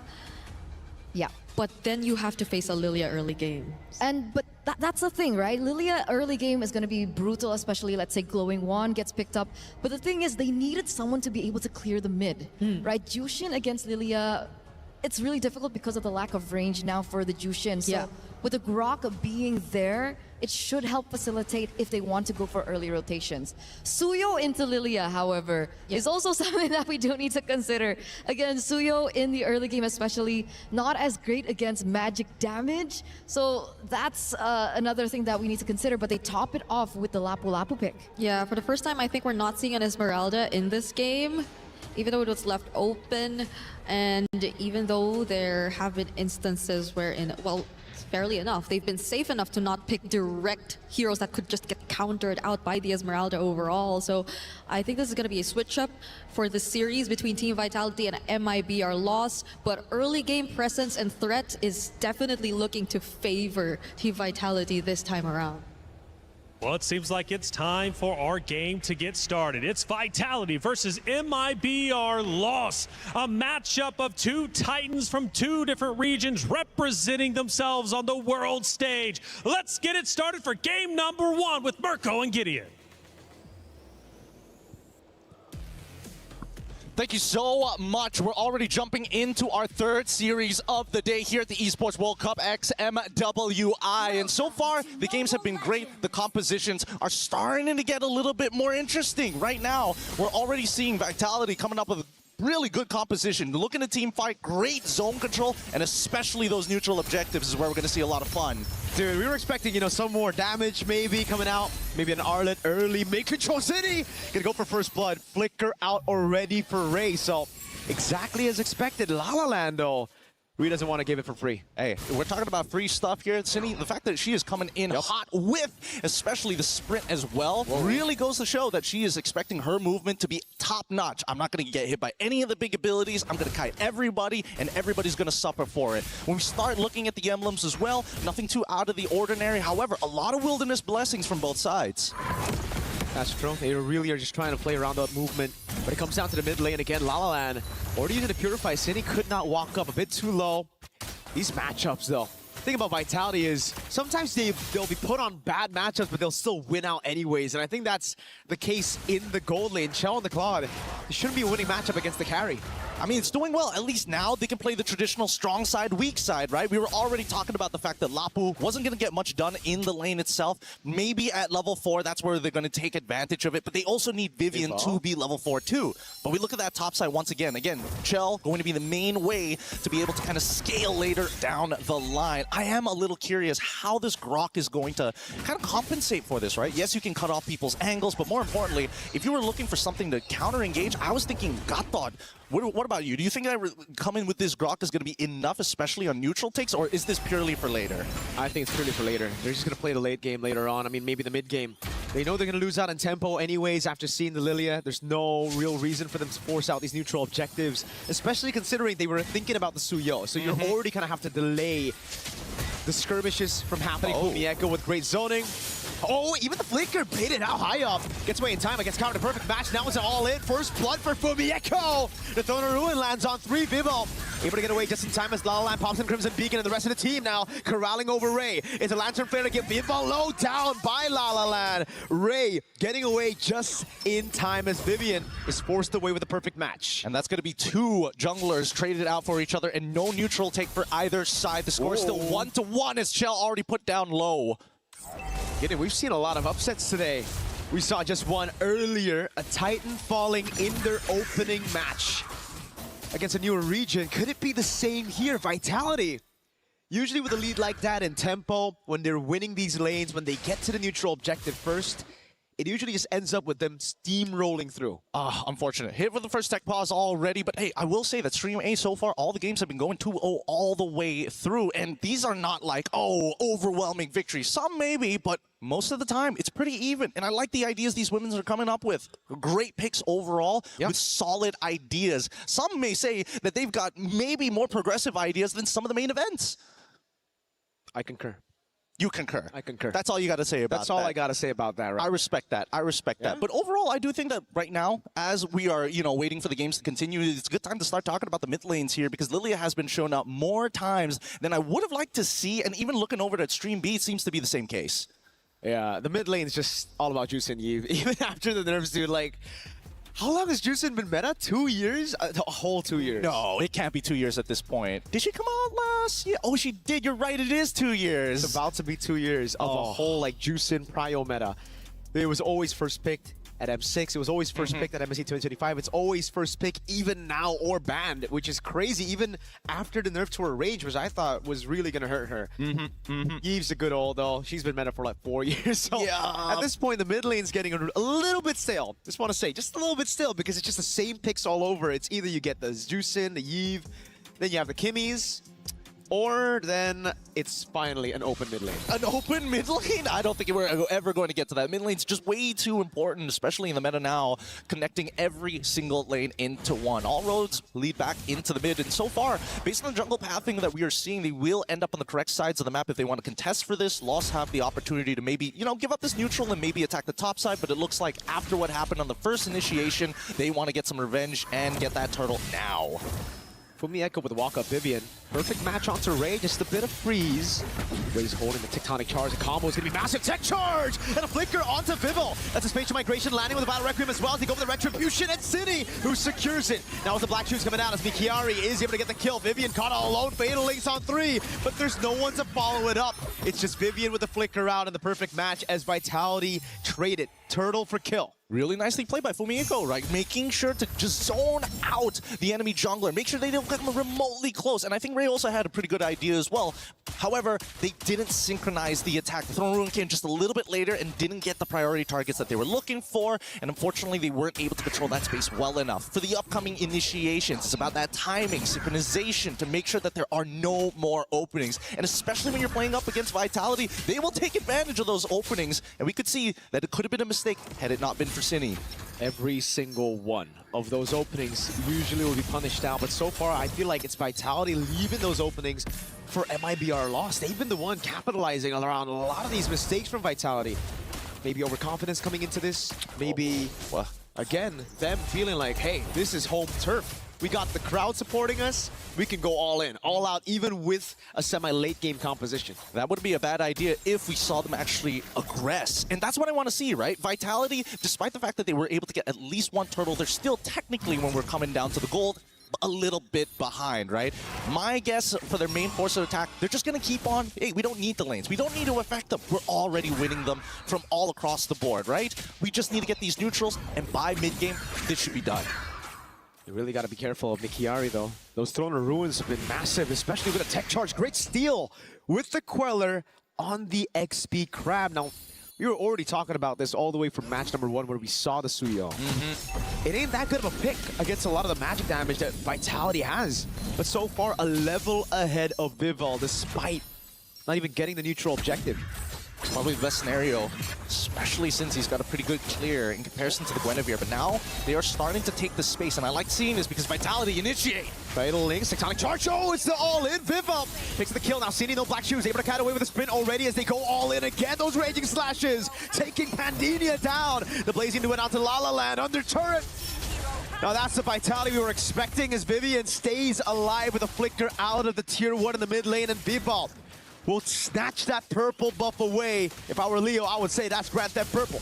That's class. That is real class coming out from Vitality. Again, great initiation, but most importantly, the fact they understood what needed to be done. We're not only going to raid, but most importantly, we're going to put the enemy behind. All right, sure, you're already level 8, 1 ahead. Look now, 2-2, already 1 level ahead, and now looking to go even further with their advantage. There were so many whiffs. While we were talking about it, you do not want to leave these openings against Vitality. Possibly the best women's MLBB team that has ever existed. I don't even need to say possibly. I think that's de facto at this point. And that's what happened. Ray lost a bit of that composure. Tectonic Charge just to react to that Fatal Links combo. And a lot of whiffs. Turret again for Vitality. The objective conversion as Vival tries to get a sneaky little spatial migration on MIBR losses La La Land. They got to take their time here, Loss. They need to play some really good defense right now because so far Vitality have been the aggressors. Loss should expect Vitality to be making those first moves. My guess, now that bot side is already destroyed, you know that they're going to head to that top side. They got to control that tri-brush area, but right now, as you can see, Vitality 1 step ahead. Look at the punish. Spatial migration with a foul Requiem Ray. This time, no tech charge. Straight to a kill. Killing spree, Black Shoe City. Gets away in time for Mieko with, oh! Flickers in, great read from Pandemia. Raging Slashes now punished down with the Throne of Ruin as he tries to go for the trade, but it's Pandemia with a kill. They got nothing to follow up with at this point, right? I was thinking maybe Vivian was going to come on in with just a fat Fatal Links, but they don't have enough damage just yet. Cini already focusing on that mid lane, and they open it up. A single trade, but still the goal. Wait! So almost a kill. Baits out the Purify. And that's all you need. Now they can rotate up top. But even then, we saw, they went in, they whiffed the initiation, it's A-okay, it's instantly, what objectives can I get around the map? For Fumi Echo's death, and Cini spotted it, that vision into the mid, gets to tier 1, goes back up top now, trying to get that tier 1 up top to really just force MIBR to play away from the Lord. I love it. I love it. Not only are they looking to play tall, but they're also to go wide, right? Finding as many openings as possible. And Lost, the defense is good when it's against the tall, but against the wide, they have to be a little bit more aware. Now with Lord already in play, you can see that Lost is going in a sweeping motion from mid to clear up as much area as possible from Vitality as they are trading cooldowns against each other. Vitality first onto the neutral objective. The story of the game so far. 2 turtles. We didn't get to see 3. It was such a delayed turtle 1 that we only get to see 2 turtles this game, and they're blitzing it. No response from a MIBR loss. I think at this point they know they've lost the tempo. They're just going to play it safe and look for the defense against this Lord. It's understandable. It's 22.5k to 25.9k with a 3.3k lead coming in from Vitality's side. They're already half of a component against MIBR's loss. At least for Medina, she'll be able to break that tier 1 off top side. And look at the coverage coming in from Alice, from Mikari as well, to ensure she's not going to get flanked. It's going to be traded though, however. Chell's onto the bottom lane, tier 2. Conceal from Ray. Vivian opens up with a perfect match, zones them away from his tier 2, and it'll be free. Thrown a ruin to the flinker. Onto Vival, tech charge as well. Everything thrown onto Vival. The Val Requiem gets surrounded, space migration as well. Vivian goes in for the Fatal Links. That was high up, taken low, but not down just yet. City takes her down with the Black Shoes, gets away. Vivian, a sliver of HP, taken out by Pandemia. As Fumi Echo looks to go for the tier 2 up top, and a tier 2 in the mid lane, dealt with by the Lord and Cini. Now it's Chell with his own onto La La Land. It's all on Pandemia to clear this one out. They're going to definitely lose their holy shielding here. They're trying to delay as much as they can, stagger these waves. Losing mid inhibitor isn't the worst, but they want to protect those sides to ensure that the next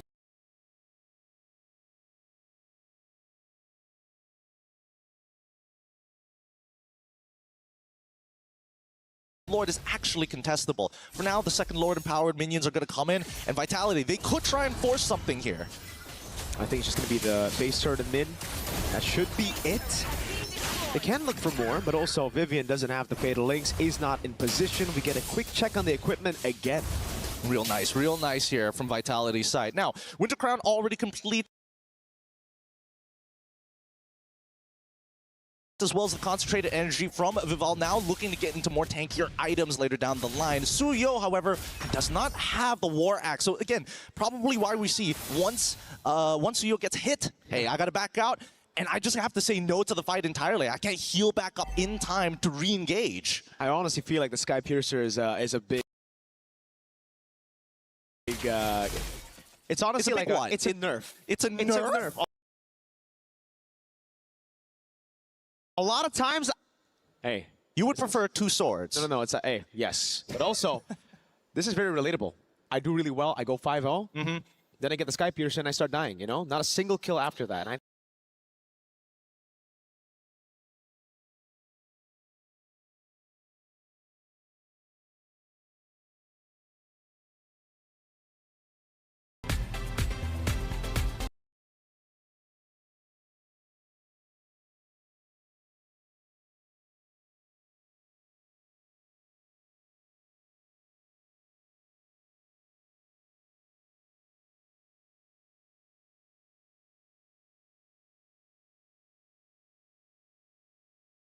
for this.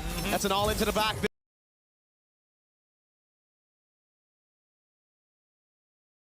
Vivian walking up as well. Gonna ruin. Oh, they go for the damage, but they go for the damage, but Pendina is already down. Now the blazing duet by Chill. Spatial migration combo. City's putting the glooms down. At 12 minutes, you'd usually see Lord 2, but Vitality want to go to game 2 with a lead here. Only a count of minute and they'll brute force their way into match point. And there you have it. Game 1 already falling into the hands of Vitality. That is what you see a world-class series being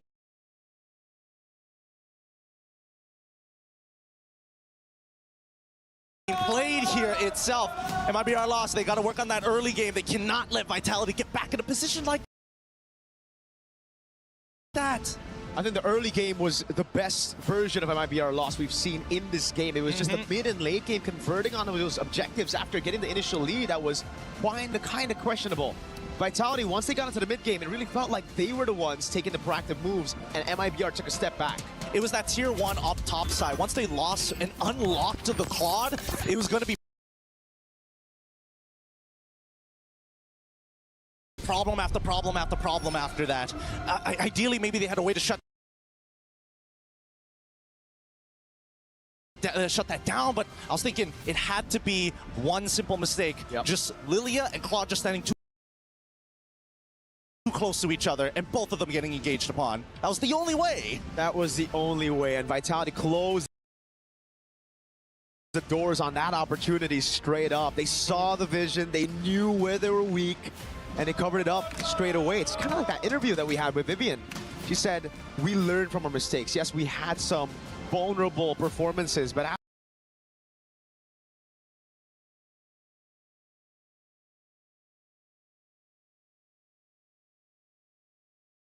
after that, we just learned no one's strong. We're just making mistakes. And I like the self-awareness, right? Because it really goes to show they are taking it more serious than a majority of people. And ideally, hopefully, enough of our competitors are ready to match that type of energy.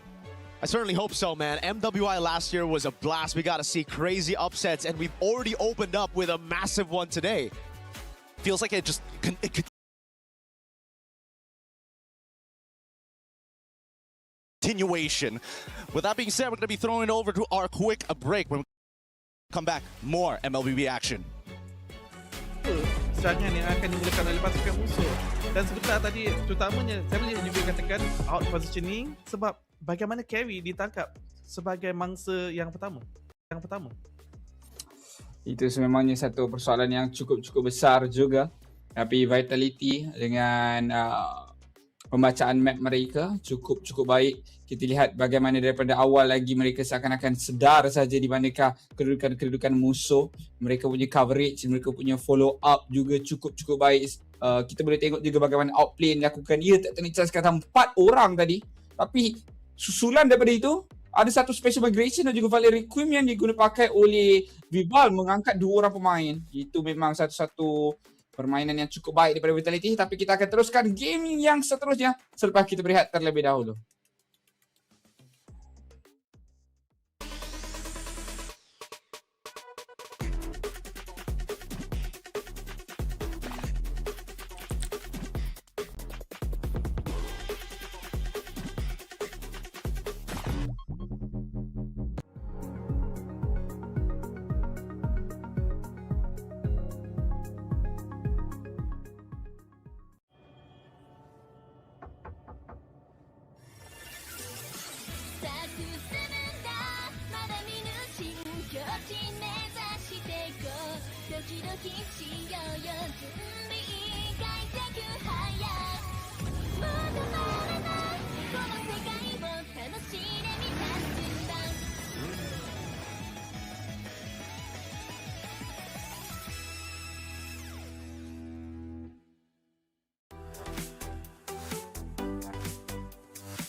We were there.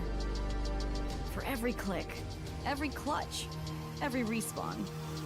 We were there for the years of grind. And we're here. Now.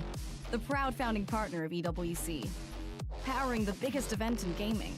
Shoulder to shoulder with the world's best. Making history. Greatness deserves a stage. Lenovo Legion. Reach your impossible.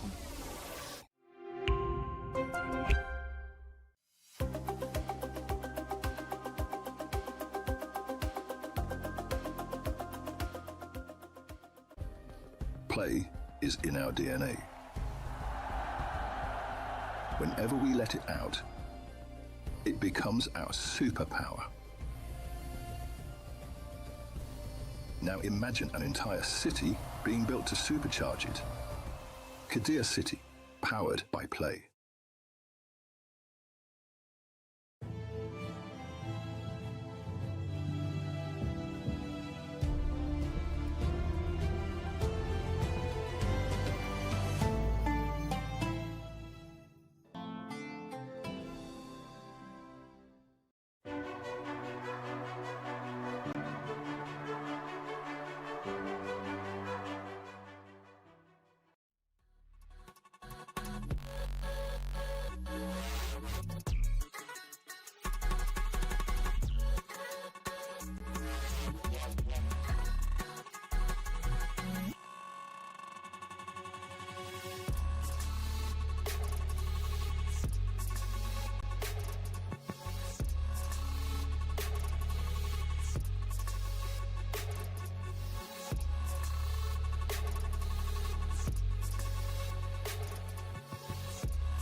Kembali lagi kita ke dalam perlawanan pasukan Vitality berhadapan MIBR Lost.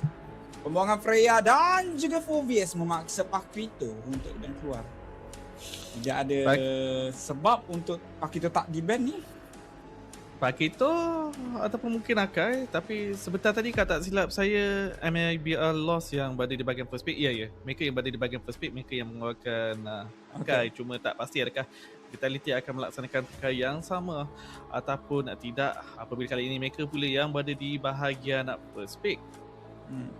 Tapi sebenarnya ada risiko dalam team fight lagi untuk Pakito sekarang. Antara punca kenapa Valeric dan Atlas meningkat naik adalah disebabkan Pakito. Ini dua tank adalah tank yang bagus untuk berhadapan dengan Pakito. Sangat-sangat bagus.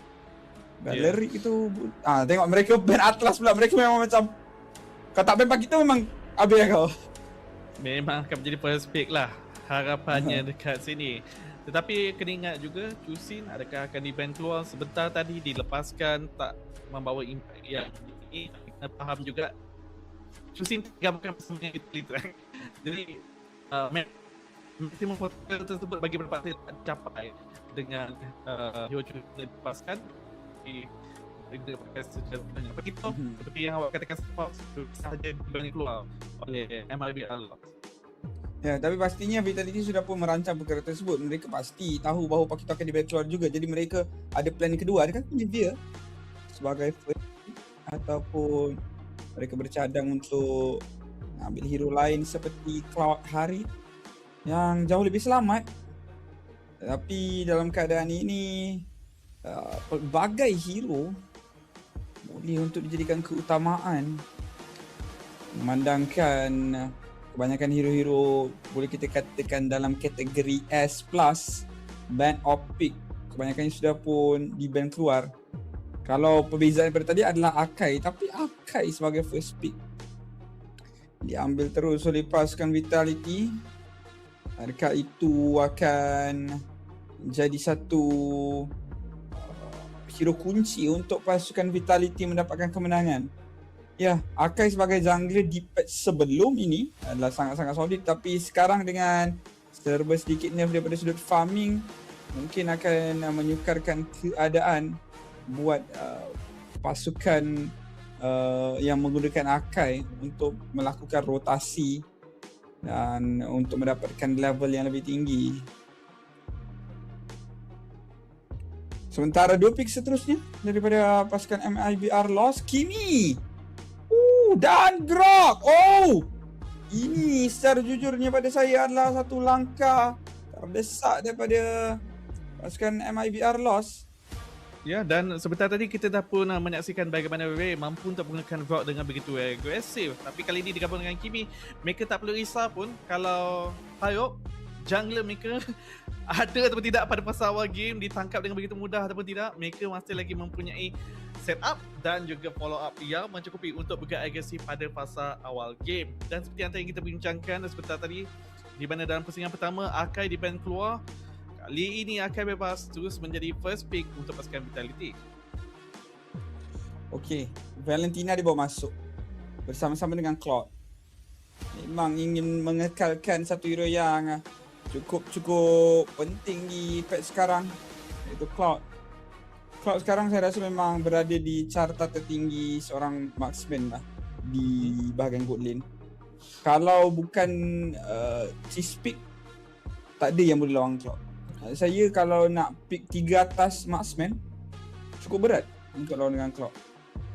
Dan Suyo sekali lagi akan dibawa masuk oleh Hayop. Saya sebenarnya menjangkakan dia mana goal laner, iaitu Pandinha diberikan tumpuan sebab pengembangan carry beliau terhadap Cloud pada fasa awal game sebentar tadi sebenarnya agak baik juga daripada saingan mampu diberikan. Tapi nampaknya mereka memberikan tumpuan lebih lagi kepada jungler mereka. Dan disebabkan pasukan Vitality masih lagi tidak mempunyai Roma, Valeric terus sahaja di-ban keluar. Tetapi kena ingat Matilda masih lagi ada.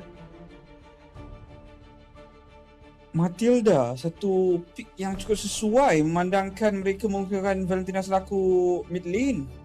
Valentina ini matanya sudah tertumpu kepada Grok, saya rasa. Memang akan cuba untuk memberikan satu tactic charge yang berkualiti.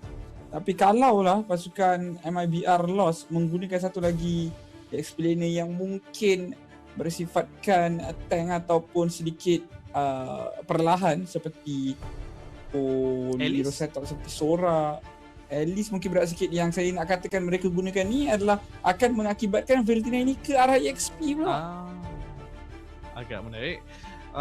Dan Alot sebagai band yang terakhir daripada MLBB Lost ini, saya akan memberikan peluang kepada Vitality membawa masuk gabungan Archive bersama dengan Matilda gerakan agresi pada fasa awal game, dan mereka tak perlu risau nak pasal setup sebab seperti yang awak katakan, mereka juga mempunyai Valentina.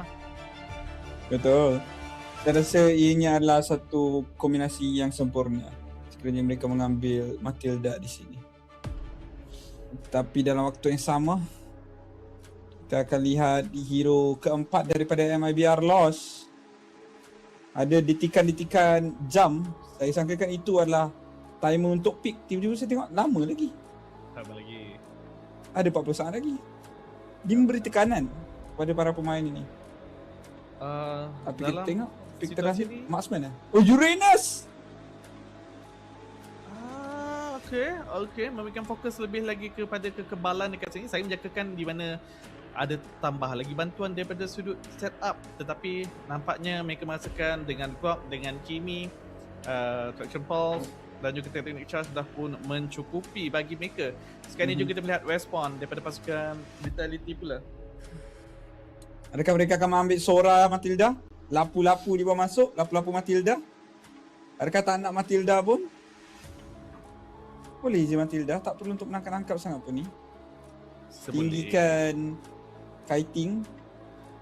Yang maksud saya boleh Matilda supaya Romo mereka pun tak perlu untuk melakukan satu setup. Dan Matilda dia bawa masuk. Oh, dia pasukan Vitality. Kalau ada combo terbaik terlepas takkanlah tak nak dipakai. Tapi sekarang ini pick terakhir daripada pasukan MIBR Lost pula. Damage dealer mereka yang terakhir, Lunox Gold Lane. Lunox Gold Lane. Okey, secara tak langsung menyebabkan di mana targeting untuk pasukan Vitality juga mungkin sedikit sukar. Di mana target Kimi Golin saja. Kalau Kimi Golin lagi sakit. Kalau Lunox Golin, sekurang-kurangnya ada brilliance untuk menyelamatkan diri sendiri daripada apa-apa rasakan. Contoh macam Circling Eagle ataupun Reverse Fighter lompat ke. Ada dua escape mechanism. Manakala kalau Kimi diletakkan di bahagian Golin, lagi sakit untuk menyelamatkan diri sendiri bagi pendapat saya. Saya pun setuju sebenarnya. Terlalu lagi dengan itemization yang lebih diperlukan oleh Lunox dibandingkan dengan Kimi. Dan sejujurnya saya rasa Lunox Golden adalah satu hero yang underrated tau. Sebenarnya banyak je hero-hero yang Lunox boleh menang dekat bahagian Golden dalam meta sekarang ataupun meta. Cuma jarang diketengahkan. Ialah sekian orang apa main mix dekat Golden. Masalahnya orang buat tutup mata pula yang hari ini juga. Ini yang saya katakan. Yang special ni MWI kali ini adalah hero pool yang lebih menarik. Kita akhirnya akan disajikan dengan Lunox diletakkan di bahagian goal lane. Juga tersatu bersama bagaimanakah impactnya. Kalau kita nak bercakap daripada sudut scaling damage, Lunox kalau mendapatkan farm, scaling kepada pasal late game, mampu untuk melenyapkan sesiapa sahaja di bahagian hadapan, tak kisah tank ke tak, dengan begitu pantas. Namun begitu, antara aspek yang kita kena bincangkan adalah kemampuan pasukan MIBR Lost ini untuk menjatuhkan menara dengan pantas. Disebabkan dengan kita ada marksman, dengan hanya mengharapkan kepada Kimi sahaja. Uish, saya suka. Saya baru sedar satu perkara. Lunox memang auto win lawan dengan Golden Emblem Fighter sebab walaupun dia tak pakai Emblem Fighter, tapi dia ada first skill yang dia akan sustain dekat lane ni. Dia sustain dan juga keluarkan damage. Itu yang menjengkelkan. Tapi ianya seakan-akan di mana scaling pada pasal late game, Vitality nanti daripada sudut kawalan minion wave, daripada sudut kawalan tekanan turret lebih tinggi lagi kepada pasukan Vitality, tetapi daripada aspek damage pula MLBB Lost yang memilikinya. Ya. Kita tengok sekarang ni pemain-pemain dari pasukan Lost cuba untuk menguncikan satu kill dan berjaya. Evian mendapatkan first blood. Itulah antara buktinya kategori. Kau mesti fikir yang Suyo tu yang akan dapat first blood kan? Dia dah tap dah. Nyawa pun dah rendah dah. Kalau Suyu sebelum ni combo-combo dia di ENF pun. Ya, lebih tidak mencukupi. Tapi seperti yang kita bincangkan kali ini adalah fight lebih kemas lagi pada MLBB Law. Terus saja Famous Fighter daripada Pemieko. Bika tak kena. Oh, tak kena juga. Oh, silap besar ni untuk Vitality. Tapi menang saja. Dan out dilakukan Pandina. Menang 1-on-1 di bahagian bawah. Okey. Kali ini situasi lebih cemerlang lagi di bahagian goal lane, tetapi Vitality bermain objektif di kawasan turtle dengan begitu baik, hanya melaksanakan zoning sahaja, tidak memaksa team fight. Dapatkan turtle, kemudian kembali pulang. Tapi kali ini heavy spin. Spin dibuka. Sebarang terdapatkan high up, berjaya juga. Walaupun dicari di kawasan turtle tadi berjaya untuk menyelamatkan diri, namun kali ini tidak lagi nyawa daripada Vival pula cuba untuk dihakis. Tapi lihat satu flicker digunakan pakai La La Land akan ditumbangkan, terlalu bernafsu. Saya tak rasa mereka patut pergi sejauh ini. Kadang-kadang merancang mungkin nak berikan sangat balas sikit je. Tetapi tak memandang situasi, tak memandang posisi, menyebabkan mereka jauh tertangkap dengan kiting yang dilaksanakan oleh pasukan Vitality, di mana dengan lebih jelas, lebih cemerlang lagi buat masa kini untuk mengumpan MLBB kehilangan nyawa demi nyawa. Tengok pergerakan di kawasan tengah ni ataupun di kawasan river memang didominasi oleh pasukan Vitality walaupun lost berjaya mendapatkan di awal dan Andre sayangnya terkena tu terkena dinding. Kalau tak terkena pastinya ianya lebih menguntungkan untuk dia memastikan cooldown tidak terlalu lama untuk cerita tersebut. Padinha dia asak baik oleh sini, namun Brilliance juga pakai tepat pada waktu. Dan mengalihkan fokus kepada bahagian atas pula untuk memberikan sikit sebanyak asakan rotasi daripada kedua pasukan buat masa kini. Pasukan Vitality sebentar tadi cuba untuk memberikan sedikit sebanyak bantuan kepada Shell yang telah pun menerima kematian beliau yang sama di bahagian bawah 1 by 1. Jadi memang jelas bantuan sangat-sangat diperlukan oleh Shell untuk berada dalam situasi lebih selesa lagi untuk mendapatkan kadar farming. Tapi sekarang ni di bahagian tengah Lalalan biasa nyawa yang dikurangkan 1/2. Oh, silap besar. Terlalu yakin dengan penggunaan Nether Twilight tersebut. Dan kali ini pembalasan dengan satu secondary charge. Padinha sudah pun sampai dengan damage, tapi Brilliant juga pakai. Cuba untuk membalas. Namun 4/5 dari sudut nombor saja kita sudah tahu. Vitality mampu untuk mengimbangi pertempuran tersebut. Namun dari game yang pertama hingga game kedua, ianya tidak menjadi satu perbezaan sekalipun di kawasan yang sama, skill yang sama. Oh, terkena satu technical charge menghalang pengambilan bomba. Pemieko yang baik, Pemieko double kill untuk Pemieko. Satu guiding win untuk mendapatkan tidak membuat damage. Mencari nyawa rendah. Pemieko keluar masuk yang cukup baik, cukup lebal. Utara ada misfit pula mencari Padinha. Tapi Brilliance juga pakai juga. Revive ditekan. Padinha cuba untuk membalas. Namun Padinha menerima damage yang besar. Sini akan terus masuk. Memberikan satu shadow strike terakhir. Sebelum pulang. Kembali ke base semula. baik Marco. Baik Miko yang dipamerkan oleh mereka. Jauh lebih cemerlang lagi dipamerkan oleh pasukan Vitality buat masa kini. Bukan sekadar daripada sudut kiting komunikasi yang dipamerkan oleh pasukan ini, tetapi juga gerakan serangan mereka yang tepat pada waktunya. Memahami di mana MLBB loss ini sedikit sahaja positioning mereka ke hadapan, tahu mampu untuk didenda, mereka akan terus sahaja melaksanakan serangan seperti sebegini. Dan di masa tengah kali ini Pemieko dengan tutup liga gagal untuk mendapatkan Padinha. Bagian juga blessing dua daripada Shell, Nikiari dan juga Ray menada dimension cukup besar. Namun lihat di kawasan kanan, Hayo hanya mampu untuk melihat dari jarak jauh, melarikan diri ke belakang semula dengan dua orang pemain yang cuba untuk bertahan. Sebagai hadapan mempertahankan menara yang sudah pun tidak mampu lagi untuk mereka pertahankan. Umi Eko sekarang ini dengan 4 kill di dalam tangan. 1000 gol ke hadapan kalau nak dibandingkan dengan Mikiari. Ya, walaupun Mikiari masih lagi tiada kematian, namun begitu jelas terbukti impact daripada EXP laner pasukan Vitality ini jauh lebih besar dengan kemampuan beliau bukan sekadar melaksanakan zoning di bahagian belakang tetapi juga kemampuan untuk mendapatkan damage. Perlu diberikan tanda hormat. Vivian, Screen Eagle. Gol terlaksanakan, satu penggunaan stun daripada Fumi Eko. Sini terkena satu damage. Ya, bagaimana kiting? Mereka laksanakan permainan Matilda dengan cukup cemerlang. Luar masuknya chemistry yang ditampilkan cukup baik. Dan kali ini objektif yang berjaya untuk dimiliki lagi. Tengok bagaimana mereka tahu mereka boleh masuk sejauh-jauhnya kerana mereka boleh pulang dengan cukup mudah. Di waktu sama juga Mikiari berikan tekanan minion wave di bahagian bawah tetapi diabaikan sahaja oleh tim Vitality di mana mereka seperti yang awak katakan mereka green light untuk permainan agresif tanpa didenda oleh pasukan musuh. Jadi buat masa kini mereka cuba untuk memberikan tekanan lebih tinggi lagi di bahagian atas. Inner turret di bahagian atas telah pun dilenyapkan. Sekarang ini inner turret menjadi tumpuan mereka. Pandinha perlu berhati-hati. Brilliance dah pun dia kena pakai dengan agak awal. Dan dalam waktu ini di bahagian bawah nampak macam gerakan terdesak daripada Lost. Seakan-akan mengatakan biarlah kita tewas, kita dapat 2 tower. Tapi ianya tak sebegitu sebenarnya.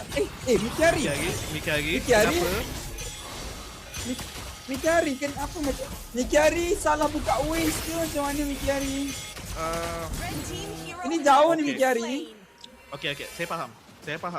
Sebab dia masih lagi belum pecah telur. Sekurang-kurangnya dia menemani rakan-rakannya. Adalah juga pecah telur tersebut. Tapi sekarang ni Tekno di-charge! Di balas di-charge sini mengimpikan satu setup cemerlang.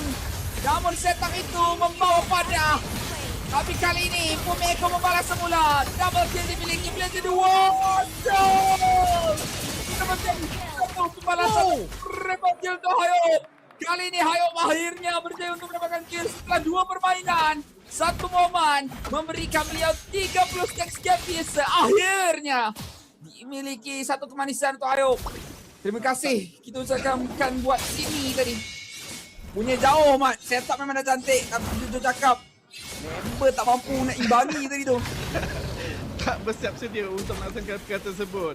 Tapi akhirnya Ayub berjayalah juga untuk kita boleh katakan menebus semula kesilapan dan kesilapan yang telah pun dilaksanakan oleh beliau memberikan triple kill. Tetapi jom kita melihat adakah momentum yang dipegang oleh beliau mampu untuk diteruskan ataupun tidak. Lord sekarang ini menjadi tumpuan kedua pasukan telah pun dimulakan oleh tim Vitality berdasarkan map yang lebih kecil ini. Screen yang lebih kecil, minta maaf. Nampak seperti zoning yang lebih cemerlang lagi tidak membenarkan mereka untuk memasuki kawasan Lord langsung dengan mudah untuk mendapatkannya. Pemain-pemain daripada pasukan Vitality cuba untuk pastikan satu yang baik dilaksanakan, namun di kawasan tengah daripada sini hanya untuk melarikan diri, namun dibalas semula Vivian dengan satu penggunaan Purify of Nika sebenarnya. Larikan diri begitu saja.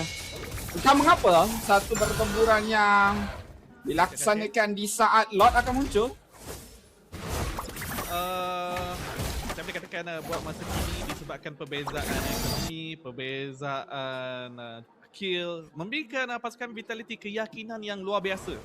Dan kadang-kadang bila adanya keyakinan yang luar biasa ini, gerakan agresif yang sepatutnya terancang menjadi tak terancang yang diambil dan itu memberikan peluang juga kepada pasukan musuh untuk mendenda mereka semula. Jadi pasukan Vitality dengan kelebihan yang dipegang, mereka sepatutnya reset semula minda mereka supaya bermain dengan lebih berdisiplin.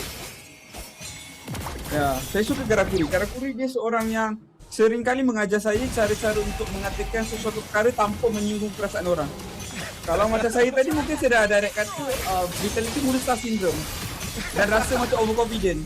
Mungkin itu saja saya akan katakan. Tapi pada Karakuri sendiri, katakan pasukan Vitality mungkin cuba untuk main dengan lebih agresif. Vival ditumbangkan, mega kill didapatkan. Sudah pun ada 40 stack setiap biasa.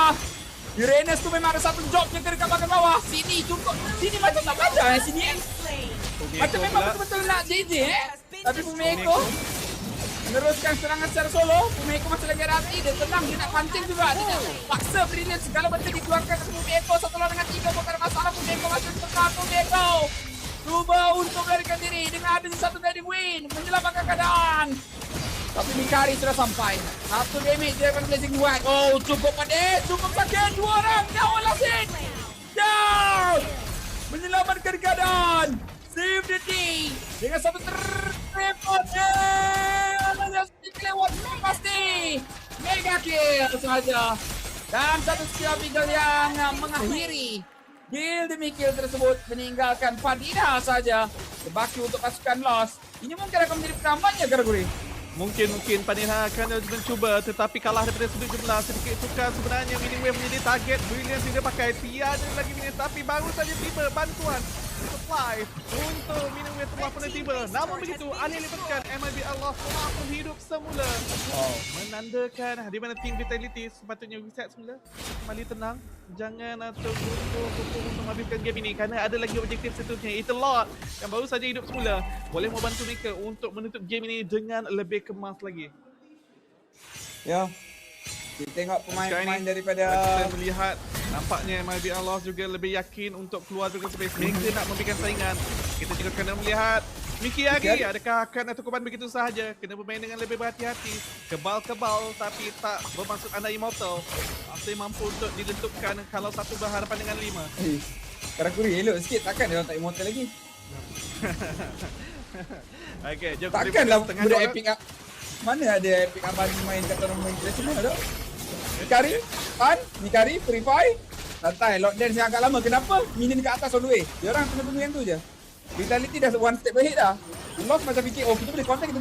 Sekejap lagi dia akan fikir, oh kita tak boleh lah guys sebenarnya. Sikit lagi. Nampak? Mini wave tapi melaksanakan pertahanan. Adakah akan diabaikan? Mikiari akan ditugaskan. Nampaknya tidak diabaikan sahaja. Menara mungkin akan dikorbankan. Lot bagaimana pula? Masih lagi menarik tali terlebih dahulu.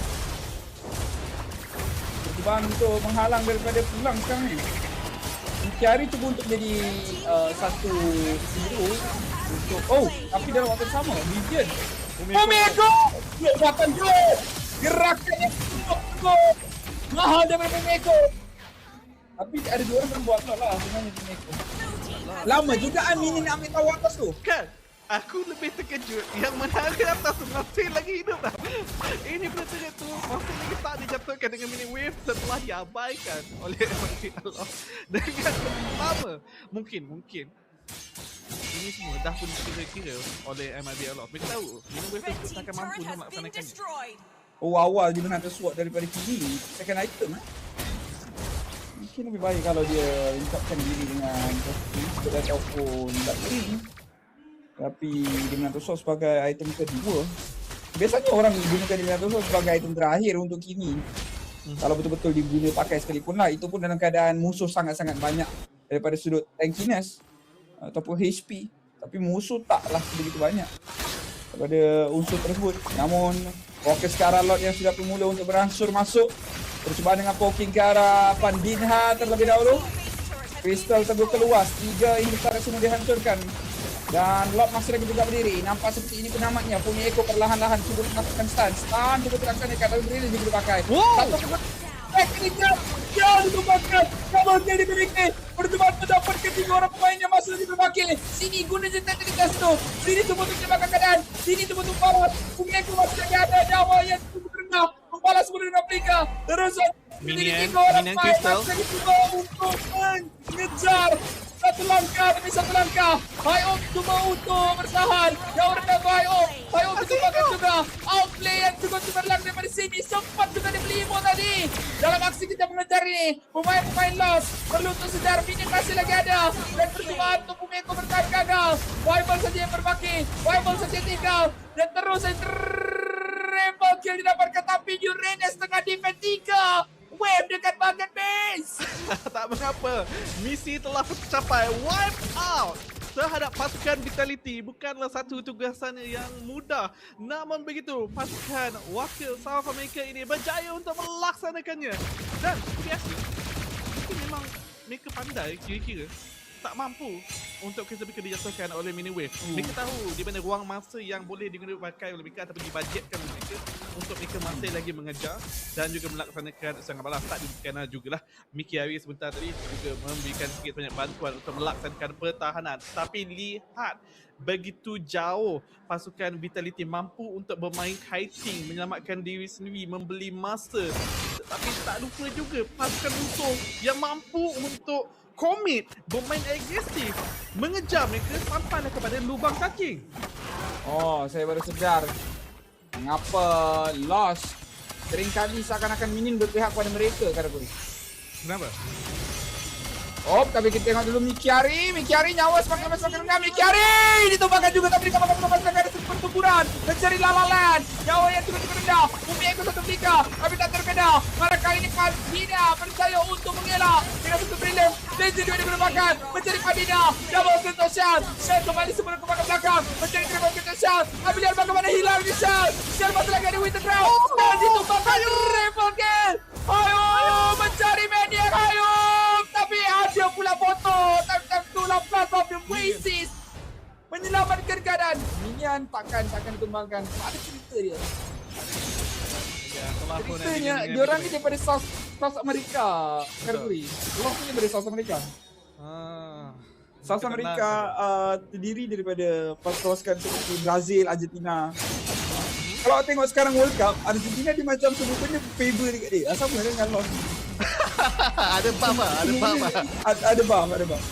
Okay, sekarang ni tumpuan semula kepada Lord Vivian mencoba untuk beri tekanan. Adakah Matilda ini akan mampu untuk mencari Lord? Masih lagi ada peluang, kena ingat Soul Bloom daripada mempunyai damage. Tetapi sekarang ni membeli masa yang begitu mahal.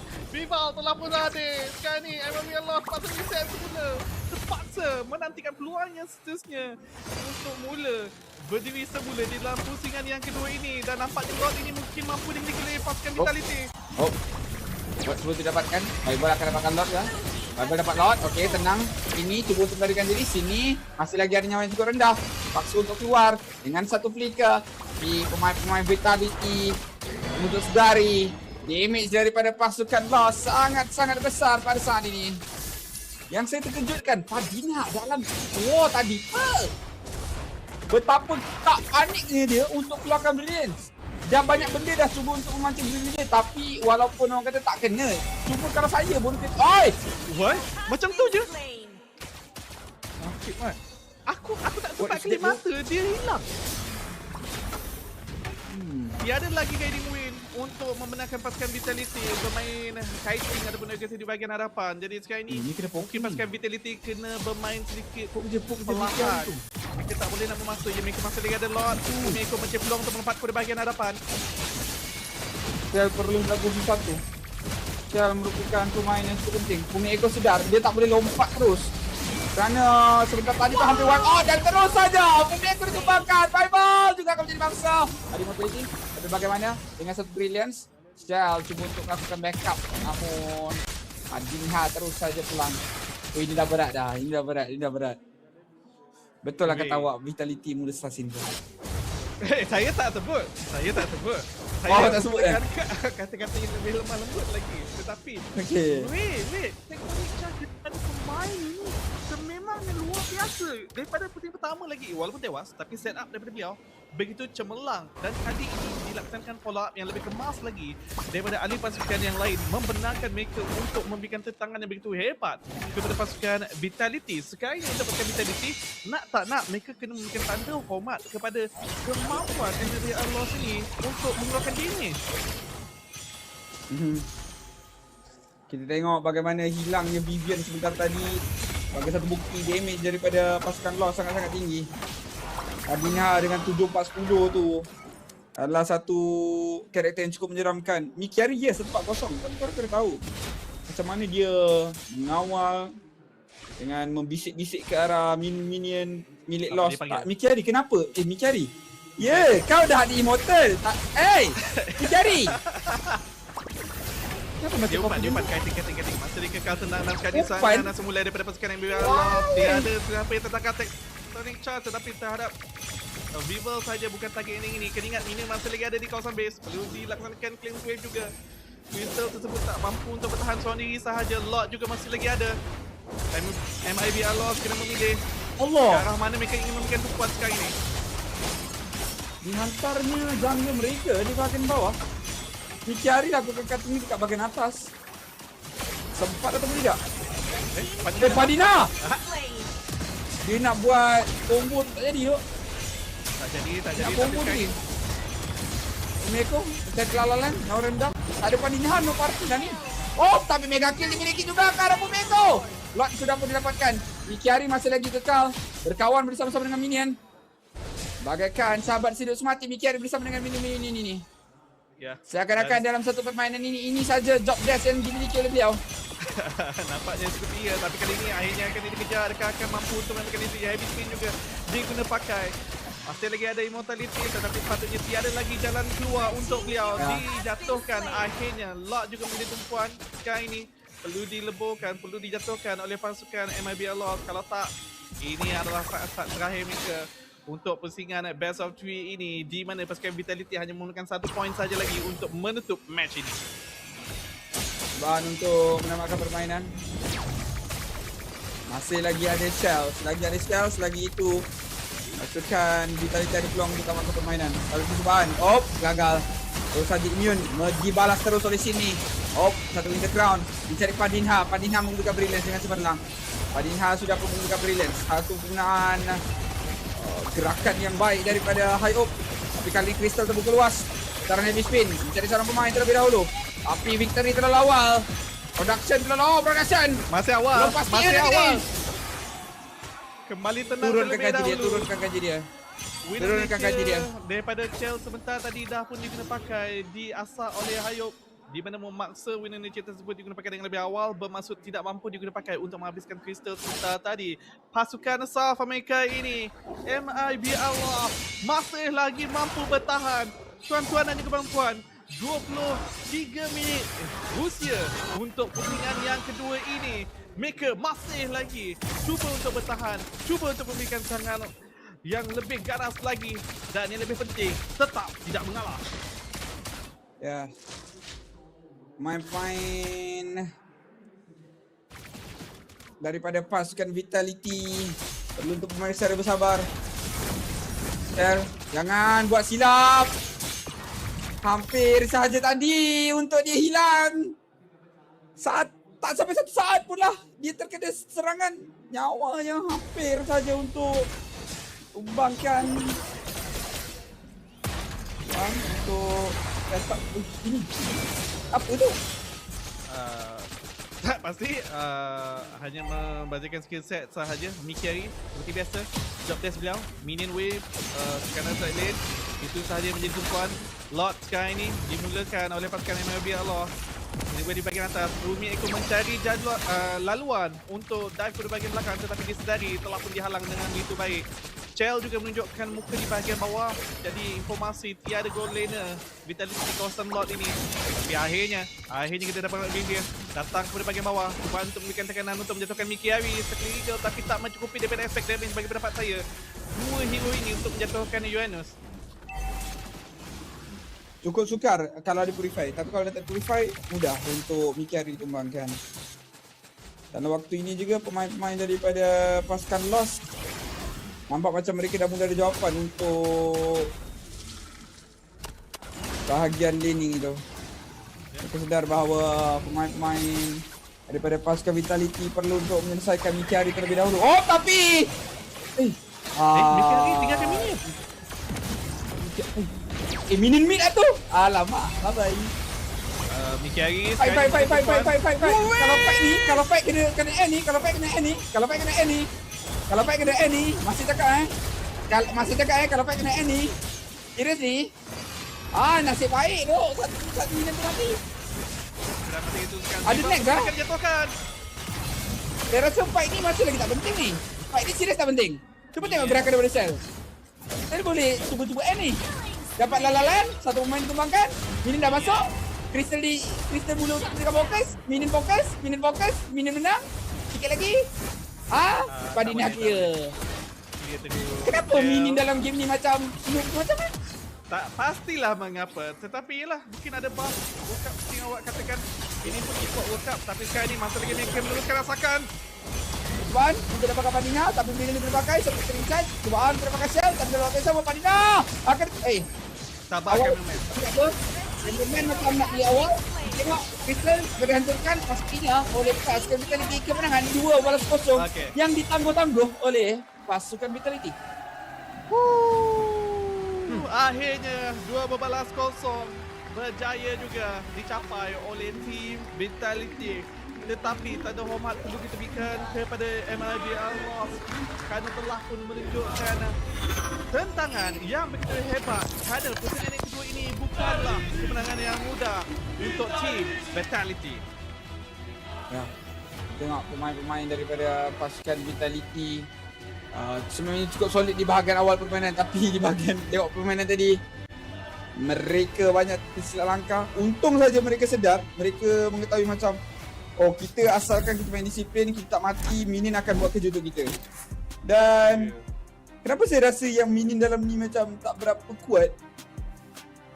Team Flash kena benda sama, satu wave je masuk terus end. Timingnya sama, kena tahan dengan minion yang sama. Kenapa minion dia tak end Tak tahulah, mungkin bukannya minion enemy super minion pun. Kena ingat, Mickey Hari dia ada job desk tersendiri. Mungkin minion wave untuk pertandingan kedua ni mereka ada job desk yang lain.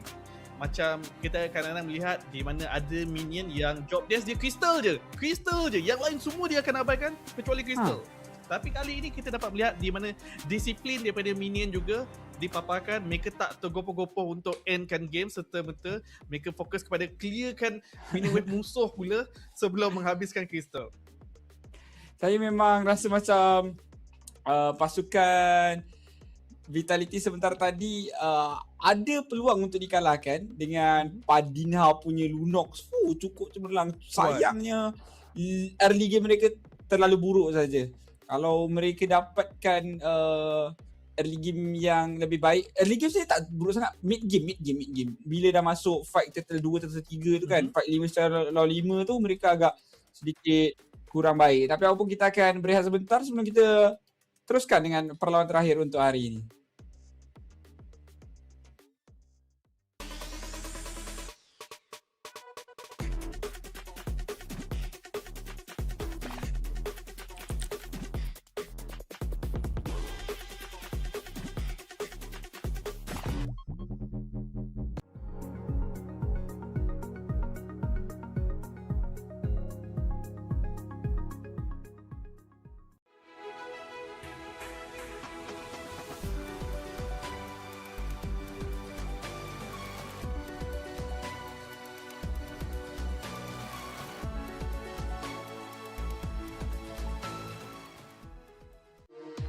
We were there for every click, every clutch, every respawn. We were there for the years of grind, and we're here now.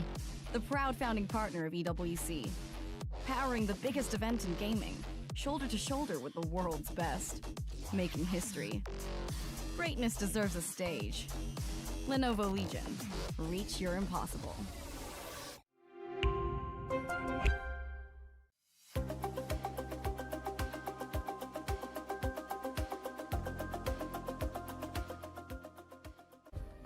Play is in our DNA. Whenever we let it out, it becomes our superpower. Now imagine an entire city being built to supercharge it. Kadir City, powered by play.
Baiklah, kita sudah kembali untuk match terakhir bagi MWI 2026 bersama dengan saya Sanfros dan juga Garakuri sehingga ke akhir malam ini. Perlawanan ini akan melibatkan Genji, wakil daripada Amerika berhadapan dengan wakil daripada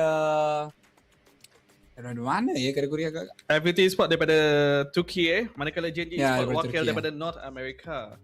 Dan sekejap sebentar tadi kita menyaksikan perlawanan di dalam Group B di mana Galaxy Phoenix yang berjaya untuk mendapatkan kemenangan 12-0 terhadap Navi.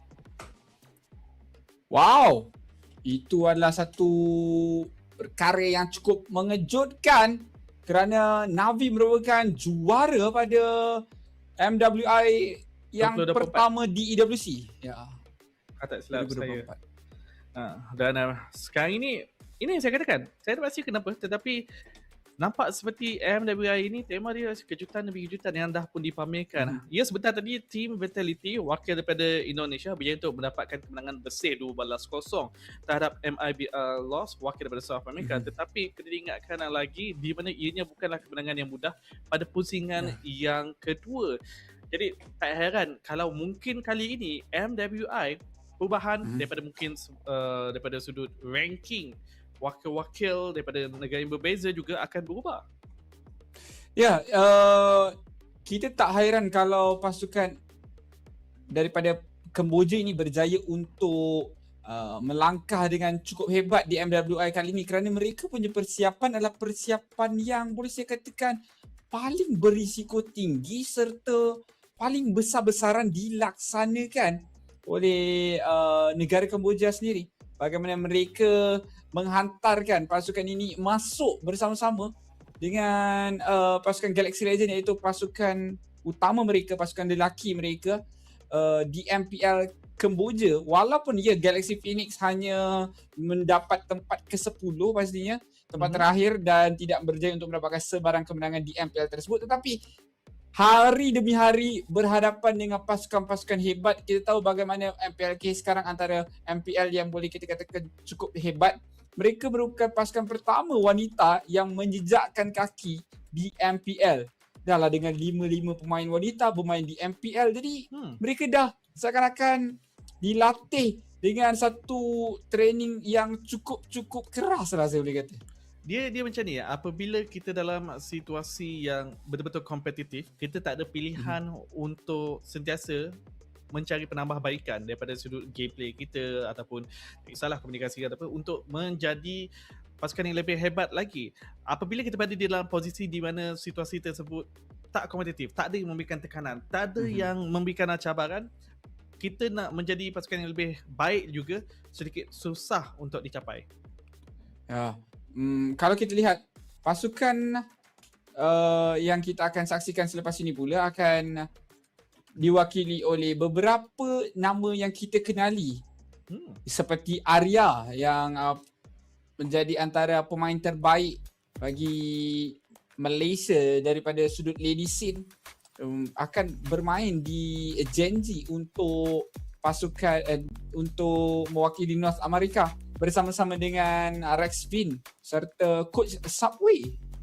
Ya, bersama dengan Subway juga. Itu akan memberikan sedikit sebanyak bantuan kepada pasukan Genji Sport untuk mereka mencapai kemenangan dan pastinya ini juga antara fokus utama kita sebagai penonton daripada Malaysia. Pastinya juga nak melihat bagaimanakah wakil kita yang berada ataupun bermain untuk Genji Sport akan menunjukkan prestasi mereka pada malam ini. Tetapi lawan yang mereka kena hadapi adalah MWI Sport, wakil daripada Turki juga, tak boleh nak dipandang rendah. Ya, pastinya masing-masing mempunyai kehebatan tersendiri dan pemain-pemain daripada pasukan Genji merupakan saya kembali grand finalist pada edisi yang lalu. Ini satu tekanan buat mereka untuk mengekalkan prestasi tersebut. Seharusnya kita ada satu lagi wakil daripada Malaysia iaitu Tiramisu yang berjaya untuk menjuarai qualifier ini. Akan tetapi tidak dimainkan di kejohanan MWI ini. Agak menarik. Mungkin ada sebab-sebab tertentu. Tapi ya, untuk tuan-tuan dan puan-puan, inilah dia match yang akan kita saksikan bersama pada malam ini. Genji Esport menentang dengan FUT Esport. Wakil daripada Amerika menentang dengan wakil daripada Turki. Untuk mengenali mereka dengan lebih sedikit mendalam, di mana untuk Genji Esport akan diwakili oleh Ashley, Rui, Arya, Sayuri dan juga Panda. Manakala untuk FUT Esport pula akan diwakili oleh Nora, Kujo, Unohana, Zendaya dan juga Miko. Ya, pemain-pemain ini merupakan pemain-pemain yang cukup pengalaman. Sayuri, Ashley antara pemain-pemain yang sudah pun beberapa kali turut serta dalam MWI. Sementara FUT Esports, kita ada pemain-pemain yang mewakili satu organisasi yang cukup hebat juga di wildcard tempoh hari untuk mereka punya pasukan terbuka. Mereka berjaya untuk bermain dengan cemerlang namun tak berjaya pastinya ke main stage. Jadi saya boleh katakan pasti mereka juga mempunyai persiapan yang serapi itu dan sebaik itu bagi kejuaraan MWI ini. Ya, dan ini juga boleh diingatkan di mana FUT akhirnya kembali kepada MWI dengan line up yang hampir sama. Cuma pastinya mereka ingin mendapatkan posisi yang lebih baik lagi, di mana pada kali terakhir mereka menyertai MWI, mereka hanya mampu untuk menghabiskan di tangga yang ke-5 ke-8. Dan kali ini untuk mereka berhadapan dengan pasukan Genji sebagai musuh pertama, bukanlah satu perkara yang mudah. Ya, itu dia. Coach Rexpin dan juga Coach Subway akan memberikan panduan kepada para pemain ini. Drafting dah mula dah. Sangat berbeza reaksi ke dipping test. Kenapa reaksi dia orang macam bukan reaksi yang selalu kan? Kita tengok sangat santai lah, sangat santai. Santai sebab sekarang ni masih lagi nak memilih tema untuk map mereka. The Expanding River akan menjadi pusingan pertama di dalam Land of Dawn. Jadi ini juga mungkin akan memberikan sedikit banyak perubahan daripada sudut drafting, daripada kemampuan hero yang Land of Dawn untuk melaksanakan rotasi dengan lebih pantas lagi. Ya, rotasi pantas di Expanding River daripada bahagian gold lane ke bahagian turtle itu pastinya akan menjadi tumpuan utama. Kelebihan yang paling besar adalah apabila turtle kedua itu kalau kod bermula di bahagian gold lane, oh itu memang cukup memberikan impak yang besar. Oh, Hanabi digelakkan pula tu. Mereka tak tahu Hanabi yang berjaya untuk mendapatkan kemenangan split push pada pusingan ataupun match kita yang pertama pada hari ini. Perlu dirisaukan juga dengan immunity daripada sudut sisi apabila mempunyai shield. Ya saya sampai. Macam tak matching lah perkataan tadi. Hanabi split push Hanabi dia ada push hari ni. Lain macam mana Hanabi boleh split push Sampai juga tak ada itu tapi sampai juga dia. Kira tu flicker tak ada, sprint tak ada, apa tak ada. Tu boleh split. Tapi mungkin juga mereka mempunyai banyak informasi daripada FUT Sport daripada sudut hero pool mungkin. Jadi mungkin respect that. Kita tak tahu. Kenapa logo dua tim lebih kurang Benar kan? Mungkin mereka hire dana yang sama.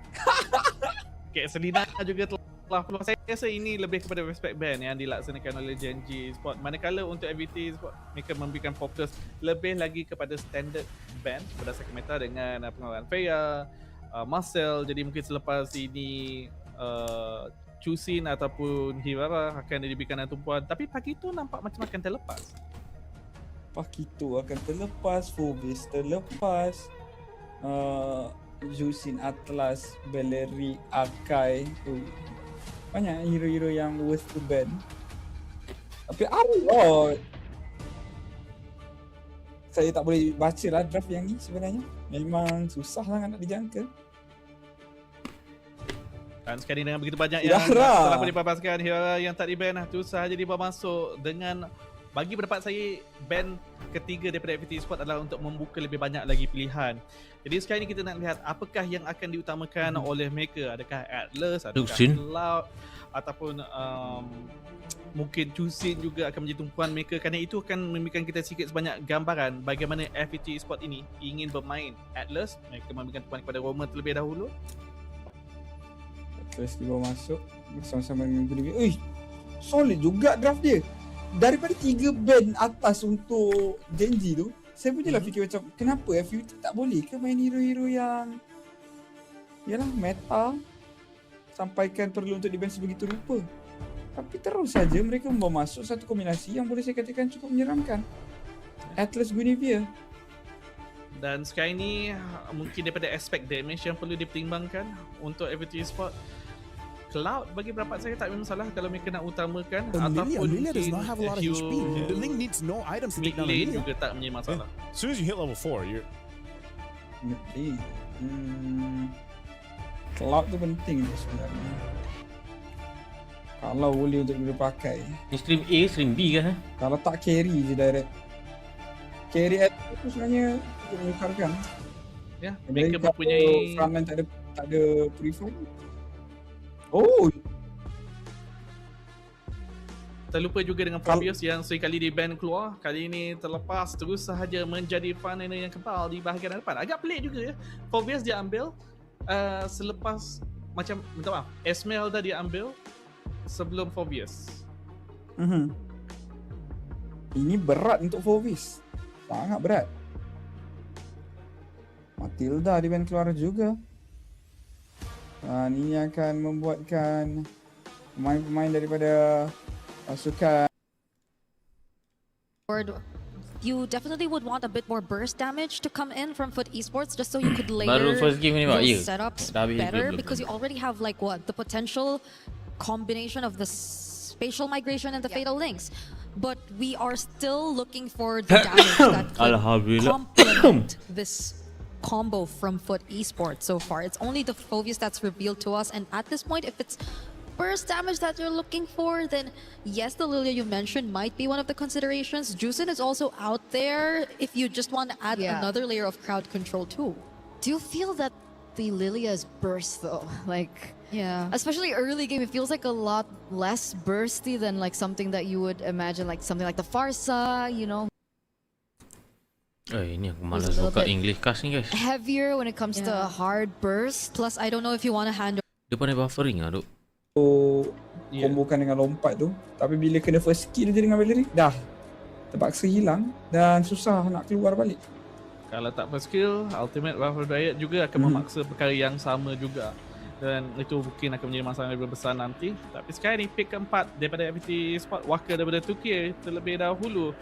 Mereka kena mempamerkan salah satu aspek damage mereka. Adakah mid lane yang akan dipamerkan terlebih dahulu, tetapi nampaknya tidak. Dengan SP kan? Haris. Aduh. Menyumbang kekebalan, tapi mungkin jawapan kepada Esme berada di bahagian mid lane. Tapi kalau bahagian mid lane dah tak ada God, siapa lagi yang mempunyai kemampuan untuk meleburkan? Lilia Luna. Lilia Luna balik kalau nak apa orang katakan unorthodox. Bali sebut juga. Kita tengok dua pick terakhir. Adakah pengambilan Cloud? Minotaur? Kari bersama Carry. tak susah Kari dengan Atlas. Minotaur Carry ya. Frontliner sebiji, dua sebiji. Saya sangka kan diorang nak macam directly end the game je dengan pembawaan hero yang lebih ke arah direct counter. Kalau macam ni, boleh saya katakan kembali bermain untuk FUT Esports. Ya, last pick. Ya. Sebab sekarang ni dua hero kebal dah pun dipamerkan di bahagian hadapan. Ya, dah pun mempunyai hari, tetapi mereka masih lagi memerlukan satu lagi jawapan, penambahan damage. Di mana untuk Lilia Luna Sport kita boleh katakan dah pun selesai. Aspek early game, mid game daripada sudut damage dah pun diselesaikan dengan adanya hero dan juga carry. Frontliner, kawalan sisi dah pun ada dengan Minotaur dan juga Esmeralda. Dan Lilia seperti yang Pak berjangkakan akan dibawakan masuk pada fasa awal game. Kita dapat mengatakan FPT Sport mampu untuk bermain dengan cukup agresif sebenarnya. Ya. FUT Esports perlu untuk memaksimalkan penggunaan Guinevere bersama-sama dengan Atlas ni. Sasarannya adalah ke arah Ashley. Saya hampir lupa yang Arya memainkan EXP lane di tim ini. Sebab setiap kali kalau dia main kat Malaysia, dia main roam balik juga. Dia tak main EXP. Apa, tetap melaksanakan tugasan sebagai frontliner. Antara masalah Alright guys, tuan-tuan dan puan-puan, perlawanan antara yang akan datang untuk AVT Esport adalah di mana apabila mereka tak mengikuti damage untuk menjatuhkan area. Sebab kalau kita lihat damage mereka ada pada pasal league game, tapi kalau menghadapi Esmeralda pada pasal league game mungkin tak mencukupi. Right, kita tengok sekarang ni pemain-pemain daripada FUT Esport mencuba untuk berikan tekanan di bahagian mid lane. Ini apa yang kita perlu lihat. Adakah mereka mampu untuk memancing kita ataupun menangkan nyawa? Sayori dah habis double dash tu. Agak lewat daripada Nora dan juga Zendaya untuk menghukum pergerakan Sayori. Itu apa maksud saya tadi, Karaguri, yang tidak dimanfaatkan sepenuhnya. Jadi kombinasi Magic Shockwave dan juga Perfect Match yang baik. Ada cubaan untuk mencuri purple buff sebenarnya daripada Pujo. Mencolek purple buff. Hui, terpaksa Buah merah dia pun tak ambil lagi tu. dahulu untuk memberikan penghalangan. Dapat curi package. Dia dicolek. Pujo sedikit nakal dan ianya membuahkan hasil. Akhirnya kita dapat melihat Hui terpaksa kembali pulang untuk mendapatkan buff. Tak, dia terus memberikan fokus pada Little Wonder terlebih dahulu. Walaupun itu tetap kemenangan yang agak besar sebenarnya untuk AVT Esport. Juga tersilap langkah untuk Panda. Lalu yakin di bahagian bawah ini. Arya di bahagian atas seperti yang kita jangka menang besar di kawasan EXP. Gen Z sebagai Grand Finalist untuk kejohanan lalu, mereka memulakan kejohanan ini dengan boleh saya katakan agak kasar. Kalau jalan yang begitu cemerlang dilakukan oleh mereka, kalau digunakan oleh Arya. Banyak rekod yang terlalu awal, tapi lihat bagaimana Nora mati Arya ni. hadir, ianya membuatkan Arya akan kembangkan. First blood dimiliki oleh Kujo. Dan turtle pertama ini mungkin boleh saja dimiliki oleh AVT Esport dengan lebih mudah lagi. Menang daripada sudut jumlah buat masa kini. Zoning oleh Nora juga menghalang janji untuk maju pada bahagian hadapan dengan lebih mudah. Menyebabkan mereka kurang manpower, kurang level yang pertama. Dan mereka juga telah memberikan first blood sebentar tadi. Jadi kemenangannya berganda kepada wakil Tuki. Ya, kita tengok bagaimana di bahagian dia kejar orang, buff dia kena curi tu. Nora cuba dia rugi 2. Ashley, tapi Ashley dengan satu flicker. Kantoi ya position. Berundur Rui dengan adanya kedudukan yang sedikit jauh di hadapan, mencari kedudukan Zendaya. Macam mana Zendaya yang bersorang kat sini? Tapi Zendaya masih selamat. Wow. Gerakan yang cukup baik untuk pasukan FUT. Keluar masuk yang boleh saya katakan lancar untuk pasukan mereka. Tekanan diberikan. Turtling, Purify digunakan oleh Panda. Purify dipancing, zaman pas dibuka, Panda terpaksa berundur. Tapi kita juga kena faham sebentar tadi Ashley masih lagi level 3. Masih lagi tadi main MWI. Kawalan CC masih lagi tidak dipunyai oleh JNG Sport, menyebabkan kenapa kebebasan AVT Sport untuk bergerak ke sana ke sini dengan jauh lebih mudah lagi, dan juga memberikan penjelasan kenapa Zendaya berjaya untuk memenangkan diri sendiri dengan lebih tenang. Tapi sekarang ini lebih fokus di mana JNG Sport, kelebihan mereka sekarang ini adalah kalau mereka mampu sihat ke sihat, alhamdulillah. Panda ke pandai lah, panda adalah di mana power spike mereka lebih kuat lagi berbanding dengan FUT Sport. Arya baru saja melakukan satu volley stamun di bahagian atas untuk laksanakan clearance. Nico dekat bahagian bawah ni sangat-sangat selesa.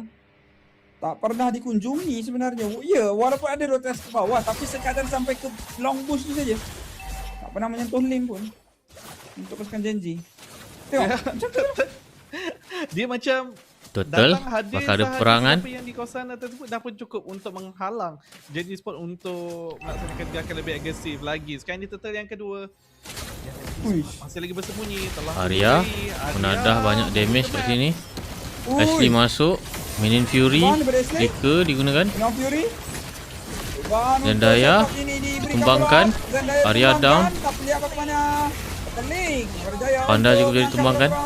Zaman Force. Ditumbangkan sekarang ini. Zaman Force dibuka. Cari nyawa-nyawa seterusnya. Sayori dan juga SK cuba masuk. Tapi Nora dengan nyawa yang cukup rendah terpaksa pulang juga. Rui cuba masuk lagi. digunakan. Dapatkan kill yang seterusnya ke atas Nora. 12-2 dalam Kari game ni susah sikit guys sebab ada Atlas. Atlas ni dapat pelan kan dia macam force untuk gunakan Purify.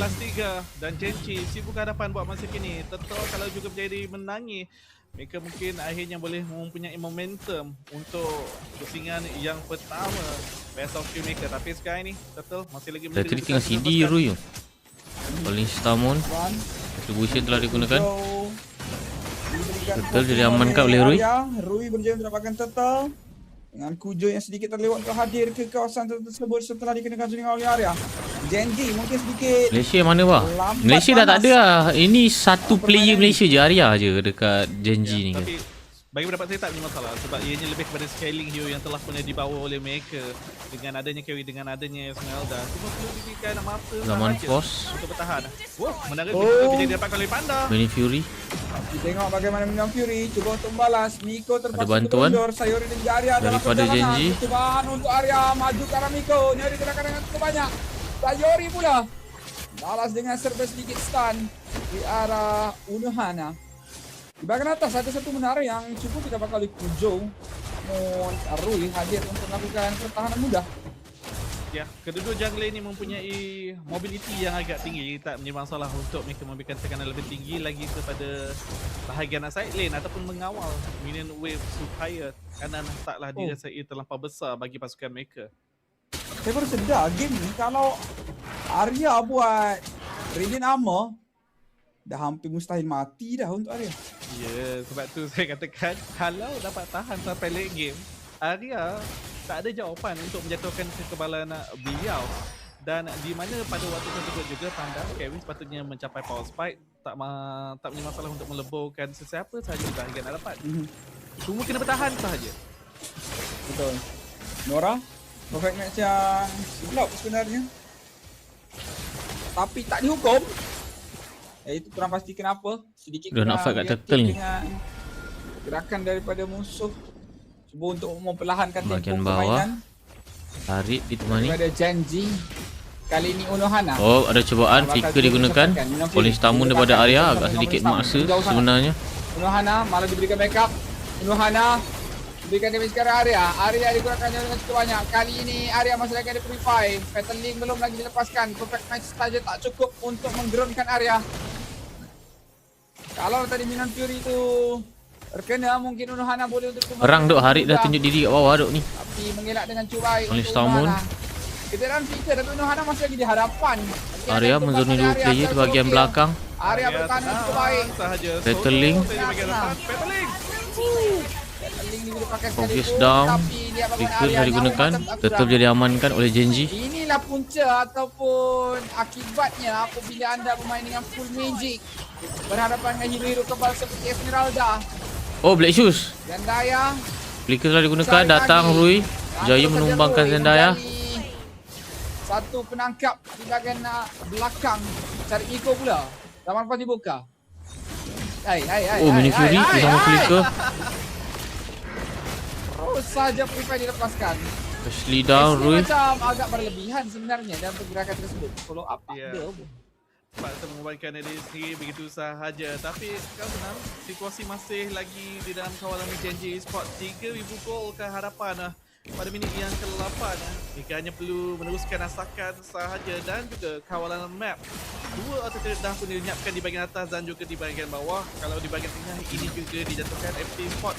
Semakin lama semakin kecil ruang yang mereka boleh mendapatkan resources. Dan kalau mereka berjaya untuk mendapatkan resources juga, soalan yang masih lagi wujud adalah siapakah yang akan ditugaskan untuk menjatuhkan Arya dengan jauh lebih pantas lagi. Kena ingat Arya baru saja menyiapkan Oracle, belum lagi menyiapkan Radiant Armor. Jadi masih lagi bukan pada tahap defensif yang maksimum mampu dipamerkan oleh Arya. Kita tengok juga pemain-pemain daripada pasukan Genji 16,4 3,000 untuk 500 gold lead daripada Genji. Arya. Ini gabungan ni Ni Dua daripada bahagian belakang, tiga Battling. daripada bahagian hadapan. Battling daripada pakai dapat dua, tapi Nora Hujung dikembangkan. masuk. Stop. Mini Fury Dan double kill power dapat oleh masih lagi Kari. ada, namun Ashley Slay akan down. didapatkan. Double kill Dan Daya didapatkan. down. Hanya tinggal Dan Harit Daya je kat juga sini. ditumbangkan. Double kill untuk Rui. Cuba untuk masuk lagi. Damage yang besar dikeluarkan oleh Rui ke arah Miko yang sudah pun kehabisan mana. 4 orang terkubur. Mudah untuk Genji laksanakan pengambilan menara. Ya, dengan cutting lane yang telah dilaksanakan, tiada lagi yang melaksanakan pertahanan dan itu juga situasi yang sama untuk lot yang pertama ini. Tiada yang memberikan saingan menjadi perhatiannya. Lot mudah boleh didapatkan oleh Genji. Membenarkan Genji Sport maju ke bahagian hadapan sebanyak 6,000 gol. Snowball dah pun dimiliki. Tiada sebab untuk Genji Sport bermain pasif sekarang ini. Tengok Genji sepertinya mampu untuk berikan tekanan besar dalam lot push pertama ini. Dengan damage yang sudah pun dimiliki, malah terutamanya kekebalan Arya pada saat ini pastinya menjadi Arya ni dah keluar Ismi awal. Enemy ambil lagi Harit maju ke dia. hadapan. Bunuh Hana Zaman post. tegal dipegang rapi. Miko pula nak masuk. Vital Link Purify digunakan oleh Arya. Arya satu butang Purify melenyapkan setup yang dimiliki oleh Nora. Malah masuk lagi untuk Arya. Dia mengharapkan Harit late game kot. Damage besar kan. Meletup kan. Penuh Masalah dia banyak sangat magic kot. FUT ni. Masih lagi ada wave di kawasan atas tu. Ya, tetapi Holy Defense di bahagian tengah dan juga atas telah pun pakai. Sekali lagi mini wave telah pun tiba. Ashley, Mini Fury. Oh, saja melakukan satu Ashley masih lagi hidup. Iko dikembangkan. Obvious down. Permainan sebelum Mega kill. Mega kill untuk Rui. Untuk Hirara. 3 orang digugurkan oleh pasukan Genji. Oh, Ashley berkorban mati. Berkorban sangat. Wei boleh dash. Okey, tapi yalah Roma kan. Itulah problemnya. 2 daripada 3 orang kat situ boleh dash. Yang tak boleh dash cuma SP, tapi SP Oh, Fatal Link. ada. Atlas telah bazirkan ultimate-nya ke atas Hirara yang tidak pasti sebenarnya. Melaksanakan dash job kurang-kurangnya untuk menyelamatkan keadaan. Kurang-kurangnya Zaman force. sebenarnya Roma membantu di sini untuk pasukan. Tapi sekarang ini tekanan masih lagi diberikan di bahagian tengah. FT Sport memberikan fokus untuk melaksanakan benteng pertahanan mereka. Tiada satu yang menjadi korbankan. Mereka masih lagi mampu untuk menarik nafas lega, tetapi ini tidak mengubah situasi mereka. Pada minit yang ke-12, 8,000 besar ni kan, 14,600. ke hadapan jauh meninggalkan mereka daripada sudut power spike dan kita dapat membincang di mana kekuatan FT Sport dasarkan drafting adalah early game. Kita dah pun mula mencapai masuk kepada mid game dan hampir untuk memulakan fasa mid game kita. Menyebabkan di mana sekarang ini Genji Sport di atas kertas berdasarkan drafting, peluang untuk mereka menghadapi kekalahan sebenarnya cukup rendah. Ya, dalam waktu ini pemain-pemain daripada pasukan Genji dengan lead. Ini adalah satu jurang yang besar dicipta oleh mereka. Item damage sudah pun dimiliki oleh Rui. Minim freeze. Betul. Kaya ya. Dia boleh stun ke Hirara ini di minit ke-13. Oli Crystal sudah dilengkapkan oleh Miko. dia bukan stunkan diri dia dapat elak lah. Maju ke arah Lord sebentar lagi. Namun Genji terus menerus mengantarkan Arya untuk melakukan zoning out. Tak pernah lagi beliau tertumbang sejak daripada 2 kematian awal tadi. Dan Lord akan dimiliki mudah oleh pasukan Genji. Arya menzoni sangat cantik. Lord jadi amankan oleh Genji dengan mudah. Tak mampu. Disebabkan kalau mereka nak maju ke bahagian hadapan, Arya seorang diri sahaja mampu untuk melaksanakan zoning terhadap 4-5 ahli pasukan FPT Sport, dan mungkin kalau mereka cuba untuk menangkap dengan satu P5 masih lagi mampu untuk menyelamatkan diri sendiri. Kalau mereka betul-betul ingin mendapatkan kemenangan, mereka kena menyelesaikan masalah yang besar, iaitu Arya sekarang ini. Tapi itu juga bermaksud mereka terpaksa membazirkan banyak skill set, resources dan juga masa untuk Bisa boleh jadi coach sekarang ke apa? Ya. Ya. Atlas daripada Nora untuk memiliki segi mungkin. Ashley ada Fika. Semua pemain ada spell masing-masing pada saat ini. Ini kita tarik di bahagian atas, dihancurkan terlebih dahulu. Lot dengan nyawa penuh. Arya di bahagian dalam juga dengan nyawa penuh. Zaman pos dibuka. Arya membalas dengan satu poin kamu. Nyawa Miko hampir saja. Mini Fury, Winter Crown digunakan oleh Arya. Beli sedikit masa. Puja dah, Nora down. Lot telah meninggalkan dapatkan double kill setelah memiliki Lemanda. Bogus juga down. Sayori menggunakan Black Shoes. Manakala sekarang Crystal sekarang lebih fokus. Zendaya bersama dengan Miko Panda. untuk melaksanakan pertahanan. Zaman Force. GG. Terus saja Crystal dihancurkan. Tonton dan buat kemenangan yang pertama untuk Genji Esport. Jadi guys, jangan lupa like, comment, share bagi pendapat korang pasal gini. Boleh penting jangan lupa subscribe. We see you guys on the next matches guys. Let's go. Hilang begitu saja apabila Lord masuk di bahagian atas dan memudahkan pasukan Genji untuk menamatkan permainan secara sepenuhnya dengan lead yang cukup besar. Pasukan FUT seakan-akan tak mampu untuk membalas gerakan dilakukan oleh pasukan Genji. Arya menjadi tonggak utama dalam permainan kali ini. Macam biasa guys, 3GP dulu jap. Minta maaf. Dalam permainan kali ini, kekebalan yang dimiliki pastinya ianya hasil usaha daripada pengambilan Esmeralda yang boleh saya katakan cukup sempurna daripada pasukan Genji. Saya rasa sedikit sebanyak masalah yang perlu diselesaikan oleh FPT Sport sebelum memasuki pusingan yang kedua selepas ini adalah daripada sudut drafting. Sebab bukannya Esmeralda ini surprise pick, tak. Esmeralda ini antara 3 pick pertama sebentar tadi. Tetapi jawapan kepada kekebalan Esmeralda ini tidak disediakan sebelum mereka memulakan pusingan ini. Jadi ianya mula menjadi masalah pada fasa late game. Sangat-sangat bermasalah untuk bahagian late game, terutamanya apabila Harit itu cuba untuk maju di dalam sebuah team fight dan adanya Esmeralda ia cukup menyukarkan. Tambahan pula bila Fovius itu diberikan poking awal dan dipegang, Fovius tak seharusnya berjumpa dengan EX Planer sendiri. Ianya cukup sukar, tapi segala kesukaran perlu diselesaikan apabila kita masuk ke dalam game yang terakhir nanti. Kita jumpa anda lagi selepas ini. Team Ray yang ni tak jumpa tu. Lambat lagi tu nak jumpa. Sebab bracket lain. Team Ray yang group A. Genji ni group B.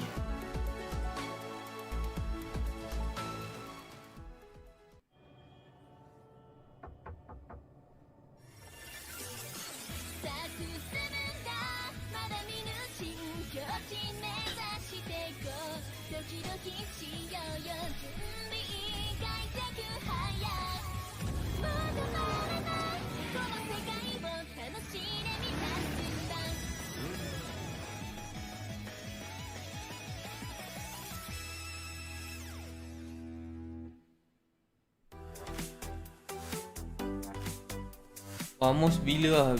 Lambat lagi lebih. Baru perempuan punya scene. Play is in our DNA. Whenever we let it out, it becomes our superpower. Now imagine an entire city being built to supercharge it. Kadir City, powered by play.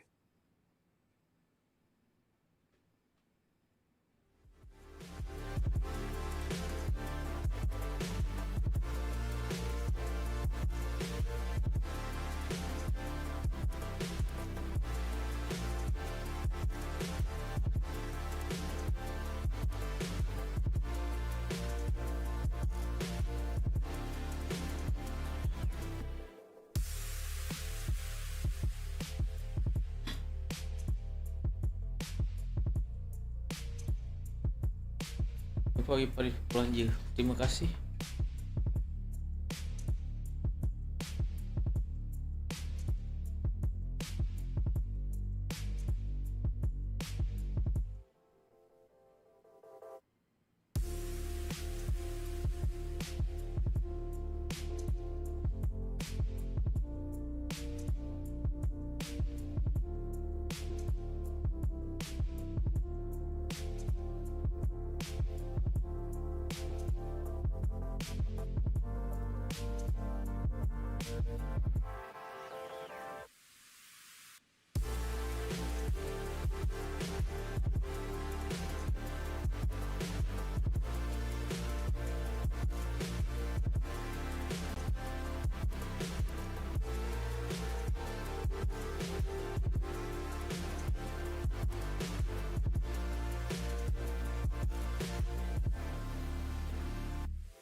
Ada review skin apa ni? Tak ada.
Kembali semula kita ke dalam MWI 2026 di EWC bersama dengan saya Sunfrost dan juga Karakuri untuk perlawanan akhir pada hari ini iaitu Gen Z berhadapan FUT Esports. Perlawanan yang boleh kita katakan satu perlawanan yang cukup sengit di bahagian early game bagi pusingan pertama tadi, tapi apabila masuk ke bahagian mid game, pasukan Gen Z berjaya untuk mendapatkan rentak pada saya atas sebab drafting yang cukup jauh daripada sasaran mereka.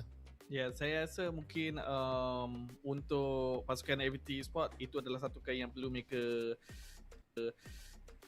drafting yang kita katakan pocket pick ataupun antara pick yang terakhir. Perkara tersebut sebenarnya boleh dijangka dengan lebih awal lagi dan jawapan boleh disediakan dengan lebih baik lagi. Namun begitu, kudos juga kita berikan kepada Coach Rexvin dengan drafting yang telah dipamerkan sebentar tadi, memberikan laluan yang jauh lebih mudah lagi kepada Gen Z Sport untuk mendominasi pusingan mereka yang pertama. Ya, kita tengok permainan game kedua ini mungkin akan sekali lagi didominasi oleh Gen Z sekiranya tiada sebarang perubahan dilaksanakan oleh pasukan FUT Esports. Dan permainan kali ini saya nak tengok adakah bandnya masih lagi sebegitu rupa? Adakah Hanabi Serena akan kekal berada di bahagian band? Kalau kita lihat sebentar tadi, pemain-pemain daripada pasukan FUT Esports daripada sudut mekanik skill secara jujurnya tidaklah sebegitu buruk.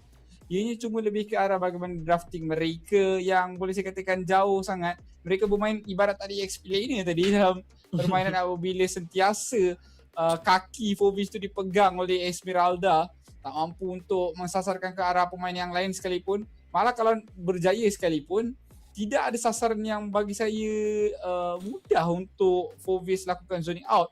Hero-hero seperti Carry, Hirara itu mungkin bukan satu prioriti untuk Fovis.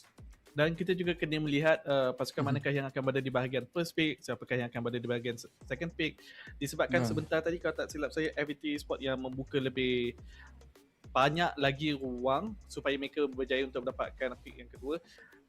Dan kalau tak silap saya, yang menjadi tumpuan mereka adalah Atlas dan juga Greenever sebentar tadi. Namun begitu, ianya tak membuahkan hasil seperti yang diingini. Bukan disebabkan dua pick yang pertama tu, tetapi lebih kepada pick yang seterusnya. Tapi Esmeralda kategori adalah satu hero yang bagi saya sekarang sebenarnya boleh dikategorikan OP dalam patch sekarang. Cumanya tidak begitu diketengahkan. Lagi-lagi apabila pengambilan Akai diambil, sebenarnya bagi saya Esmeralda menentang dengan Akai memang dah cukup sukar dah untuk bermain. Dengan buff yang dikenakan kat Esmeralda dalam patch terbaru ini, ianya sangat-sangat menyukakan hero-hero seperti Paquito, Freya, Fovius, Akai, antara hero-hero yang boleh kita katakan sering kali diambil awal di setiap fasa drafting. Sebelum ini Esmeralda lawan dengan Fovius, ianya Esmeralda lawan dengan Paquito, ianya satu matchup yang 50-50. Tapi setelah buff terbaru ini, Esmeralda di buff yang boleh saya katakan antara yang terbesar setelah sekian lama. Seharusnya diberikan tumpuan dengan lebih lagi oleh pasukan-pasukan ini. Saya setuju sebab kita tahu Paquito semakin popular. Sepatutnya match-up klasik, iaitu Paquito dan juga Esmeralda juga. Jadi Esmeralda sepatutnya popular disebabkan suatu ketika dahulu match-up di antara kedua-dua hero ni, kita boleh sering kali orang katakan di mana Paquito akan menang early game, manakala Esmeralda yang akan menang late game. Dan buff yang diberikan kepada Paquito adalah penambahan kepada shield beliau. Dan kalau kita bercakap tentang shield, itu hanyalah sekadar nyawa tambahan sahaja kepada Esmeralda.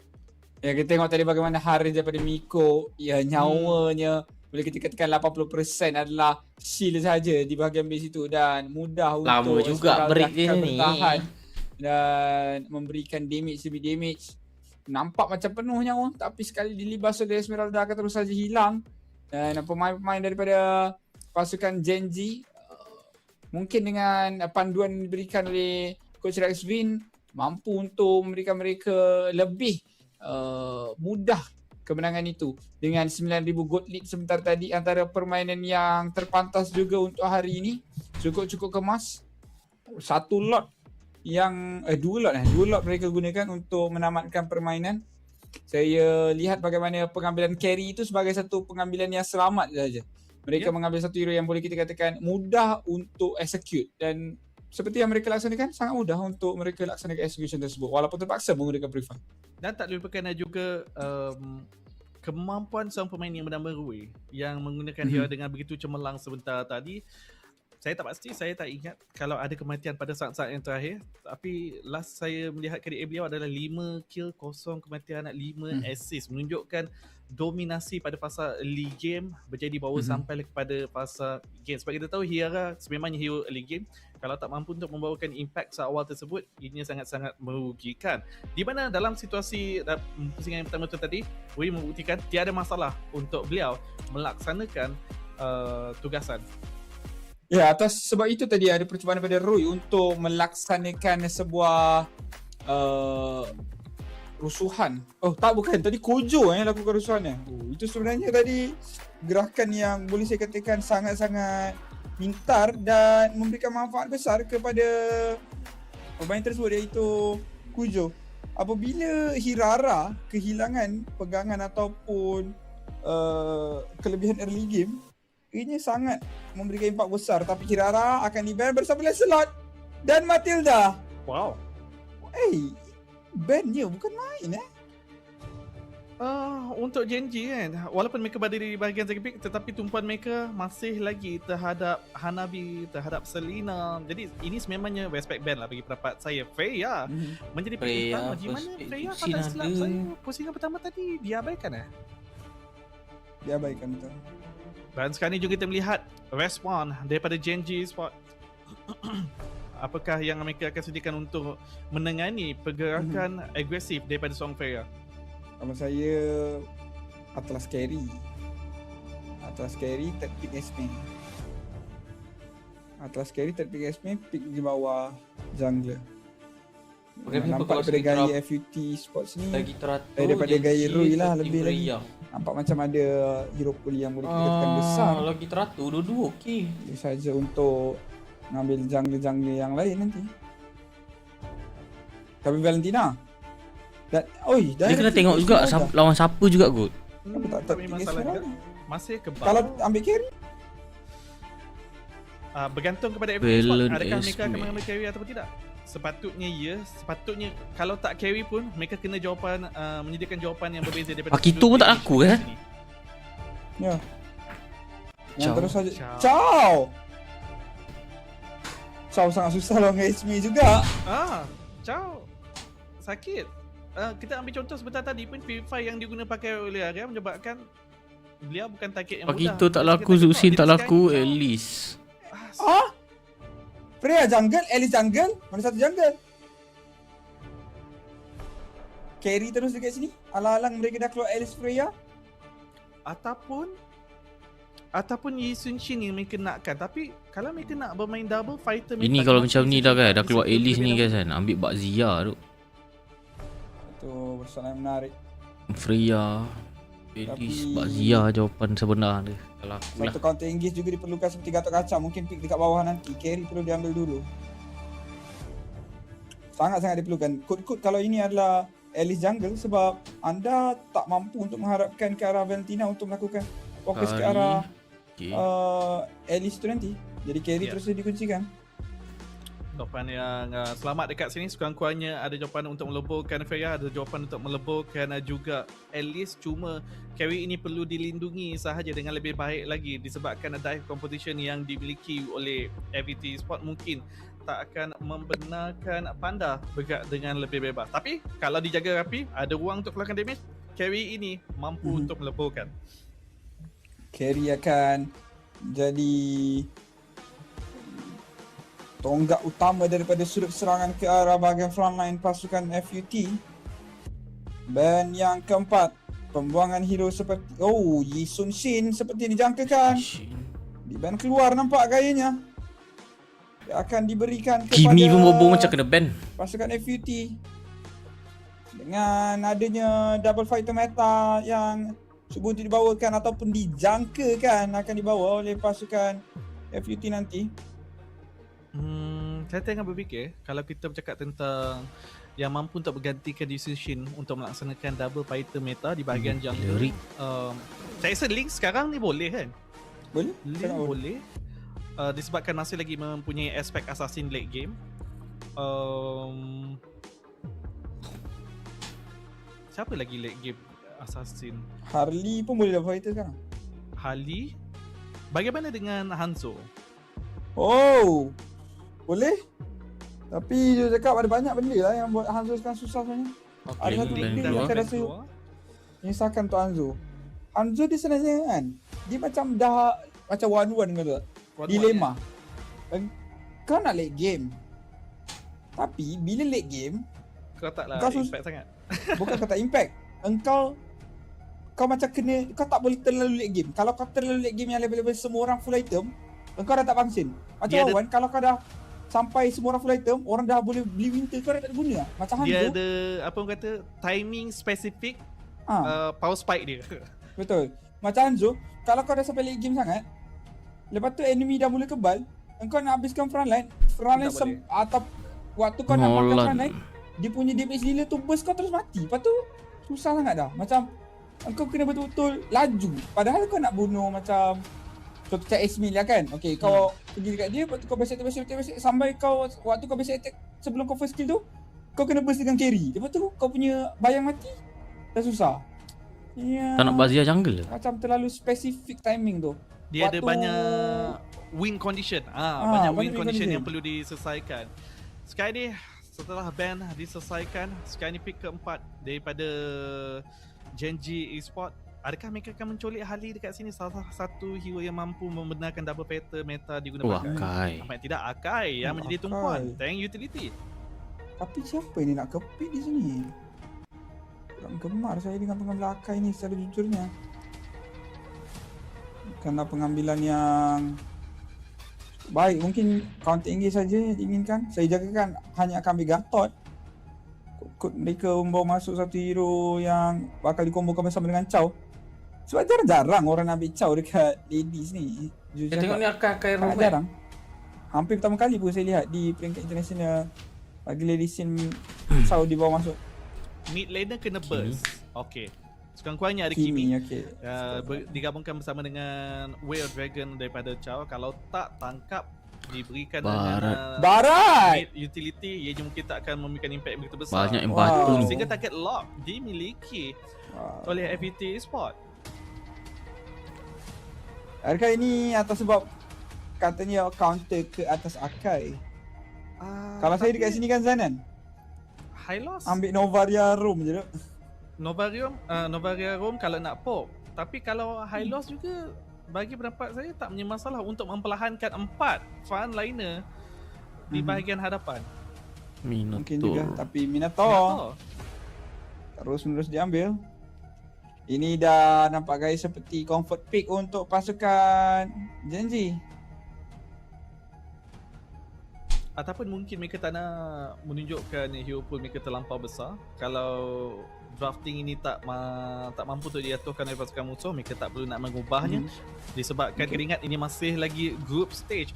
Walau bagaimanapun, dengan mid-win free, mudah sebenarnya untuk mengawal pergerakan musuh di bahagian hadapan. Dan sebenarnya sememangnya actually ingin disepak oleh Chow itu untuk dibawa kepada bahagian hadapan dengan posisi yang lebih baik lagi untuk melaksanakan mid-win. Alright guys, tuan-tuan dan puan-puan, perlawanan yang kedua Genji menentang FPT Esport. Sedang kita saksikan perlawanan kedua di lane yang dikeluarkan oleh musuh ini tak sebegitu MWI besar, lebih ke arah sustain saja. Jadi pengambilan satu hero Roma yang mampu untuk menambah juga sustain ability milik pasukan sendiri adalah antara pilihan yang cukup bijak. Tapi patch sekarang bagi aku tank jungler ni boring sikit lah. Untuk menyaksikan perlawanan di antara FUT Esports berhadapan dengan pasukan Genji. Cuma satu yang saya sedar tanpa persamaan FUT Esports untuk pertandingan pertama dan juga kedua, fokus yang agak tinggi untuk mendapatkan kemenangan pada fasa early game.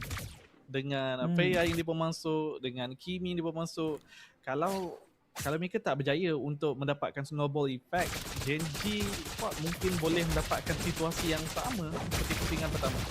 Betul. Lagi dan lagi cubaan mencuri resource jungle kecil, tapi digagalkan oleh pasukan Genji. Namun diganggu berjaya mendapatkan dan juga Ashley. Kemon sebenarnya. Gerakan yang Testman dengan Kimi ke arah jungle milik tengoklah guys, namun tidak membuahkan apa-apa hasil. Sekadar mengetahui dia ambil X-Men untuk Freya nanti kot. Melakukan pergerakan jungle-nya daripada bahagian bawah ke atas, akan terus ke arah turtle yang pertama. Lawa agak skin ni. Poking lebih poking, menambahkan level fighter ni. Sumpah dia warna hijau lagi lah. Boleh mencapai level 4 yang jauh lebih awal dibandingkan dengan mid lane lain, walaupun gagal mendapat minion sekalipun. Rotasi atas mid duo FPT Esport kepada bahagian atas secara ini. Tapi adakah untuk memastikan gold crab sahaja untuk didapatkan? Ni dekat tengah ni. Ini adalah fokus kepada Zendaya untuk mendapatkan farm sebenarnya.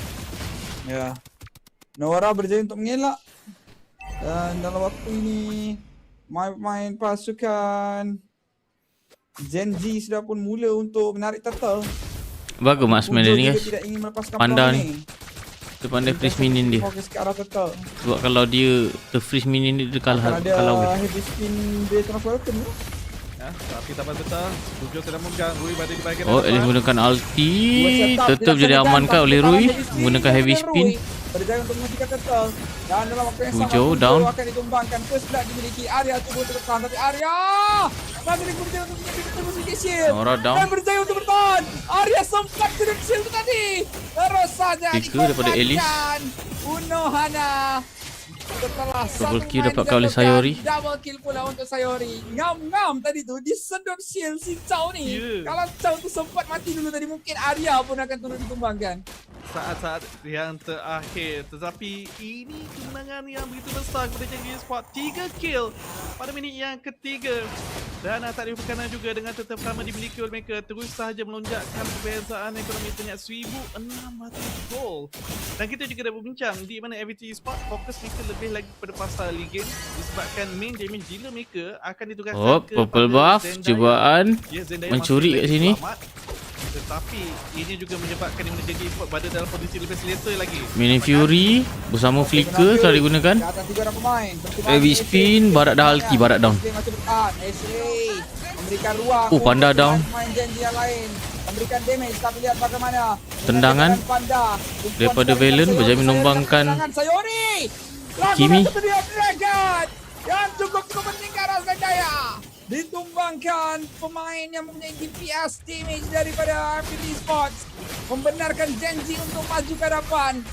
Memberikan fokus dalam pencurian jungle milik Kujo pada saat ini. Tapi satu perkara yang kita kena bincangkan adalah kemampuan Genji Sport untuk dive ke bahagian belakang agak rendah sebenarnya. Tapi sahabat pentas sekarang ini Nora nyawa yang agak rendah. Flicker telah digunakan oleh Chow. Gunakan Flicker untuk menyelamatkan. Maknanya guys, Barat telan tu sebelum dia masuk dalam perut dia tu, heavy spin boleh cancel dengan ulti dia tu. Baru tahu tu. Untuk mencari Zendaya di bahagian belakang bukan tugasan yang mudah sebenarnya. Ya, namun Sayori seakan-akan sudah pun Kata yang kedua mula-mulakan oleh Genji. 1900 gol dipegang oleh Genji sekarang ni. Dengan satu flicker dua dragon yang dilakukan ke arah Zendaya tadi. Ya, itu adalah satu gerakan yang pastinya jarang untuk dilihat.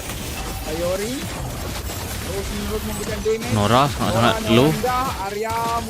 Arya menzoni 4 orang di bahagian belakang. Sayori menggunakan ulti daripada Alice. Alice juga masuk menggunakan ulti, cuba counter engage. Kari free hit dekat sini. Minion Fury digunakan. Miko menjadi tumbangkan. Arya menutup player daripada FUTE Sport. Terus saja Rui menghentikan kendal. Membuatkan bahagian bawah ini percuma untuk Genji. 6-1 sekarang ni. Satu sahaja untuk FD Sport ini. Tema mereka seakan-akan sama je, tak mencukupi daripada efek damage. Disebabkan kali ini Kimi seakan-akan tumpuan utama untuk melakukan damage. Bukan maksud saya di mana Freya tak mahu keluarkan damage, tetapi kalau kita cakap tentang burst, Arya sedut shield macam boba. Boleh. Kimi di mana untuk Freya mampu untuk melakukan ini, dan kalau dah berjaya untuk mencari manusia lembut, dia boleh mendapatkan skill. Kita lain dia Boba milk tea ke? Ya. Dan pada saat ini pemain-pemain daripada pasukan Genji yang cuba untuk akan satu jurang daripada segi pertahanan. Nama-nama Jepun now semua. Mereka berjaya untuk menempatkan 3.2,000 gol ni di hadapan. Dari segi bahagian bawah kena dilakukan. Nampak macam mereka upgrade yang mereka lakukan. Oi, Barat telah menggunakan ulti. Mini Free digunakan oleh Ashley bersama Flicker telah digunakan. Maksud untuk Genji, mereka tu dapat apa tadi, tapi disebabkan ini mereka tak dapat apa tadi tu. Tak dapat tengah dan mereka hampir hancur untuk bawah dan atas. Mungkin akan mula memberi masalah kepada mereka. Retribution digunakan. Alice cuba melarikan diri. Alice menggunakan ulti. Heavy spin juga telah digunakan. Nampak gayanya Alice menjadi ditumbangkan oleh Kari. Ya, masih lagi disalurkan kepada Panda untuk mula mendapatkan kill dia yang pertama. Makan kepak. Untuk mendapatkan dah petang tadi. Disalurkan oleh pasukan yang lain. Pemain-pemain daripada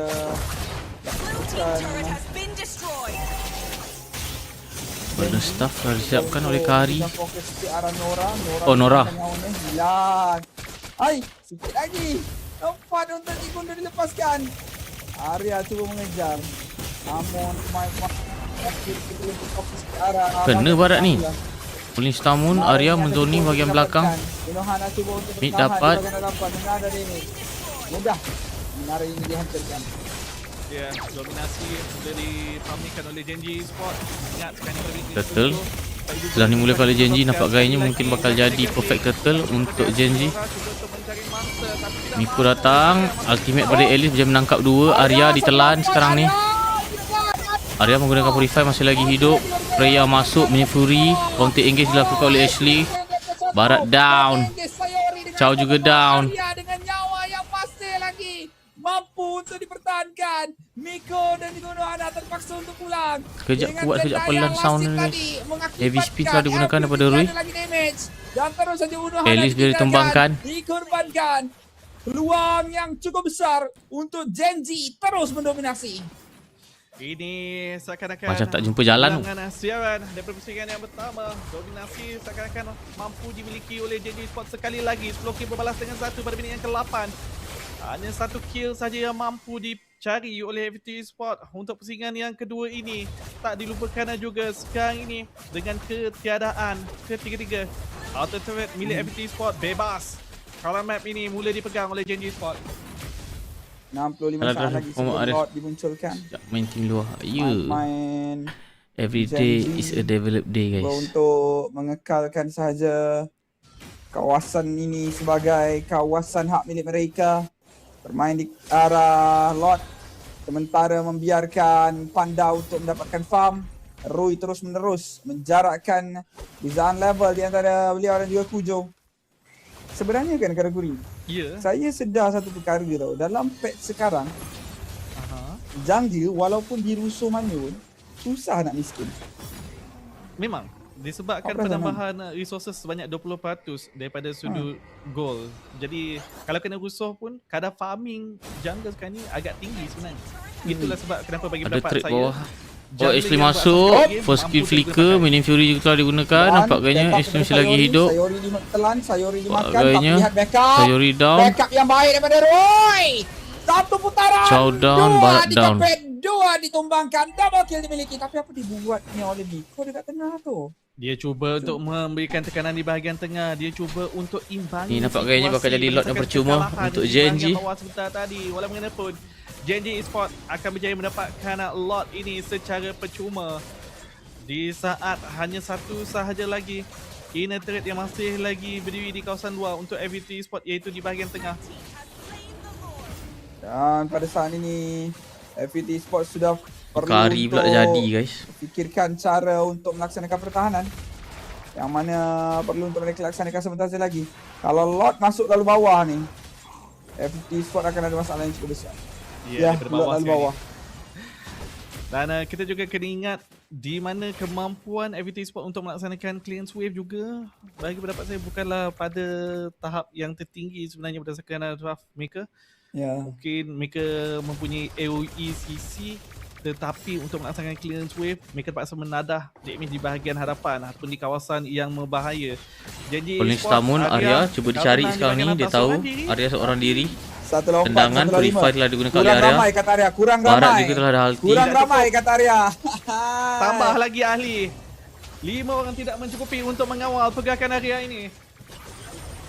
Sayori cuba untuk menelan seseorang ke? Siapa yang dia nak telan sekarang ini? Dia nak melaksanakan pick off juga. Tapi sekarang ni Lord telah pun hadir di kawasan bawah mengetuk. Battle pertahanan perlu dilaksanakan. Genji Esports ni Ashley masuk. Skill flicker. Saja masuk. Seri menggunakan ulti. Tapi Arya juga mengikuti Heavy spin digunakan. 2 tumbang daripada pasukan FTT Esports.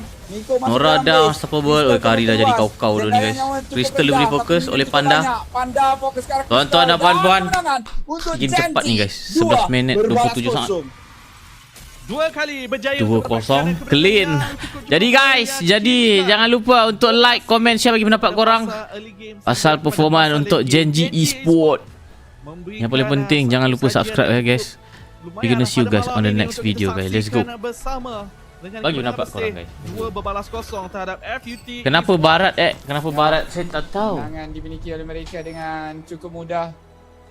Pasukan FUT Esports seperti game pertama masuk ke bahagian late game, mereka cukup sukar, malas, seakan-akan hilang arah dalam permainan.